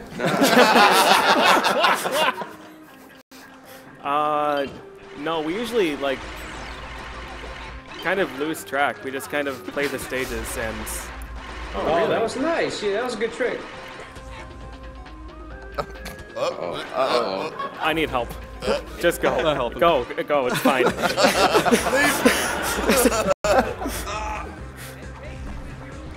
Nice. Yeah. Yeah. Yeah. Yes. Ferdinand. Oh. Nice, it's beautiful. All right, let's go. Don't die. Get. That's good advice. So, whose idea was it to develop the suicide fart? Because being the 5-year-old I am, I still laugh at it after watching 400 hours of them playing this game. Don't land in the exit. Doesn't that have like a safety measure just in case someone got jammed?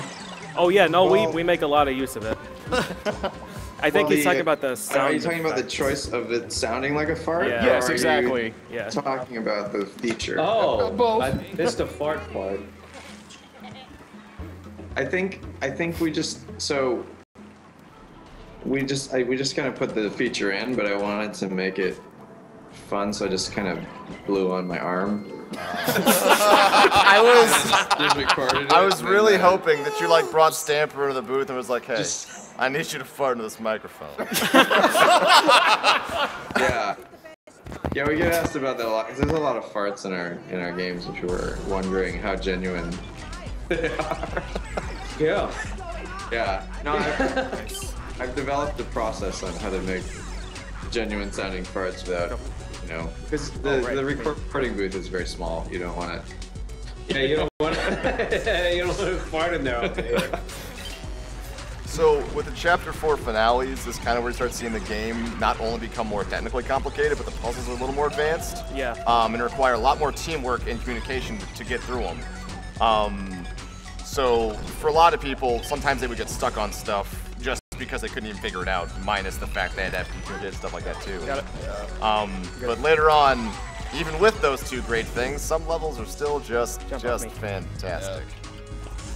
The first time we played through the game, once we got to the last stages, it went from being like 5 minutes a stage to 10 to 30 to yelling. A couple hours. Yeah, well, to yelling. Oh, don't Fist worry. fighting. I punched the level designer in the mouth. Like,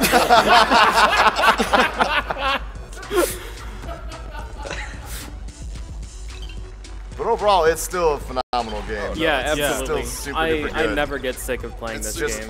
Get sometimes it's good to get just really, really, really mad. It's okay. Hey kid, you want to get mad? I got a game for you. Yes. Because you appreciate when you're not mad a little more. It's balance. It's about balance. yeah, it's all right. It's an all right. Hey, game. Stamper. Yeah? Here's a question. Is it weird to hear your voice in this game? No. Okay. What would it feel like if it was weird? I have a question for you two. What would it feel like if it was weird? That's what that guy wants to know. Dude. Do you two have any favorite levels? It's like I'm so desensitized to hearing my voice that I don't even. It just goes. It's like hearing a song from a game so often. It's, you don't even notice it anymore until somebody points it out. Because you're in the development process, and at the end of it, when you're on the ground level, like you don't really even see it as a game anymore. It's like this mountain that you kind of climbed over, so you kind of view it differently than other people. I don't know. It's kind of hard to explain. I feel different. I feel like I forget that I even drew anything in here. Like I just play it. And, yeah, it's kind of. look at that. Nice. I forgot that I voiced anything in here. As far as favorite levels go, I think just for arena, I don't really have any in story that are my favorite, but I really like some of the basketball levels. Yeah, some of those arena levels are really fun. There was a time trial level that was my favorite level in the game. And I don't know if you left it in or not, but it was just this series of panels, and it was just raining cannonballs. Yes, you will see that in this run. Really? It's in the Encores. Yep. No, it's my favorite level. World 8 Encore 3. That is. Fun fact, that was the very first Encore level we ever made. Really? Wow. Yeah. Wow. That's a strong way to start it. Yeah. Yeah, see, I like that one because it was one of those things where it was, you knew that it was doable, but it wasn't impossible. Yeah. That's a fun stage on Insane Mode when you get to the very top. Yeah. Oh, this stage. This is the stage that says in PJ's I'm notes, stuck. do whatever it takes. Uh-oh. Yes, this stage.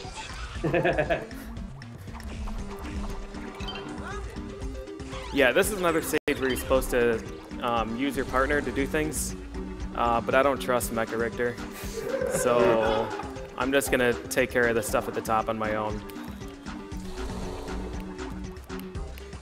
You're normally supposed to get this rock, and wow, nice. Missed it. Nice. You're supposed to drop this rock on the bridge and then get the yarn that way, but I use that block as a backboard, and I can get the boomerang down there if I get really, really lucky. And I did. How long did it take you to figure that one out? That was like one of the ones where we just tried a whole bunch of elegant solutions and then got frustrated, and we were like, I'm just gonna put a block here and throw it into the hole. And that's the one that worked. Sweet.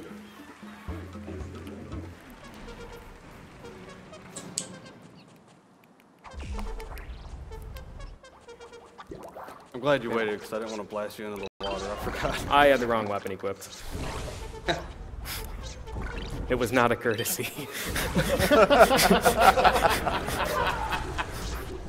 Oh man. All right, I'm ready. I'm ready. I'm not ready. He was ready. He was ready.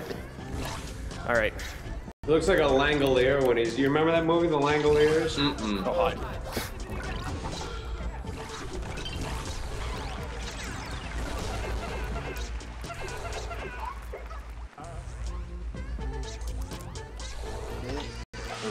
Ah.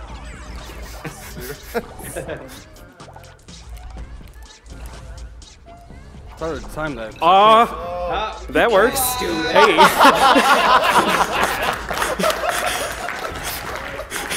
Solid. That's not the way that's supposed to work. Oh, if that happens again, just duck. No, I ducked and I clipped right through the elevator. Oh, okay. I didn't see that. Yeah, that was awesome. That saves a lot of time.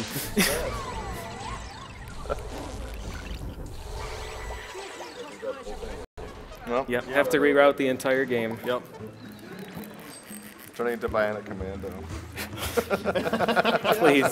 Please don't. What? You guys nervous yet? Are we nervous? Oh, Yeah. because Not really. I feel pretty good. I'm nervous about World 8 though. Yeah, World 8 is going to be interesting. Yes, I'm playing with the Super Nintendo controller. Just because Are you I like really? it. Yeah, I am. Cool. Yeah, so I lose a lot of functionality because I don't have enough buttons. So I can't actually pan the camera or any of that. I just kind of trust that it's going to be okay, and it usually isn't.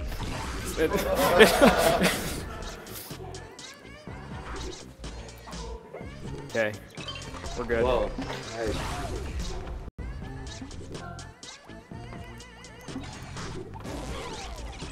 I'm not going near those things. So a common thing you'll see now from a lot of levels is there's a timing to everything because blocks disappear and reappear, usually after triggering a mechanism that causes the saw blade to go on and off buttons, or a bunch of other things that could happen, or a rock finally hits a button. But so you'll see a lot of patterns that start to emerge in the later levels that kind of make it frustrating, because then you have stuff like cats and everything else that are involved too, and you just can't seem to get that one moment when you yell. Yeah. And then nobody wins. Uh-oh. Okay, we're good. Nice, nice. Oh, that. What? That face, though. The chipmunk, he's great. Or no, he's... Chipmunk and screaming face. Oh, this stage. I always think stage? it's a lizard. I don't know why. Oh, this. Is it like a bearded dragon? That's what I always think. How, man? That's like that thing that runs on the water, you know? Yeah, the Jesus lizard. Mm-hmm. Oh, it's the Jesus lizard. That's awesome. Oh yeah, like a little bearded dragon, right? Yeah. Yeah. It's just like his he's, you know, it's the same. What do you think it was? I didn't. Someone called it a chipmunk, unless I'm. No, the other guy's a chipmunk. Oh, okay. Yeah, no. I was like, what are you talking about? It's a lizard. I'm not really good at animals. I'm. Why? Jump! Okay. Watch out for that cannon. It's shooting at you.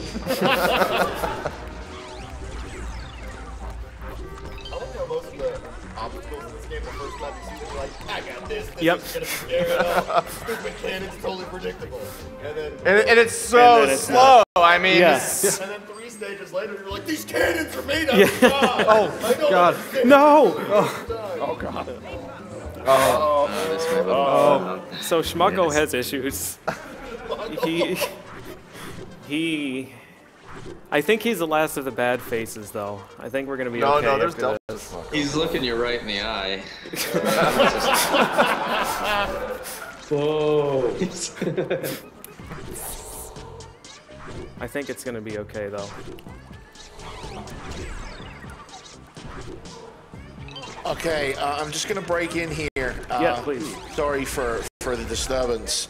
But we made an announcement a little bit earlier about combined totals and things. But I just want to make a bit of a milestone announcement. Through the tracker alone, just through stuff, we have hit $200,000. Nice!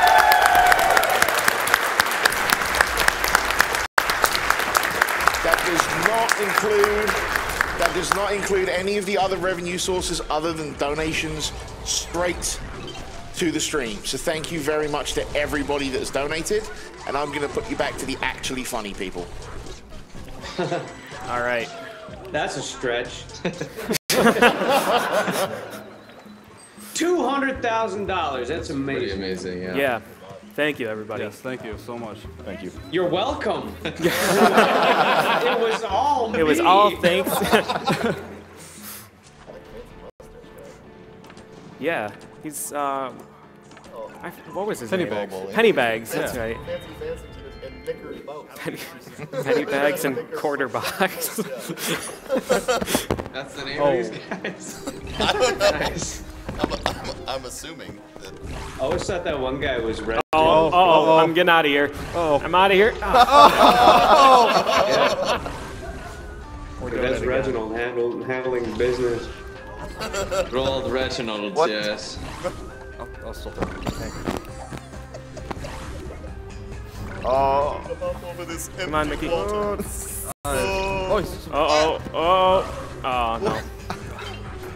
Why yellow? Why did you guys pick yellow? I don't know. Is that what you normally run with for like higher visibility, or? Nope. That's what we run with because that's the first color we picked when we started playing, and then it was tradition. I think you okay. Can't you change it at the character screen? Why are you asking me? I think you can change it during, yeah. If you hit right trigger or left trigger, I think you can change the color. I like purple. Ah, yes. Yes, purple. We tried playing with other colors once, and we just like couldn't do it. I don't know what was going on, but we just couldn't do anything. We were completely useless. Well, more completely useless. It's a color. I know. It's like we couldn't even beat the game. We were blue, and we just couldn't. We were hopeless. We were stuck on the first stage. We didn't know what to do. It's got a psychological effect, and it's the first color your eyeball sees. That psychological effect. It'll get you. Mm-hmm. Yep. Speedrunners are only moderately superstitious. Yeah. What's that mess? It's like cinnamon rolls. It's like a mess of Pillsbury cinnamon rolls.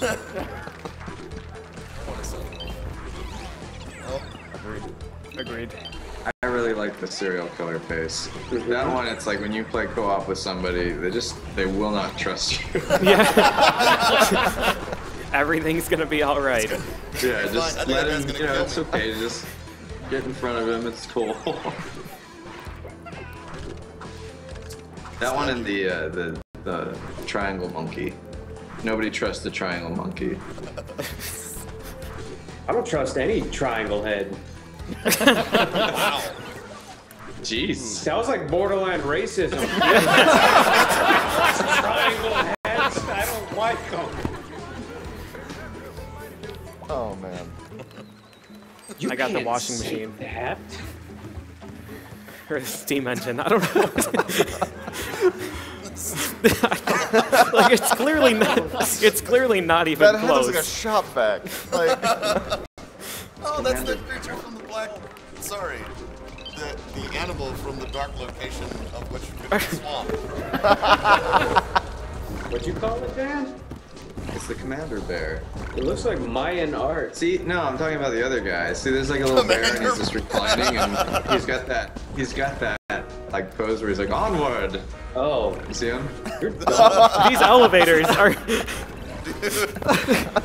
We can't get in. Elevators, what? Oh man. It's okay. Oh, I hate that part. Don't get hit by the saw blades. All right, we can do this steam engine. This is a bad face. I keep getting stuck in things. That's your karma for the robot.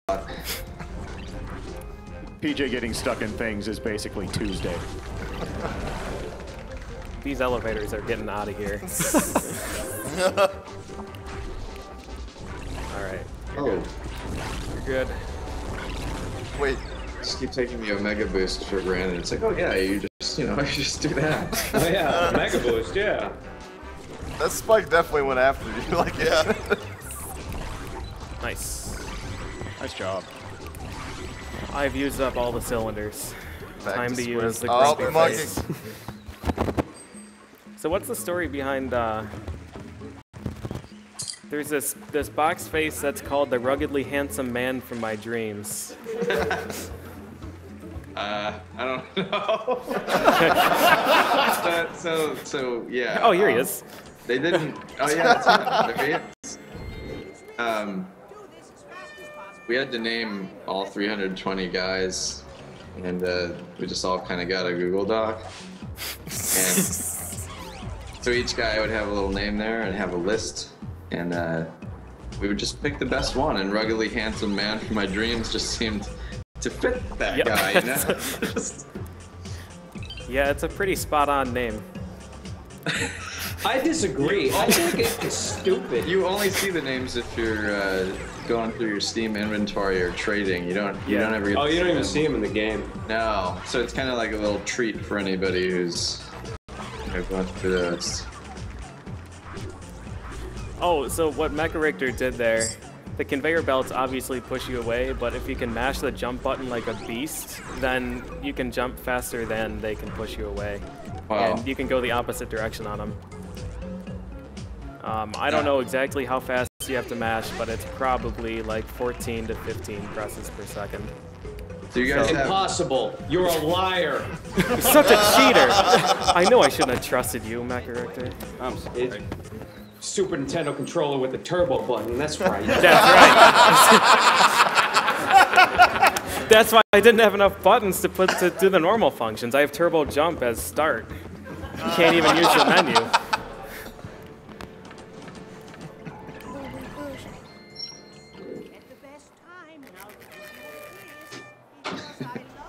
We haven't read any donations yet, have we? Yeah, we definitely have time for something. Yeah, we could do that. Yeah.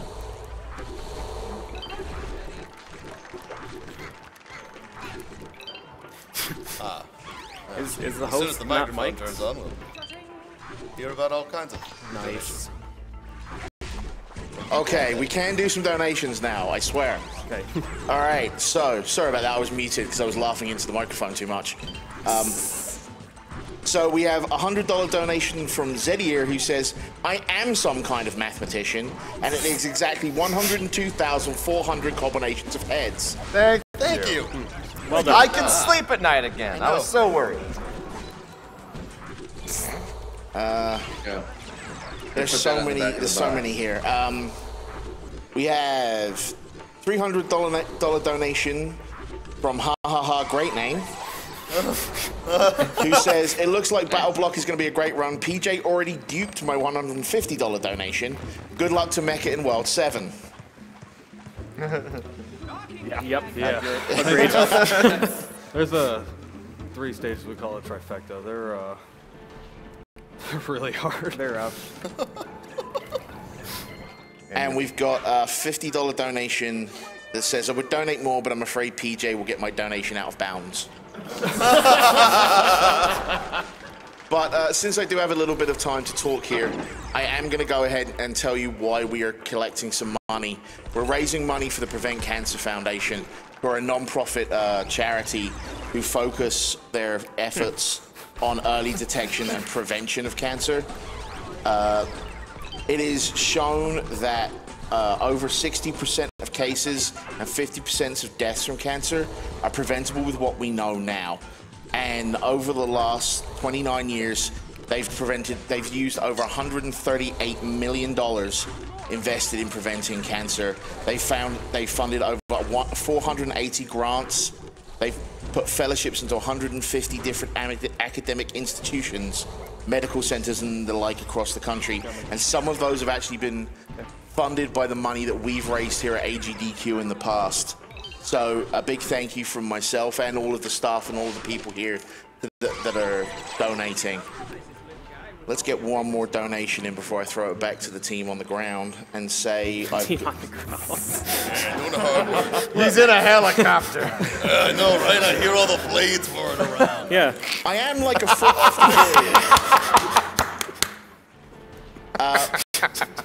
And this is going to be a really simple one. It's $20, and it's a question for Stamper. Do you plan on doing voice acting for any other video games going forward? So there you go. Unmute it. I'm sorry. Did you repeat the question? Yes, the question is from Kyle's Mill, and he asks, do you plan on doing any voice acting but any other video games going forward, and do you have anything in the works? I have a lot of stuff in the works, and I'll voice act for your game. Kyle. He's right now we're making Game 4, and Will is our narrator on Game 4 as well. Oh yeah, I forgot about the Behemoth's new game. It's whatever, you know. I'm doing that thing. Good rock catches. Jeez. Where's the rock? Oh, okay. I know. So there's jerk bird. So there's a bird who one kind of goes wherever he feels like it sometimes, and will just walk on air if the right circumstances occur, away from you. But he's supposed to eat you and then throw you the opposite direction of where he's facing. Poop you. He poops you. Yes. Yep. I was trying to avoid the potty humor, but It's then in the game, I realize I say that in this game. Yep. Has the term butt salad in it. So you can't get away certainly from it with does. us. All right. Butt salad. So yeah, the bird can be a huge jerk, and hopefully he's not a jerk. I doubt it. Nah, I'm sure he'll be just fine. That's a shark. The duck shark. It's a duck shark. Gosh, hey. Yeah. Gosh, hey. We should go into detail about the gangster voices. That was, yeah, so... So Will and I, we used to be roommates. That's how I knew that Will would be a great pick for narrating this game. And we used to play, was it Burnout Takedown? Yeah, Burnout Takedown. And when we would play that one, we played it so much we unlocked those crazy gangster cars that are just so slippery and terrible. Yeah. Just floor it and... Those old, like, Batman the Animated Series cars. Yeah. Yeah. And so we used to, like... Frankie wants us money, eh? Yeah. And then we used to, like, every time we would take each other out, we would just scream, Mercy! Once we enter the door for one. Yeah, they're just back and forth all... Yeah, so we, the cats... I know it's kind of a stretch, but that's Burnout. That's why the cats talk like gangsters. Yeah, because of Burnout Takedown. But... Yeah. Let's see if this is the right one. It's like the worst explanation for anything ever. I picked the wrong one. So that was what, like 10 years prior to the development? That was a long time ago. Whoa. What year is it now? 2008? Who is this guy? What is that? So chapter 6 is a pretty intense chapter, so we need special faces. Oh. We're gonna do a lot of things here that aren't gonna make a whole lot of sense. Yeah, this is the stage that made me fall in love with this. Yeah. This is all by design. Don't worry. Who is that? It looks like Takamura from. So cool. Oh yay! All right, I need that out of the way. Oh, there was that up and somebody up knows what I'm next talking thing about. right there. There we go. Whoop. All right, so we have a magic trick here that we like to do. So, ta-da! It's gone. Yeah. So you can.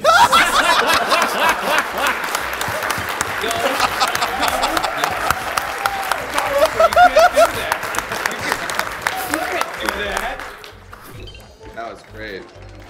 No. So if you're trying to put a block somewhere where the game won't allow it, it'll just like put it at the nearest closest available spot. But if we just occupy all available spots, then it just deletes something. You're a cheater. I've never heard that before. All right, we're ready. So this is another stage where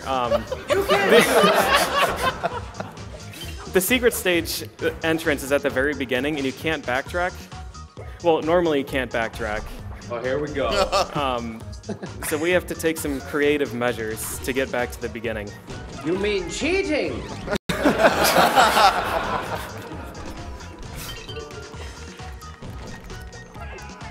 The text on the notes for this is in all caps. Go completely backwards. Is backwards spelled wrong too? That would have been great, but no. Oh, it would have made it all backwards. Would have been good notes.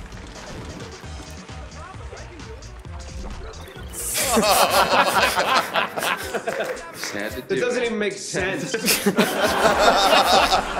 Good one, Dan. I'm at the top.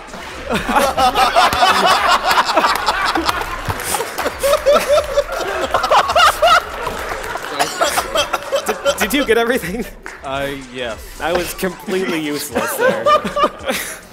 Is that because the energy ball hit you in the ceiling? I don't know. I went in one of the portals and it brought me up there. Anything? I didn't even know what happened. Yeah.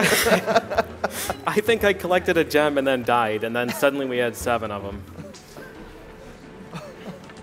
I don't know what happened. Sweet, dude. Now the cats are angry.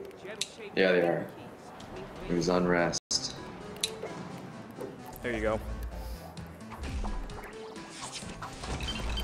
Oh, so yeah, me and Dan were, we kind of had a second motive for this too, since we were both sitting here and we were kind of open to the public. That's why we were, every now and again, we're asking if there were questions about the game, just to clear that up.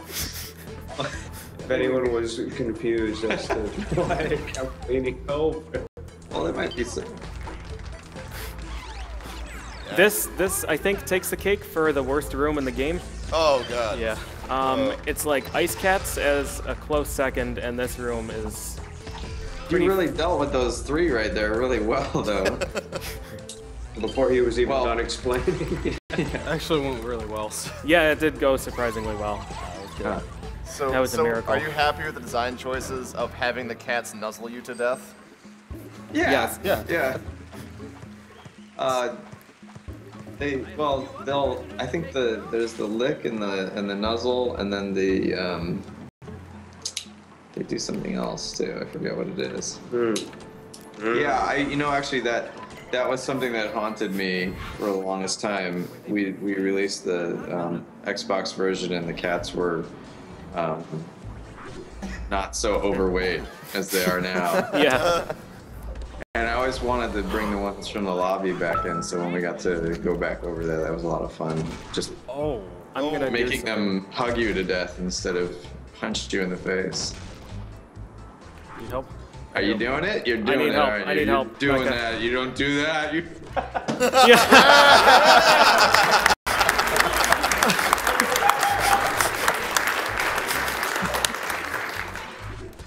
Oh, perfect.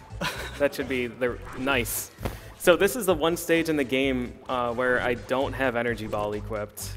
So Mecha builds a tiny little Onyx, level 4 Onyx, and then I climb him to get out.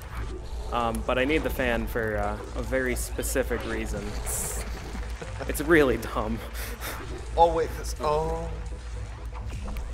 good reason. It is a good reason. Doesn't make it any less dumb. It's a good dumb reason. So there's this gem down here. And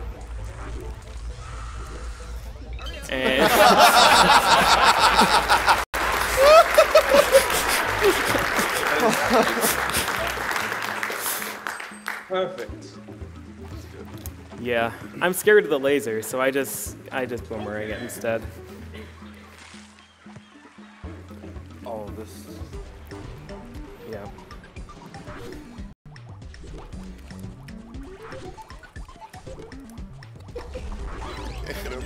The face is pretty strong. Yeah. Nice. So you're supposed to do this big rock puzzle there, but we can use a frog instead and skip all of that. This used to be a pretty tedious stage to play. but we fixed that. Thank you. Put them on payroll. That is the worst mistake you will ever make.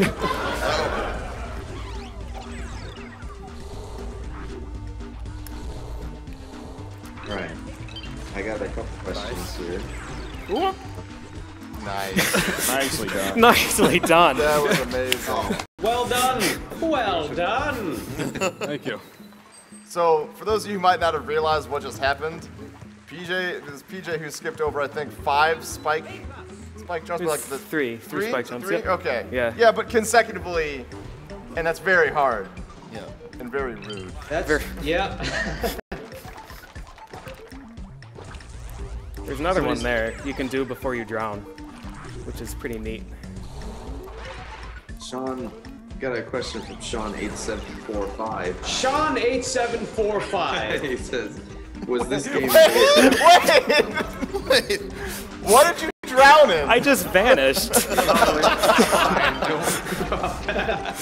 What did Sean8745 say? Oh, he says, was this game based on PDA minigames from Alien Hominid? And the answer is yes. That's a good eye there. We use a lot of the same elements from that minigame, which was a lot more crude than this. But you still blow yourself up. There were still boats and removable blocks and exploding blocks and things like that. So we kind of were lazy, and then we redid it from there. No, it was. Some people told us they liked it better than Alien Hominid, the minigame, and so we considered making it a full game, and here it is today. So there you go, Sean H745.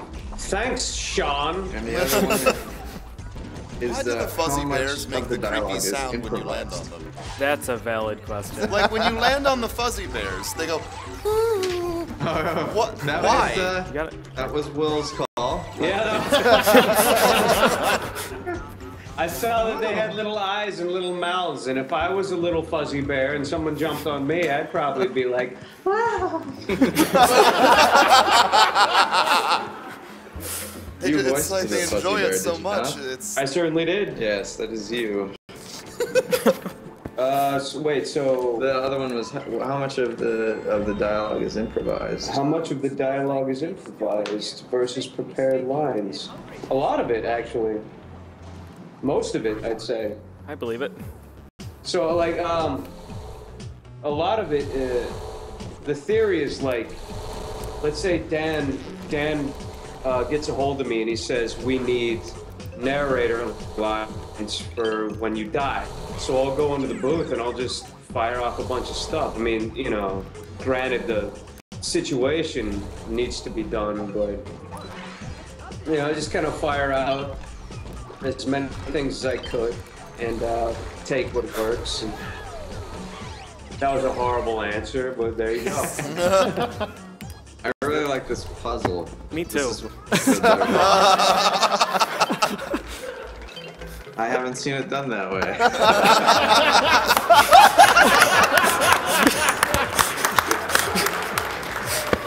They did it the right way.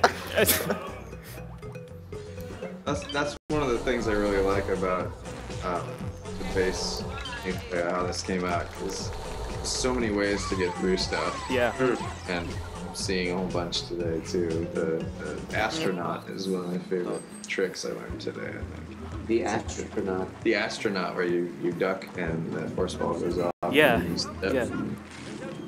Yeah, the weapons are really, really good in this game. Like, we found a use for almost every single weapon. The vacuum cleaner, unfortunately, was not so lucky. And the ice machine. Oh yeah, that one's worthless, man. There's a trick you can do with that one if you combine it with the fan and you both hit it at the same time while walking. Yeah, but that's like you can go pretty fast Broad over missiles. some stuff, but I don't know if it's worth it. All right, so there's something here with the duck shark thing. He has a special property, and if the client gets eaten at the same time he dies, things happen. Yes. Oh, this is. I'm fully aware. What happened? You become exactly? invincible as you see him standing in the soft blade and walking through the spikes. Oh, okay. I see. You can even hang out in the water. It's pretty cool. Yep. Yeah, it's great. It's really, really useful. Now, was that intentional, Dan?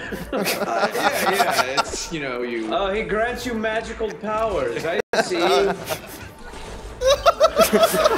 Get some, cat. So the other problem is that I can no longer interact with things. I can't grab pipes or anything, but I can just stay down here. That's what you get. Yeah. That's what you get. For eating. It's a fair trade-off, I think. Interact with the exit when that happens? I don't know about that one. What was that? You can't interact with the exit? Oh, I as can well go in the when that exit. happens? I can jump off Mecha Richter. I can jump off frogs, but I can't jump off poison bubbles or force ball. I can't grab pipes. You can't exit? I can exit. Oh, you can. Okay. Yeah.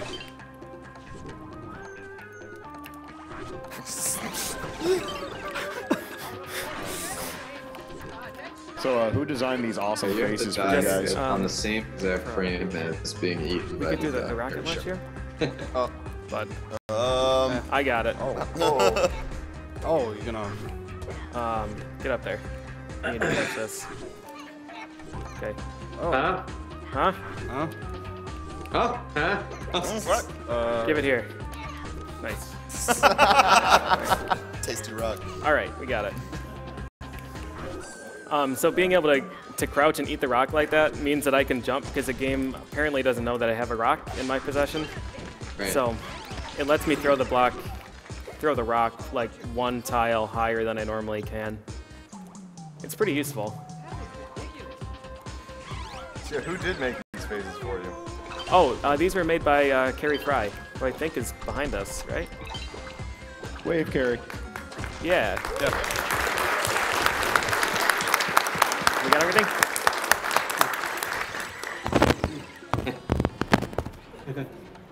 You broke I it. like them. That's one of the newer features in the Steam version where you can make anything you want there. Yeah. Really? Yeah. I haven't seen any bad faces yet. I know, I'm surprised. Like, where's the gross, like, troll faces that are just like squares with stupid splotches everywhere? I don't know. Do they have to be approved? Well, No. You have to turn them on in your settings that you can see other people's custom. Oh, okay, cool.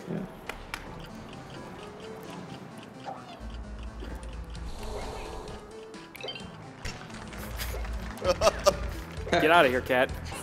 A little bit of a hug. Poor cat. I'm coming.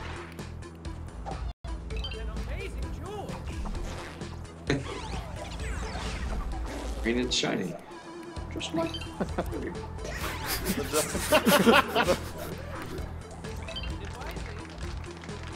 So we were talking about voice acting earlier for your lines. Is there any lines that didn't make into the game that you wish that were in the game? Yeah, that's a great Any lines you're allowed to say? No, you don't.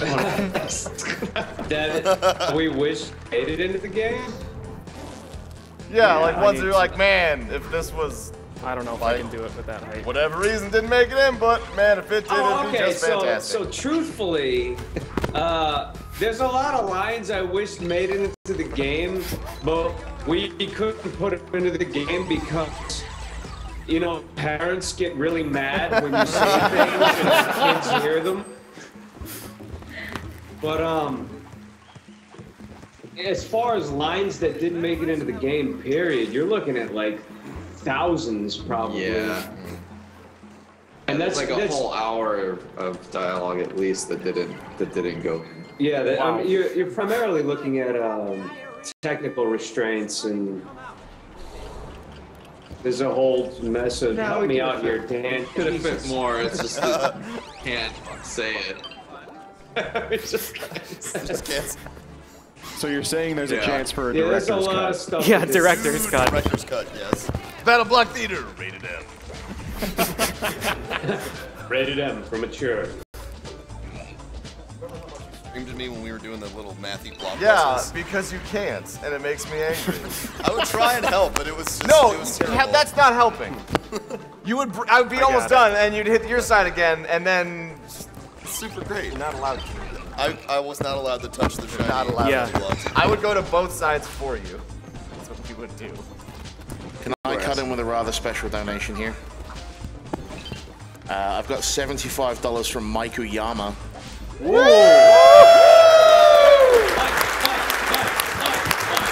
got it. Oh, baby.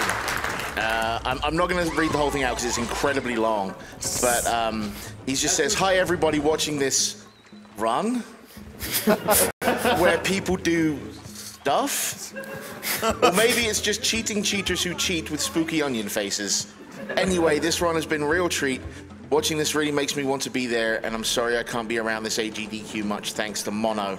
It looks like everything is going great. You guys hit 200K in about half the time of AGDQ 2014. For those of you who don't know out there, Mike is kind of the figurehead of Games Done Quick. He's our originator, and he's been very sick. Yeah, a fearless leader, that would be the best way, but he's been very sick the last couple of months, and he's not been around to enjoy AGDQ with us. So from everybody on site, get well soon, Mike. Yeah, we wish you were here. Mike. Love you, Mike. And Love you, Mike. And you are missed, sir. You are missed. You know, if we Don't had do the Dr. 200,000 Wiley. half Not the doing time, Alright. we had a million. Mathematically, a we would hit million- 2 million following current trends. That's correct, sir. Fantastic. Let's make that happen. Oh, let's do it. No. That's simple math. This is finances. It's very different. Did you not take math. all the wings again? Did it? Yeah. Okay. Yeah. Oh, man. So Okay. 200 million. That sounds like a good goal. That's 200 million? That's a 200 good million. Yeah. That's the conclusion of that math. Yeah. All we have to do is convert our currency to something else. Do you take buckets of sand? I have 200 million buckets of sand here. Shame on Hattie. Shame on Hattie. Shame on you. No, don't remember. That was way earlier. Okay. There's a spot in the notes that's just blank, and it just says don't remember. Oh, yeah. Yeah. That was way earlier. It says blank, and then below it just says don't remember. Don't remember. Yeah. And then, yeah. So we wrote our notes, like we'd play the stage, and then we'd just write whatever we needed to remember the strat that we just came up with. And a lot of the times the stages were just like pretty straightforward, and that's when you end up with notes like do stuff, or don't remember, or do whatever it takes. Get some. I was just protecting you. Wow. You were protecting me. Protecting you from yourself.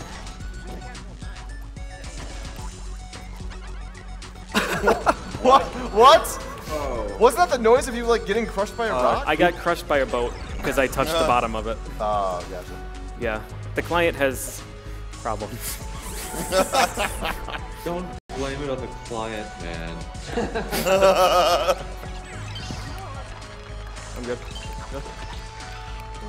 Things Don't move. This is when it starts getting pretty hairy here. Yeah, basically, yeah, 7 onward, and even I guess including parts of 6 finale, are just... There is just so many things that could kill you, it turns into a bullet hell game, like, pretty much. But a platformer. Yeah, this part on Insane, this part is... I don't like this. Yes! Man, those spikes really wanted to kill you a lot. Alright, come on, we can do this. Just get over there. I believe. The first time I did this stage, and I picked up the rock, and I realized we had to jump on the lava rocks, and you're just bouncing up and down with the rock. I howled with laughter for like 10 minutes. Yeah. It's the stupidest and hilarious thing. What happened? I don't know, I accidentally spike jumped.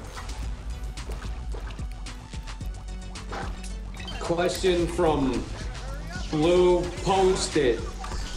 What were your favorite lines? You're lagging like crazy. Yep. For you too? Do you have favorite lines? Do you No. look back on it? No. For me, I always like when you start an arena match Every arena match you do, there's a set of lines for it. And there's one when you do the soul mode with the graham crackers. Oh, yeah. Remember that one? Graham crackers, yeah. Yeah. And what's the Golden Whale songs. I'm gonna use triangle. I like a lot of the arena ones personally. Oh man, look at that. I like just run like you have diarrhea. Yep. Out a little bit. Yeah. That's something that everybody can relate to. Yeah. The ending song is pretty great for this game. Well, the ending. Yeah, the ending song's makes amazing. the game. Yeah, I would say it's probably the best part of the game. Oh. So this stage. Keep it on, PJ.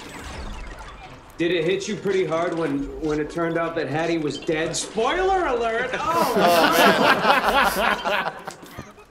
Honestly, I got a little sad. Like the first time we played, you're like, oh man, Hattie was gonna be okay.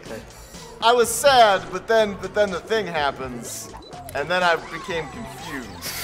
My emotions didn't like. Speaking of confused, you want to explain what just happened? Oh, yeah, so in that stage, you're supposed to go through the whole thing and get to the end, and there's all 7 gems right there, but there's clouds above it, so I can throw boomerangs down through it. So really, all I did is throw Mecha Richter across the water, and he was going to go get the yarn, and I got all the boomerangs at the beginning. right, yeah, you have 45 minutes to finish the game. Now's the time to focus. Panic.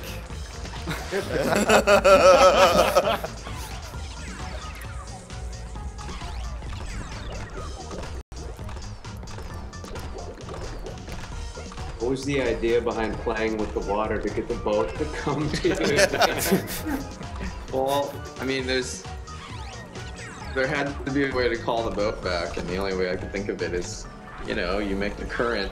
You're like, Yeah. With your tiny hand, I shall You move know the how ocean. ridiculous it looks in like the last stages when the music is super psyched and your little hand is in the water.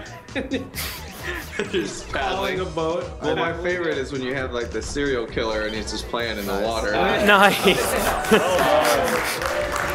Great. I don't think you landed. Equally nice. Yeah, you could do that, by the way. You could just do that.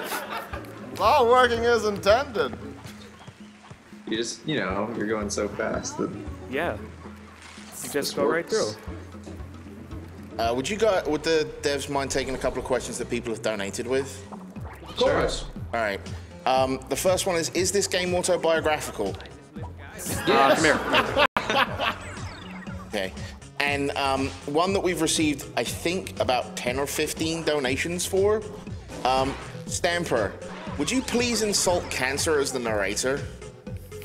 Insult Cancer? As the narrator, yes, please. Yeah, give me 10 seconds.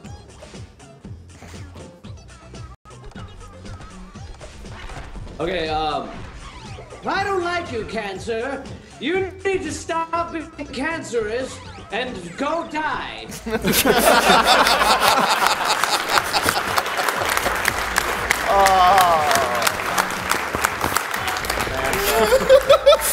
Just fantastic. Yes. And the last question that someone's donated for the devs is this the best run of Castle Crashes you've ever seen? Yes. Yeah. Did you get this? Yeah. It's never quite seen it. All right, yeah, we're good. I really don't like cancer. I think it's unnecessary. I don't know why. Why does it exist, Dan? I don't know. It serves no purpose. Is that 3? Yes. Yeah, it's a Shark. Oh man, the shark. Oh. Oh, well, that's good because the notes for this for don't you. screwed up and Mecha does serious work. They got 47 minutes for the. 47 minutes. That's about a chapter and a. Shark is the best. Is Shark still top tier? Shark is top tier, yeah. Okay. Well, when I use him, I don't know if Mecha knows how to. We're gonna find out. Mecha don't even know how to play Shark. What's that? Relearn the game. It's always about that kitty boo boo. Kitty boo boo. Kitty Boo Boo is so overpowered. It really is the best character in the game. Yeah. Huh. I made a boo boo. I need to go back. Oh.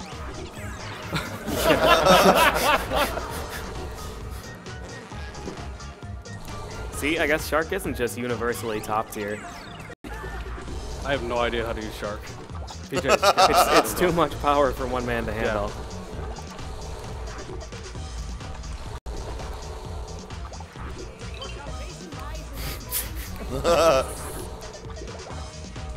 He knows how to do Shark. Not good.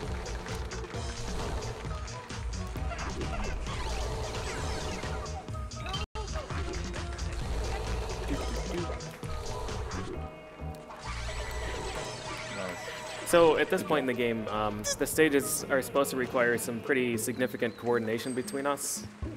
And both of you are supposed to go through like most of the stage, sometimes multiple times. But we've been trying to just do it so that we kind of split up and do anything that we can and then finish the stage that way. So the next few stages are pretty interesting because for most of them we have to split up, and if one of us dies, then we're way on the other side of the stage. So is But that if it face works- like... It's a terrifying nubbly airplane. I don't know. What is it? I have no idea. Is I that- thought you were asking what, them you got a because name for it? I'm I mean, I don't stumped. know. No, I don't have a name for this thing. Oh, okay. Creepy airplane with pointlessly 3 noses face. Yeah, you go down. Nice. Where am I? You're right there. You're right there in the bottom. I can't see it. Oh, okay. Yes. So the way that respawns work, we probably should have mentioned this like at the beginning, but oops. The game is going to try and respawn you closest to your partner. In co-op, it doesn't use the checkpoints at all really, except to give you some more time in the encore stages. So it tries to spawn you as close to your partner as it can on like solid ground. So it won't spawn you on, well, it sometimes spawns you on spikes, but it won't spawn you on like ice or the bubblegum here or any of that stuff. And I think the game can only keep track of one spawn point at a time. So if Mecha dies like way across the screen and then just like doesn't move at all, so he doesn't make another respawn point, then I suicide, I spawn back where he was. So we can do that to kind of save ourselves in case something goes wrong like it did right there. Okay. All right, this stage is really interesting. Uh-oh. I assure you. Use the other thing. Use the other thing. There we are. Oh, what? So good. Oh man. Duck just killed me. I can get in there though. Oh. Okay. I'm gonna try the thing at the end. Okay. So these ducks are normally bound by their signs. They can't cross the no duck signs, but if they use a frog.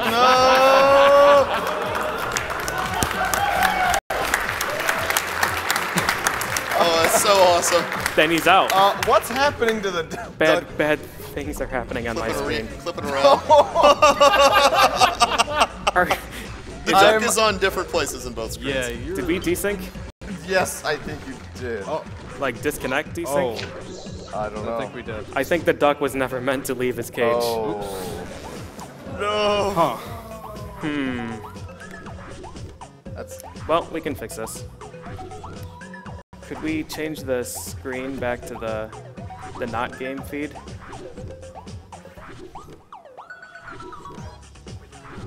Okay. Okay. Stand behind. Broke it. It's what you get for jailbreaking ducks. Yeah, I know. He's not getting out next time. That's too much power.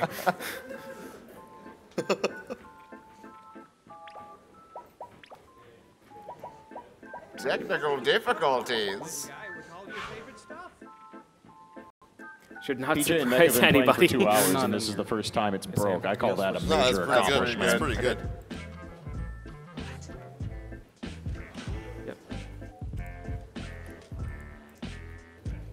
Nice. All right, so while they're reconnecting, sorting out issues, I'm going to try and squeeze in a couple of big donations we've gotten here. We've got $500 from Tuli Big Canuck. donation! Huge donation! Who says... Sorry. No, carry on. Yep. Who says, I can't say enough for how 7-6. much I love AGDQ, and any runs with a developer input is just mind-blowing fun. I knew I'd be in for a treat as soon as I heard the words Mecha, Richter, and PJ. So here's to keeping up the great work. And we've got $512 Wow. from Allah RM, who merely says, shout outs to the studio and the Something Awful crew. Thank you very much. Nice.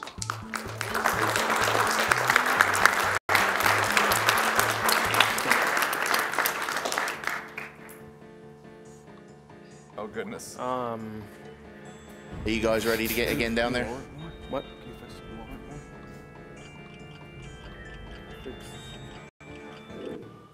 PJ, Mecha? What's that? I'm Are sorry. you good to go, or can I keep going? Both. You can Okay. keep going if you want. Keep going. Keep Yeah. going. Keep going. Keep going.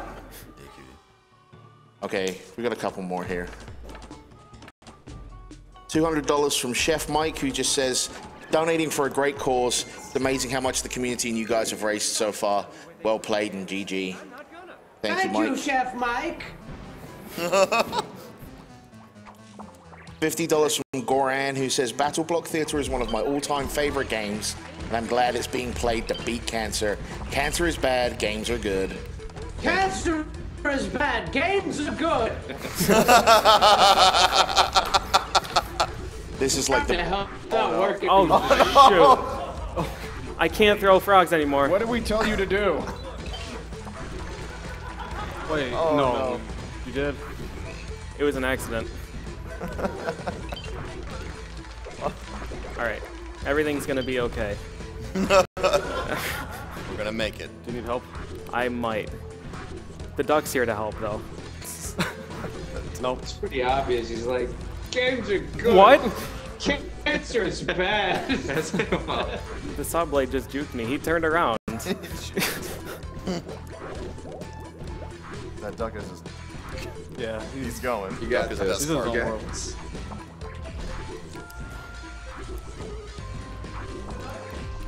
All right. We're good. Yes. I want to try Yeah, that. now too. you see, and we talk about the bad things that happen with a shared connection. We saw a lot of good stuff where rocks disappear, and then you can. Oh, by the way, I can do it too. Delete. Huh? No. Yeah, I don't understand how that one works. It doesn't work for me. It's just... That's a really brutal stage, even with all the correct things done. Yeah. Like, it's just, there's so many things that can go wrong. And like, even right there, they weren't trying to release the duck, but it still did. Like, just by timing. Technically, that Release was the a try. I just forgot I wasn't supposed to do it. Sounds like an indie band. Release the duck. They came in my house. They're pretty cool. What do they play? Retro Fusion? Retro Fusion jazz funk with a little bit of house music. Nice. Nice. That was awesome. Nice. You can't do that. What is happening? So in this stage, you're normally supposed to like activate these two switches, and then that will drop these two rocks at the bottom that creates a bridge that you can use to grab those gems. I like how every stage is like, well, stuck. in this stage, you're normally supposed to do this. Instead, we're gonna do all this. Okay. Is that everything? Yeah. Okay. Nice. Good. Nice stage. Oh, yeah. That's why Aaron needs to be here. Be like, oh, I didn't think that you could do it that way. Well, that was the thing. I remember fighting Aaron often about the level design versus the weapon I've created that trumps everything that was made. The dart gun I remember a long time the bane of the level designer. Yeah. Dart gun is awesome. The dart gun is really good. If it's your first time playing through the game, use the dart gun. Yep. Everywhere. Fun fact, the dart gun sound effect when it shoots is my favorite sound effect in the game. Yes, same. There's just something about it. Especially when it's like the sound of it pinging off of your friend's head. That's it. I'm very familiar with that sound. The notes for this stage just say, watch the pigs, don't move. Watch the horses. They're pigs. Horses can't swim. That guy's in the water. It's Horses fine. can totally swim. Go to YouTube and look up horses swimming.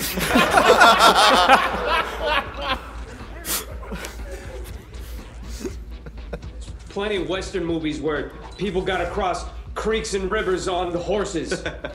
They would have used pigs, but they ate them all. Pigs are fine swimmers. Okay. I've seen more horses swim than pigs swim. All right, I'll just put that out there. I have another donated question if you guys would be willing to answer it. Sure. Is it about pigs or horses? It's actually neither, sadly. It merely asks which one of you worked out that P-sploosh was an anagram of hopeless. P-slosh. P-slosh. That was, that's all Will. Yeah, that was a really late night. Plus, I was drunk. It was an Wait.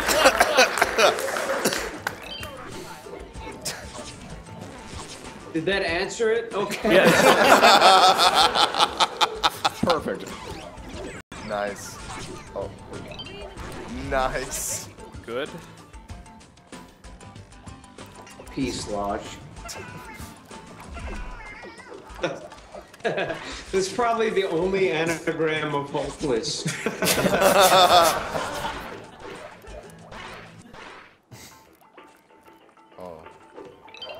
Oh, I can help. Yeah, I'm gonna need help. That's not how you horse. Yes, it is. Right. See. Do Get that. up. Can't do that. You can do that. Or maybe he's a Ride mountain the goat. horse to He just victory. killed me. It's because you kept calling him a pig. Because he I'm mad keeps about being it. called a horse. Good. Okay. I didn't know if you wanted to do No, that no. thing, but okay. You know, it's actually more like a. You remember when you were in school, like a kid, and it's like that big pink eraser you get, like your parents buy. This box. It's an eraser. They're with legs. erasers. They're erasers. Yeah.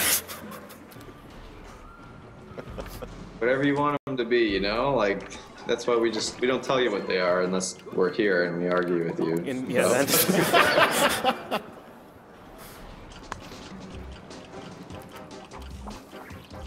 This whole game is like a big Rorschach test. What do you see? Yeah. There's a guy who calls the, remember the round monkey? Yeah. Somebody calls that Mega Man. I never saw it like that, and then after he called it that, I just can't see anything else. What the hell are you talking about, round monkey? The freaked out monkey, there's a round version and a triangle version of it. Yeah, there is. Oh, the round one, ever since he called it Mega Man, like the whole thing's like a helmet, and it's like, he's freaked out. Or It does look something. like Mega Man. There he is. There was another one like that too, I can't remember it. I'll know it when I see it though.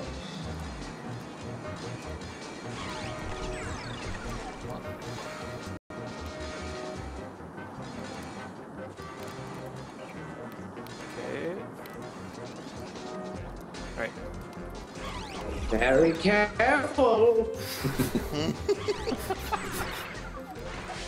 You need that. One Yeah. that, the one that always gets me is don't mess up. Oh, really? Yeah, that one actually messes me up. Sweet, dude. Yes. You did it. Alright, I'm on my way.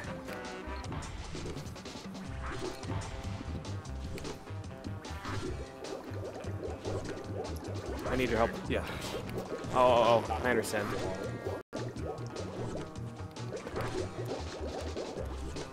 is that guy wearing a backwards football helmet? What is that?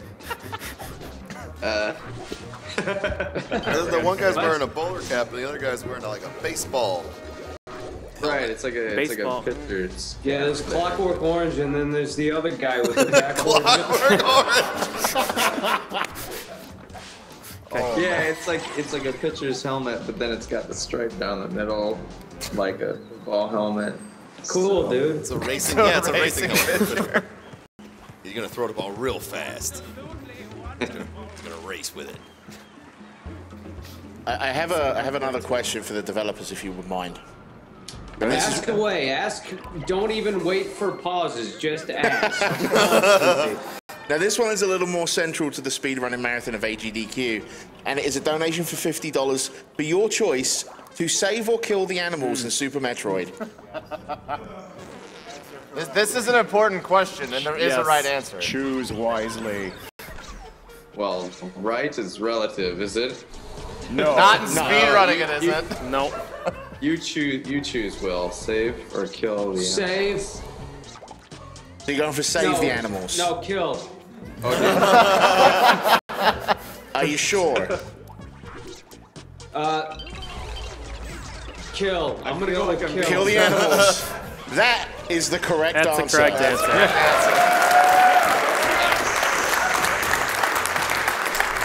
Look out, look out, look out. Of course it was. I mean, yeah, we make games. Come on, man. I died before hitting the switch. I don't. And one last one right now. How does it feel to have your game being carefully QA'd by PJ and Mecha? I don't care.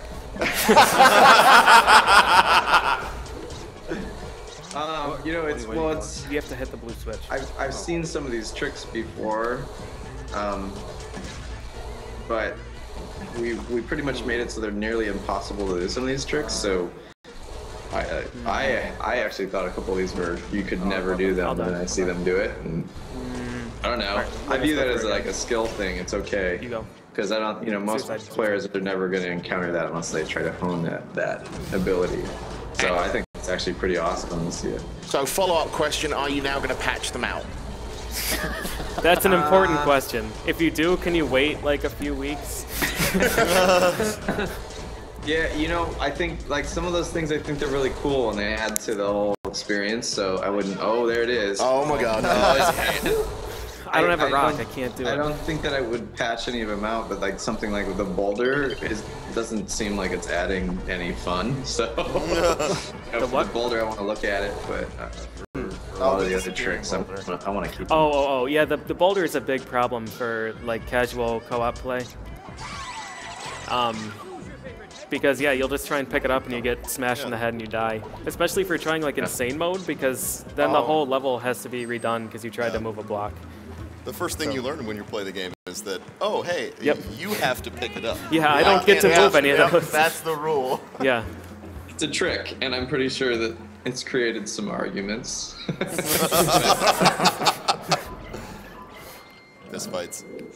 It embraces the whole moral and the whole setting of the game to argue with your friends. So I don't know, but yeah, I would like to look at that one now that I see that.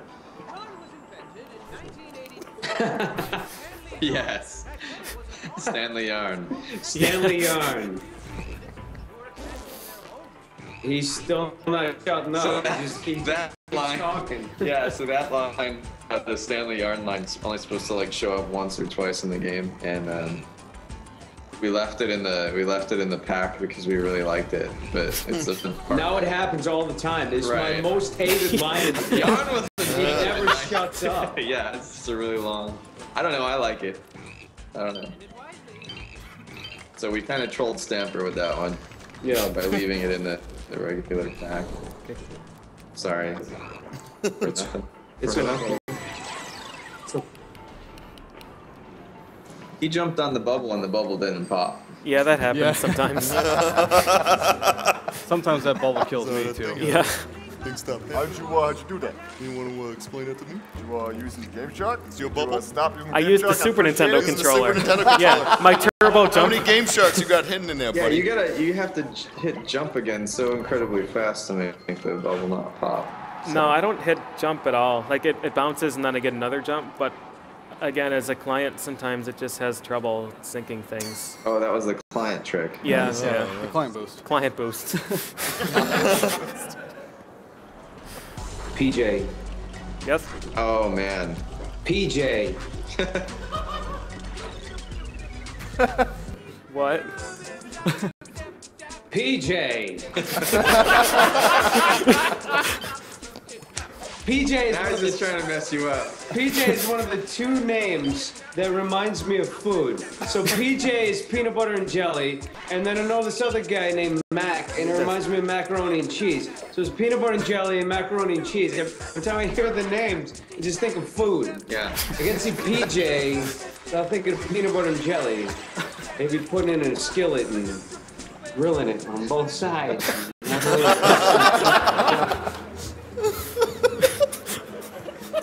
And then you got Mecha, and that just reminds me of religion. I don't want to deal with that right now. That's a good story. Yep. Thanks, man. We have a food-related question. What is the recipe for a butt salad? Oh, it's so good. For butt salad. Oh, butt and romaine lettuce. There you go.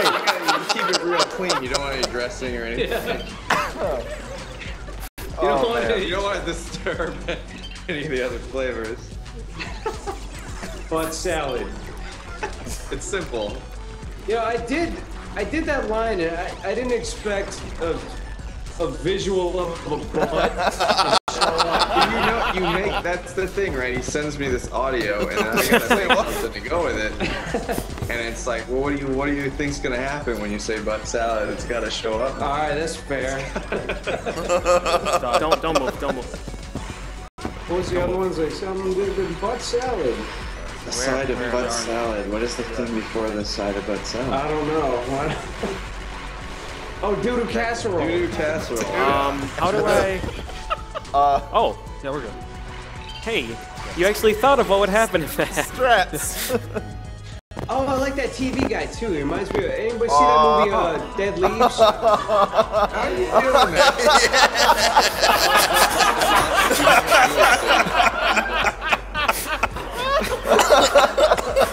I need help. I'm stuck. Oh boy. Okay, let's just do it this way. I'm scared of that rock. That's the first time I've seen it not get stuck on the wall. Yep. Oh man, that part. Okay. That part has created much rage.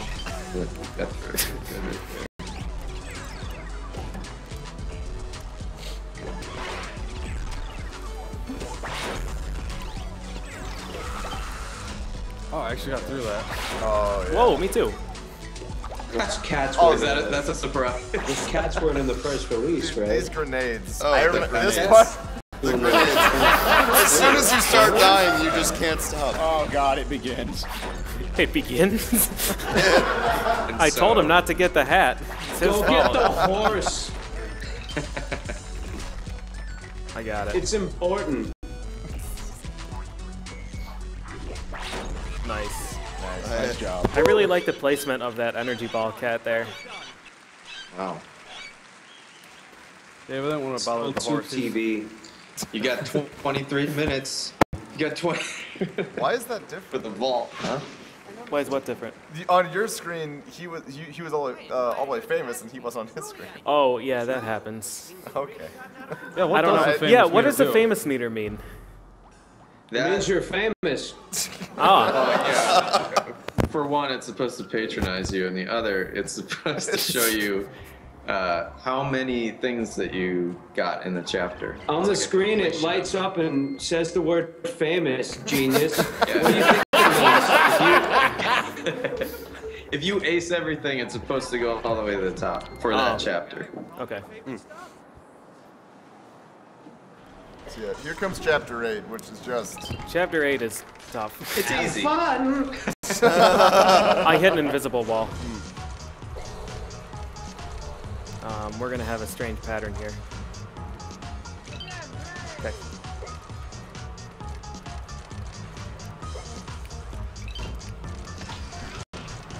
You got it? Yeah. Nice. Good.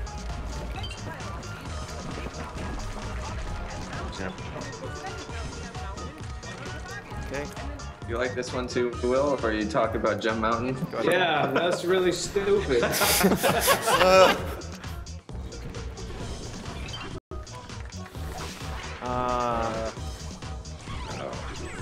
Yeah, the cat bear is sometimes okay.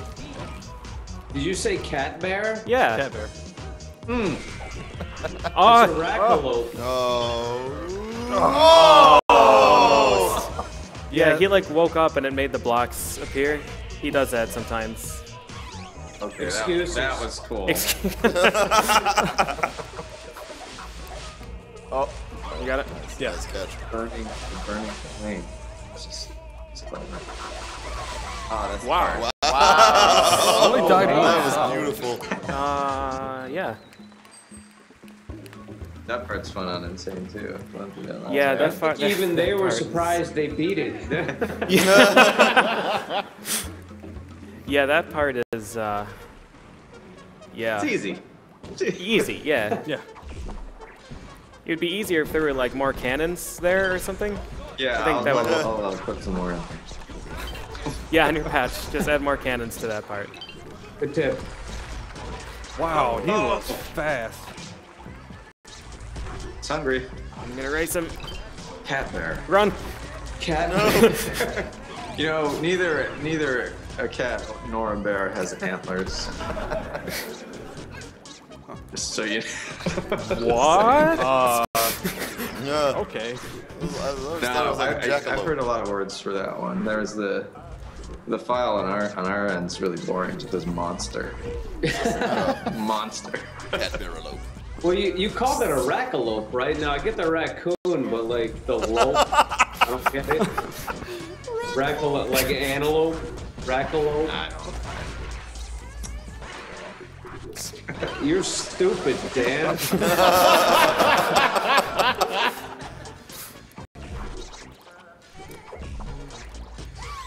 Okay. Short work hit.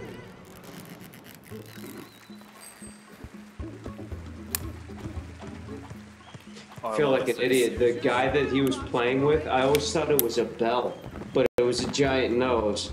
I thought it was a bell. Yeah, because look, this is his buddy. He's got like a beard.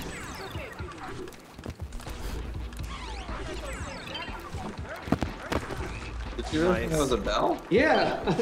It's just out of the corner of my eyes. It's not as a bell. Were there any tools that you had like developed that didn't make it into the game, or was everything that you made kind of reshaped and put in the final version when it came out? Well, it goes through a lot of phases. From my perspective, I remember seeing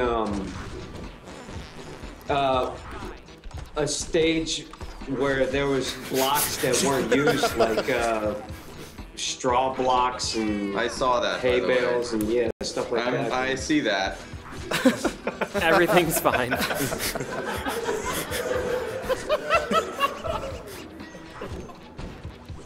You can't do that, by the way. There was a no. Oh, poison bubble. Stop that. We had a balloon block that I really liked, but it was creating a lot of technical difficulties. Nice. You could grab the bottom of it and it would go upward, and then pop on spikes and things. It's kind of like the elevator block. Yeah, it was like a one-way. Don't worry about that. So this is actually my personal favorite stage of the game. Yeah, this is a great stage. I love this. How long? Like, you're just there. I lost the auto scroller. Is this the one where you're just not supposed to move? What the hell is happening?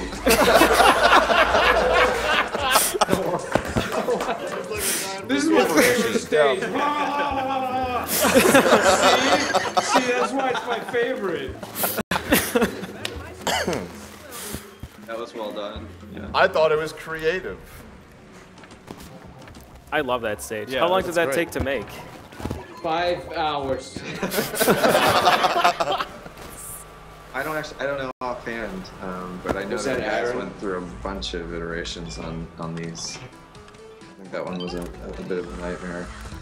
Nice. You know, we were working on the game in like the mechanic side and the level side at the same time. So suddenly something would work a little different, and then the level designers would look at me like they wanted to kill me. Because then they had to go back and change things a little bit. But they also, when they got a new block, then it was like, oh, what can we do with this block? You know, all the combinations that you can do. I think people discover that when they use the editor in the game too. So Yeah. all the stuff you can do with block combinations. So I think over the course of it all, it was actually years, you know, because each level has a co-op version and a solo version. Yeah. So there's twice as many levels in the game as originally intended. Did you do the levels like one world at a time? Because each world kind of has like a theme going with it. Or did you just kind of like make the levels as you had inspiration for them? They had a whole system where we didn't want to introduce all the block types right away, and just kind of, you know, keep the player learning for a little while, and then throw everything in there like we are right now. Yeah. But I don't know. It was kind of all over the place. Since the game is modular, you could make, you know, chapter 6 before you made chapter 3 and stuff like that. So right. I think we kind of chose like a beginning and an end, and then tried to just fill it out along the way. Okay. And we did a lot of testing too, so we'd see people have a hard time with something that they weren't really supposed to have a hard time with yet, and lots of polish went in there. When did you start development on this? I don't even remember. I don't know. It was a 4-year cycle basically. So it's not. What year that was? We finished Castle in 2008. 2008 to 2012. What? My frog is defective. Sorry about the frog there. Oh, it's fine. I just trained him poorly.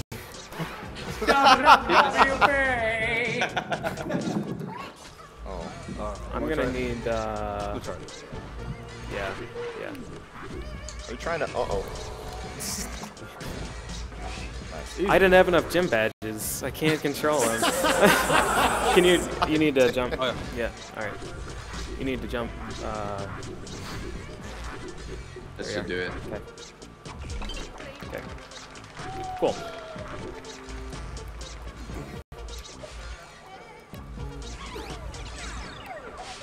Okay.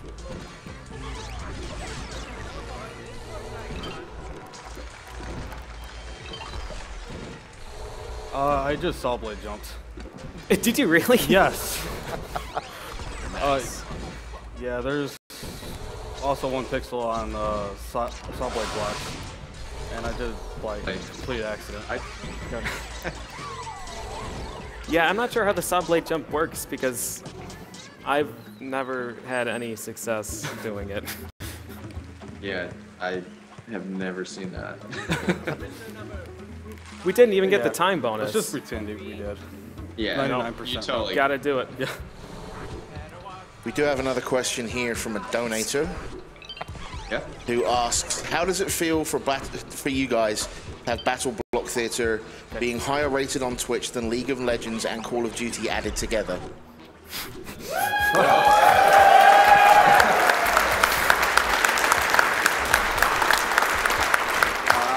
I'm just finding that out right now.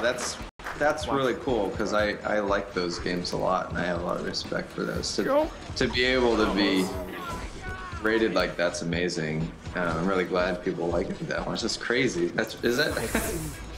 Wow.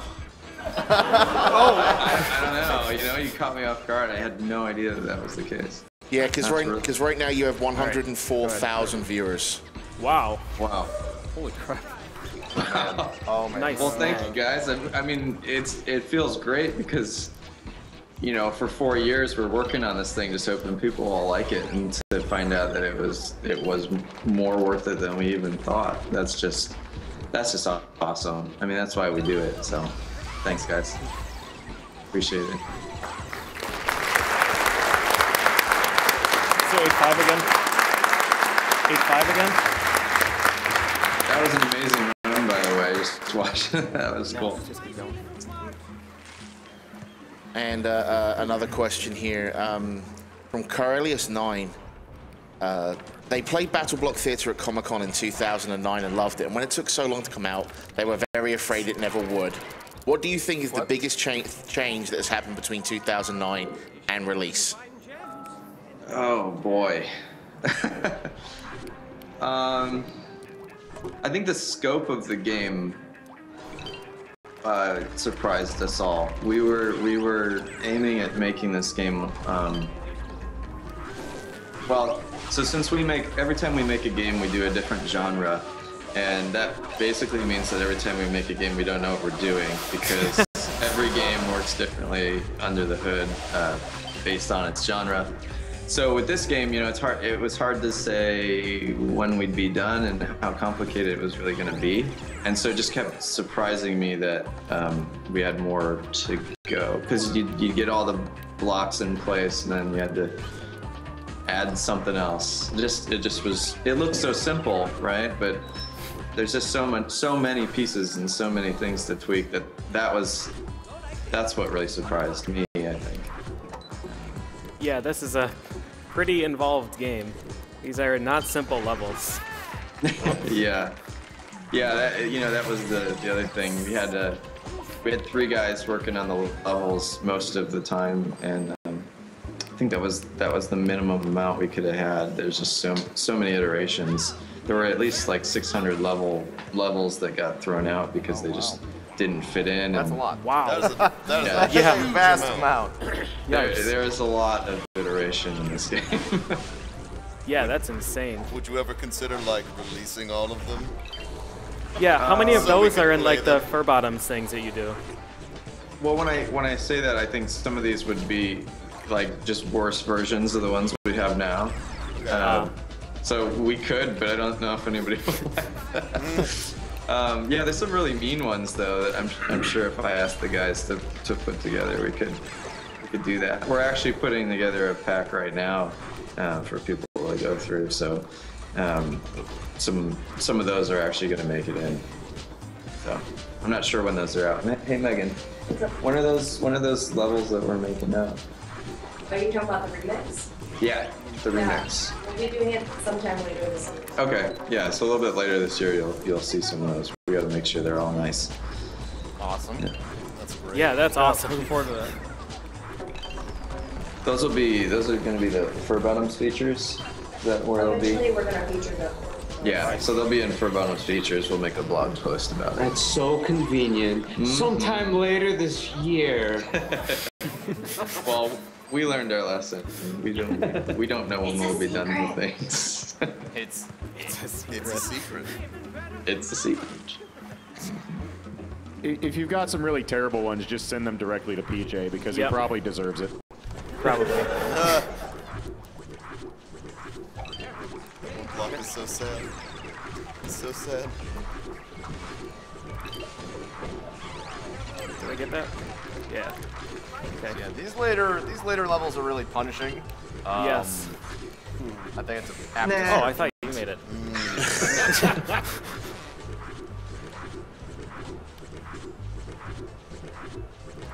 Yeah, I don't see a problem. There's platforms to walk on. There's places to jump. Nice. I forgot what to do. I didn't expect to get that. Yeah. Yeah, doing these stages in Insane Co-op was that was pretty fun. It was a treat. I bet. I did it twice too. Nice job. Yeah, that was a good stage. We normally don't have success at the end. Yeah.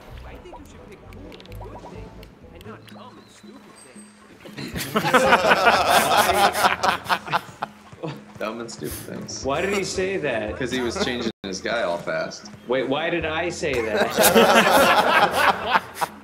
Oh, I see. I'm not used to people rapidly changing guys for no reason between stages. Oh, dude, these are the good ones. These are the Yeah, good these ones. encores are. These are challenging stages. These are the ones. Yeah, Yes, these. this is it, yeah. Going down there. What? Uh-oh. Yes. Uh-oh. Sap. Did it. Drown. Got it. Die. Okay. Yes. Yes. Nice. So there's an interesting thing that we can do with the fireball here that I laughed at really hard the first time, and it's I'll really, be really the slow. judge of interesting. Do it. No, go on. There it is.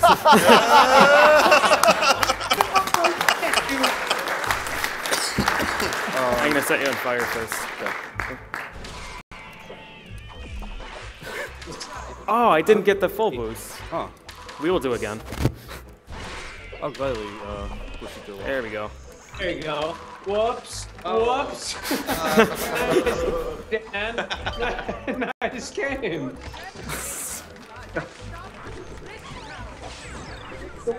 I don't understand why you're doing that. What's the theory behind that? Is there like a window of... He's just going so fast. He blasts through there. No, enough of that. Fire. He's going so fast. Like, Dude, he's just going so fast. Nice. Is it like a broken animation frame where he's passing things? I don't get it. Well, the way I always thought about it was it looked like the character's traveling two blocks per frame. So when it advances the frame, he is 2 blocks over. So it breaks the idea of what walls are. Block's not there anymore. Oh, okay. That's the Yeah, way that's how I think of it too. Yeah. I wrapped my way Is there around that. actual, like physics. So when there's a part where you can go so fast that the physics just breaks. And so when you combine speed, it's actually going fast. That's it. Oh, okay. But it's so.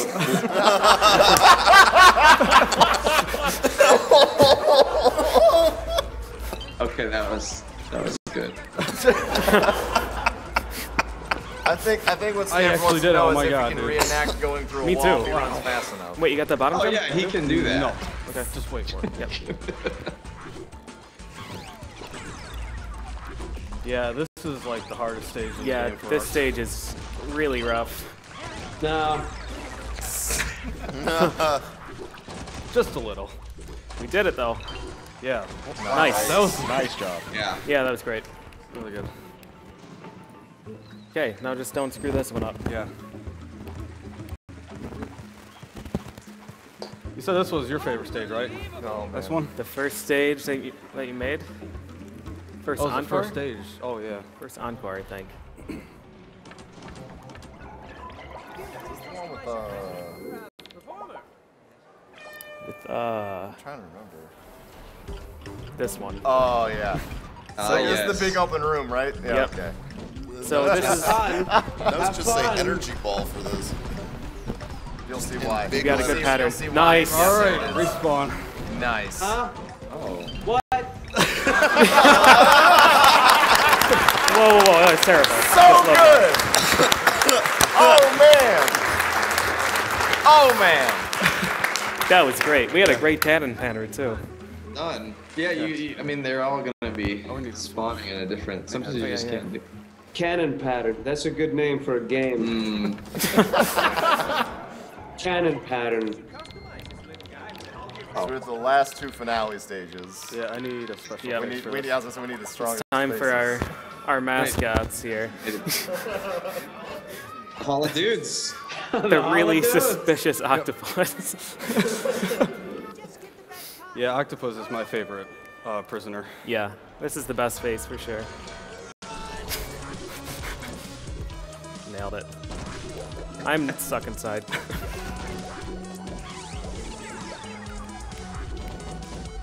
Get on your horse. Get on your horse. His is better. Oh, that's all nice. Oh, goodness. Oh, nice. Oh, no. Wow.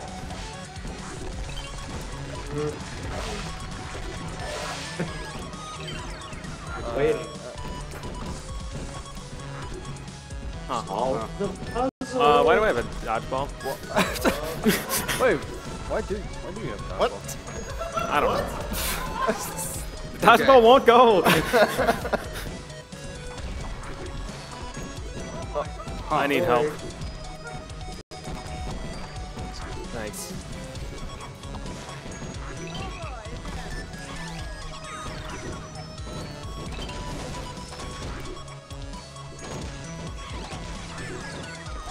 You got it.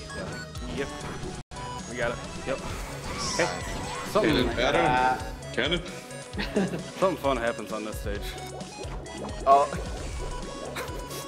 Yep.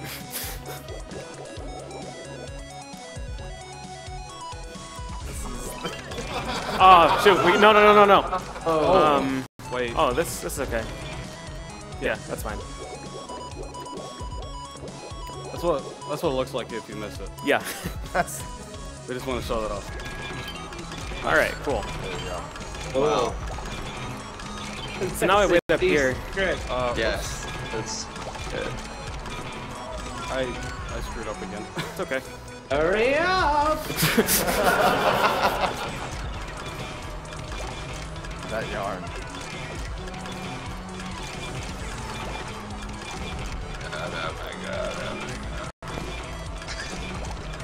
Like how it's spitting poison balls like solid matter. Oh, all right. No, it's not. Yes, yeah.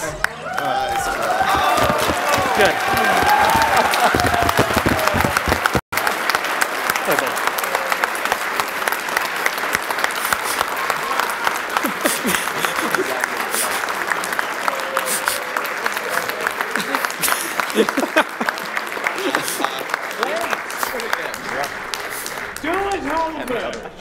The octopus just being so suspicious at the end.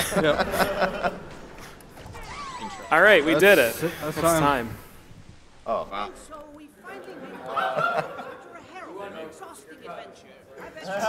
Okay. Believe it.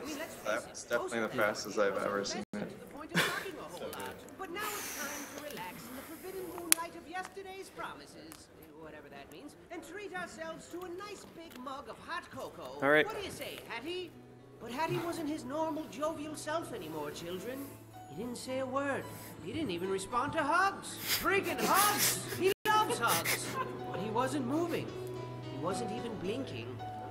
Where's he gone to? Where? Wiggy, wiggy, give me that funky beat. So now it's come to an end. We tried so hard, but lost it all. And you were my best friend. You were my Hattington. Hattie, Hattington. And when you reached for help, we were too late to take your hand. I hate that guy. And we're your stars. And we're here for you as you fade into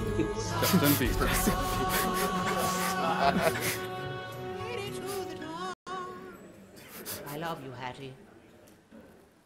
So your best friend's a vegetable now, blah, blah, blah. But you know what they say? When life gives you potatoes, you make potato salad. And I got just the recipe. Hit it, buckle your pants, buckle your pants. Pull up your socks and dance.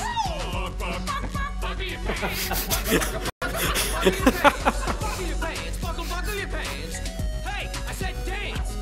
Buckle your pants, buckle your pants. Ladies, buckle your pants. Gentlemen, buckle your pants. Boys and girls of all ages, buckle your pants or they might fall down. Hey you, buckle your pants. Yes you, buckle your pants. Everybody, buckle your pants. But if you don't want to, no, that's fine. So this is what happens when you beat the game?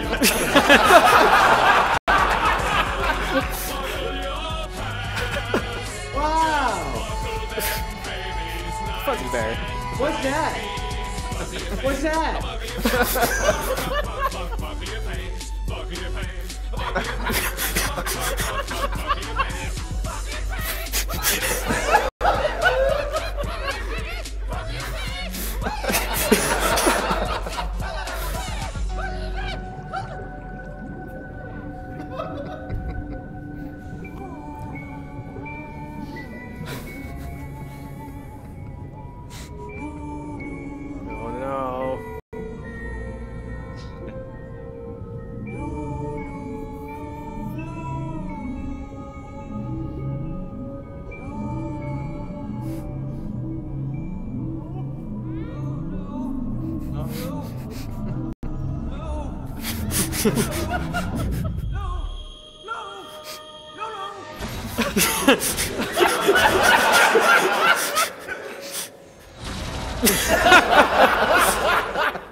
Oh, I get it.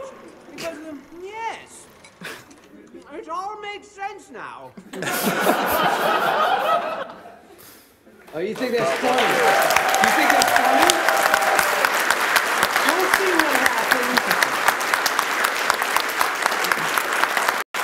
Oh.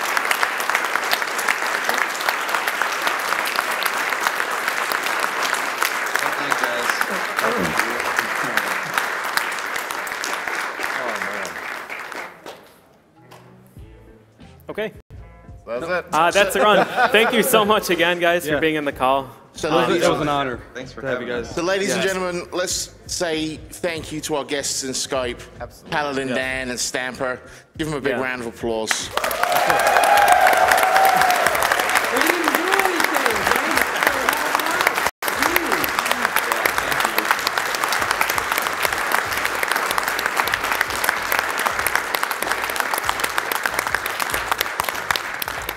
And Stamper, I would be remiss in my duties as host to let you go without asking you to give us a little snippet of the secret song. Dan, you're here too. You have to join in. Is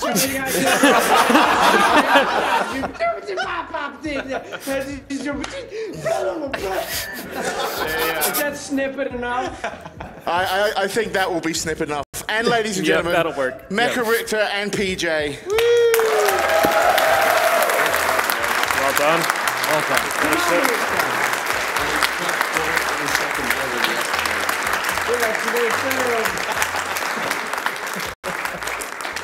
Oh, man. Coming up after the break, we will have new Super Maritza Land, but we are going to throw to a commercial right now.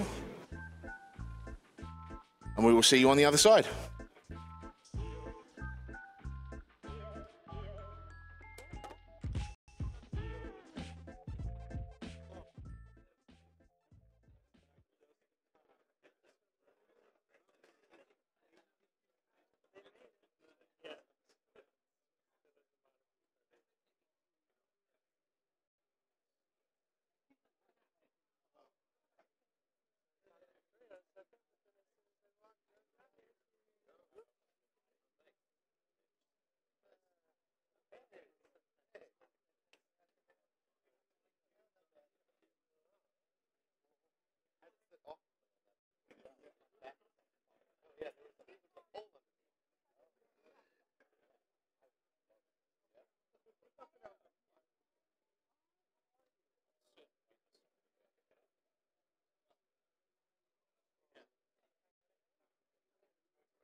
Hey guys, welcome back to the stream.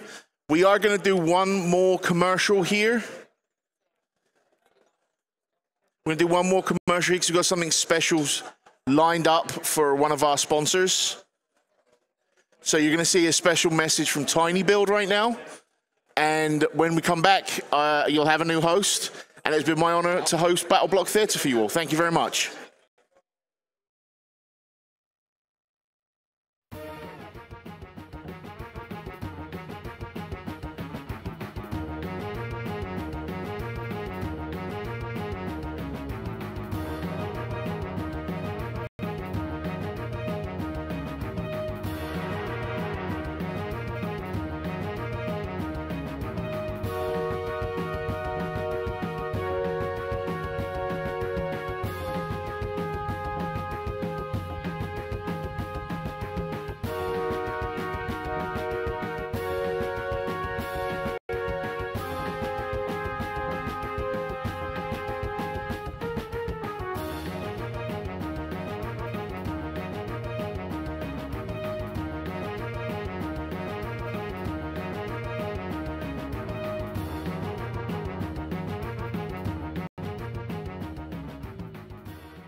Welcome back to Awesome Games Done Quick 2015.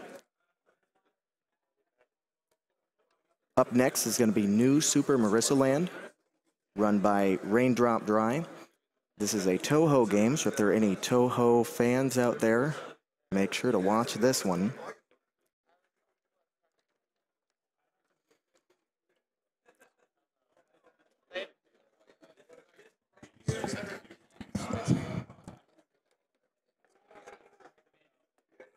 Okay, yeah.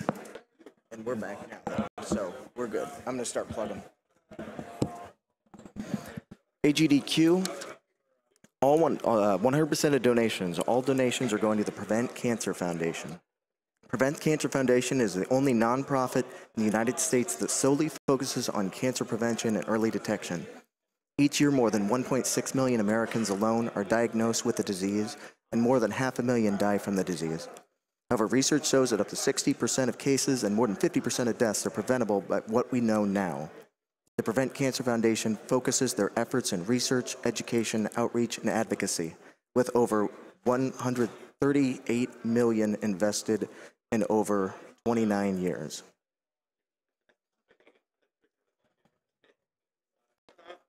AGDQ 2015 is sponsored by Something Artistic. SomethingArtistic.net offers decals and stickers made to decorate your consoles, walls, computers, and more. $2 from every decal sold this week is being donated directly to the Prevent Cancer Foundation. You can find all their decals, including some designed just for AGDQ, over at decal.ly.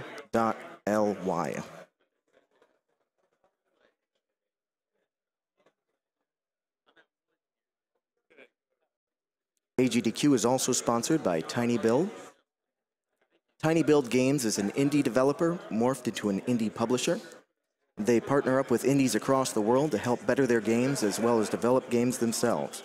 Check them out at www.tinybuild.com and check out their game Speedrunners, available in the AGDQ 2015 Humble Bundle. And speaking of that Humble Bundle, check out the Awesome Games Done Quick Bundle on humblebundle.com. That's HUMBLEBUNDLE.com. Pay what you want for up to 9 games, a Twitch Turbo subscription, a subscription to XSplit Premium, and exclusive merchandise, all while supporting Prevent Cancer Foundation.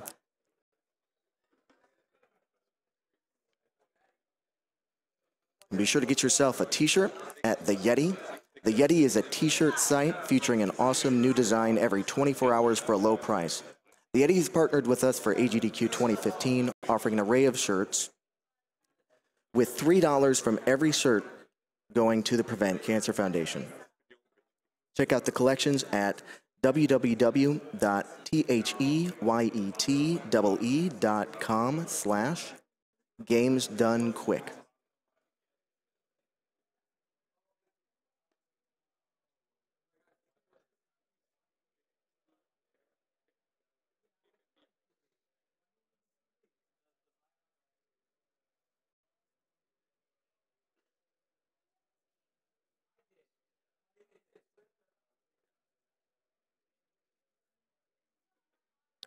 Shoutouts to World9 Gaming. Since 2005, World9 Gaming has been the premier computer and console gaming provider for events across the Midwest. With dedicated staff, tournament expertise, and an expansive collection of games and consoles, they guarantee the best gaming experience at the lowest cost for all events, large and small. Check them out at WORLD9GAMING.com.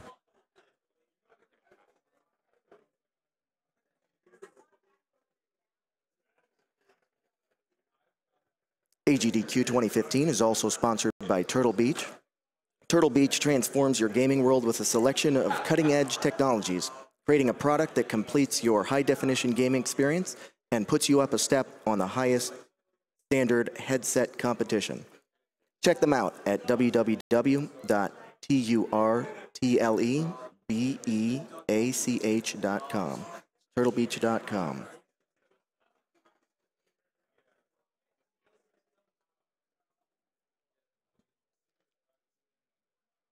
And for all those of you just tuning in, we are Awesome Games Done Quick 2015. Awesome Games Done Quick is a Games Done Quick event. We hold it every year in January, featuring members of Speed Demos Archive and Speedruns Live communities. SDA proudly hosts speedruns of over 1,000 games with forums containing speedrunning planning and marathon discussions. SDA welcomes gamers old and new alike. You can follow them on Twitter at SDA Speedruns and visit their website at http://SPEEDDEMOSARCHIVE.com, speeddemosarchive.com. Speedruns Live is the best site to race video games online against other players of all skill levels. They are also hosting a short series of races starting January 17th titled Get Yourself Speedrunning. You can go to their front page, http://speedrunslive.com, that's SPEEDRUNSLIVE.com, for more information and to watch a variety of speedrun streams.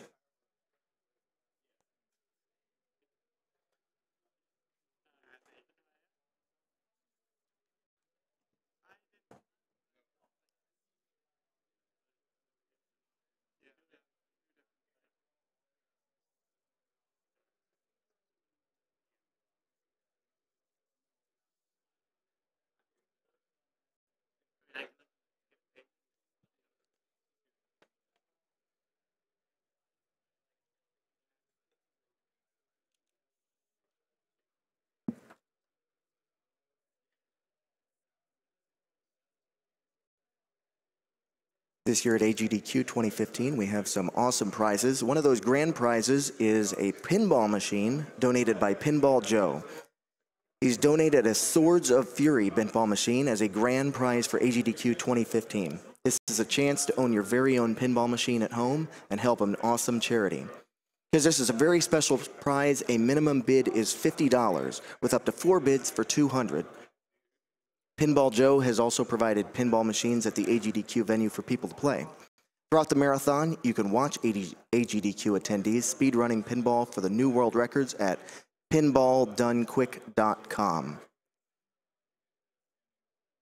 And you do not have to specify any prize that you want. You are automatically entered into any prize.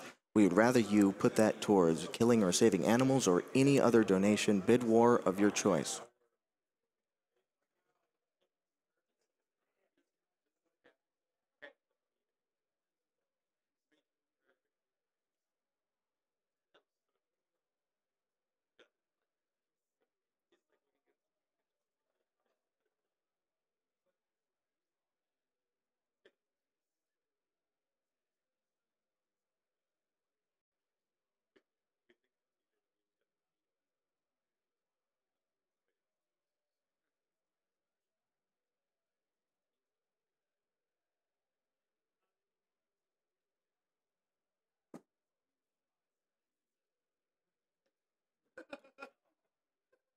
We've got a few donations here too.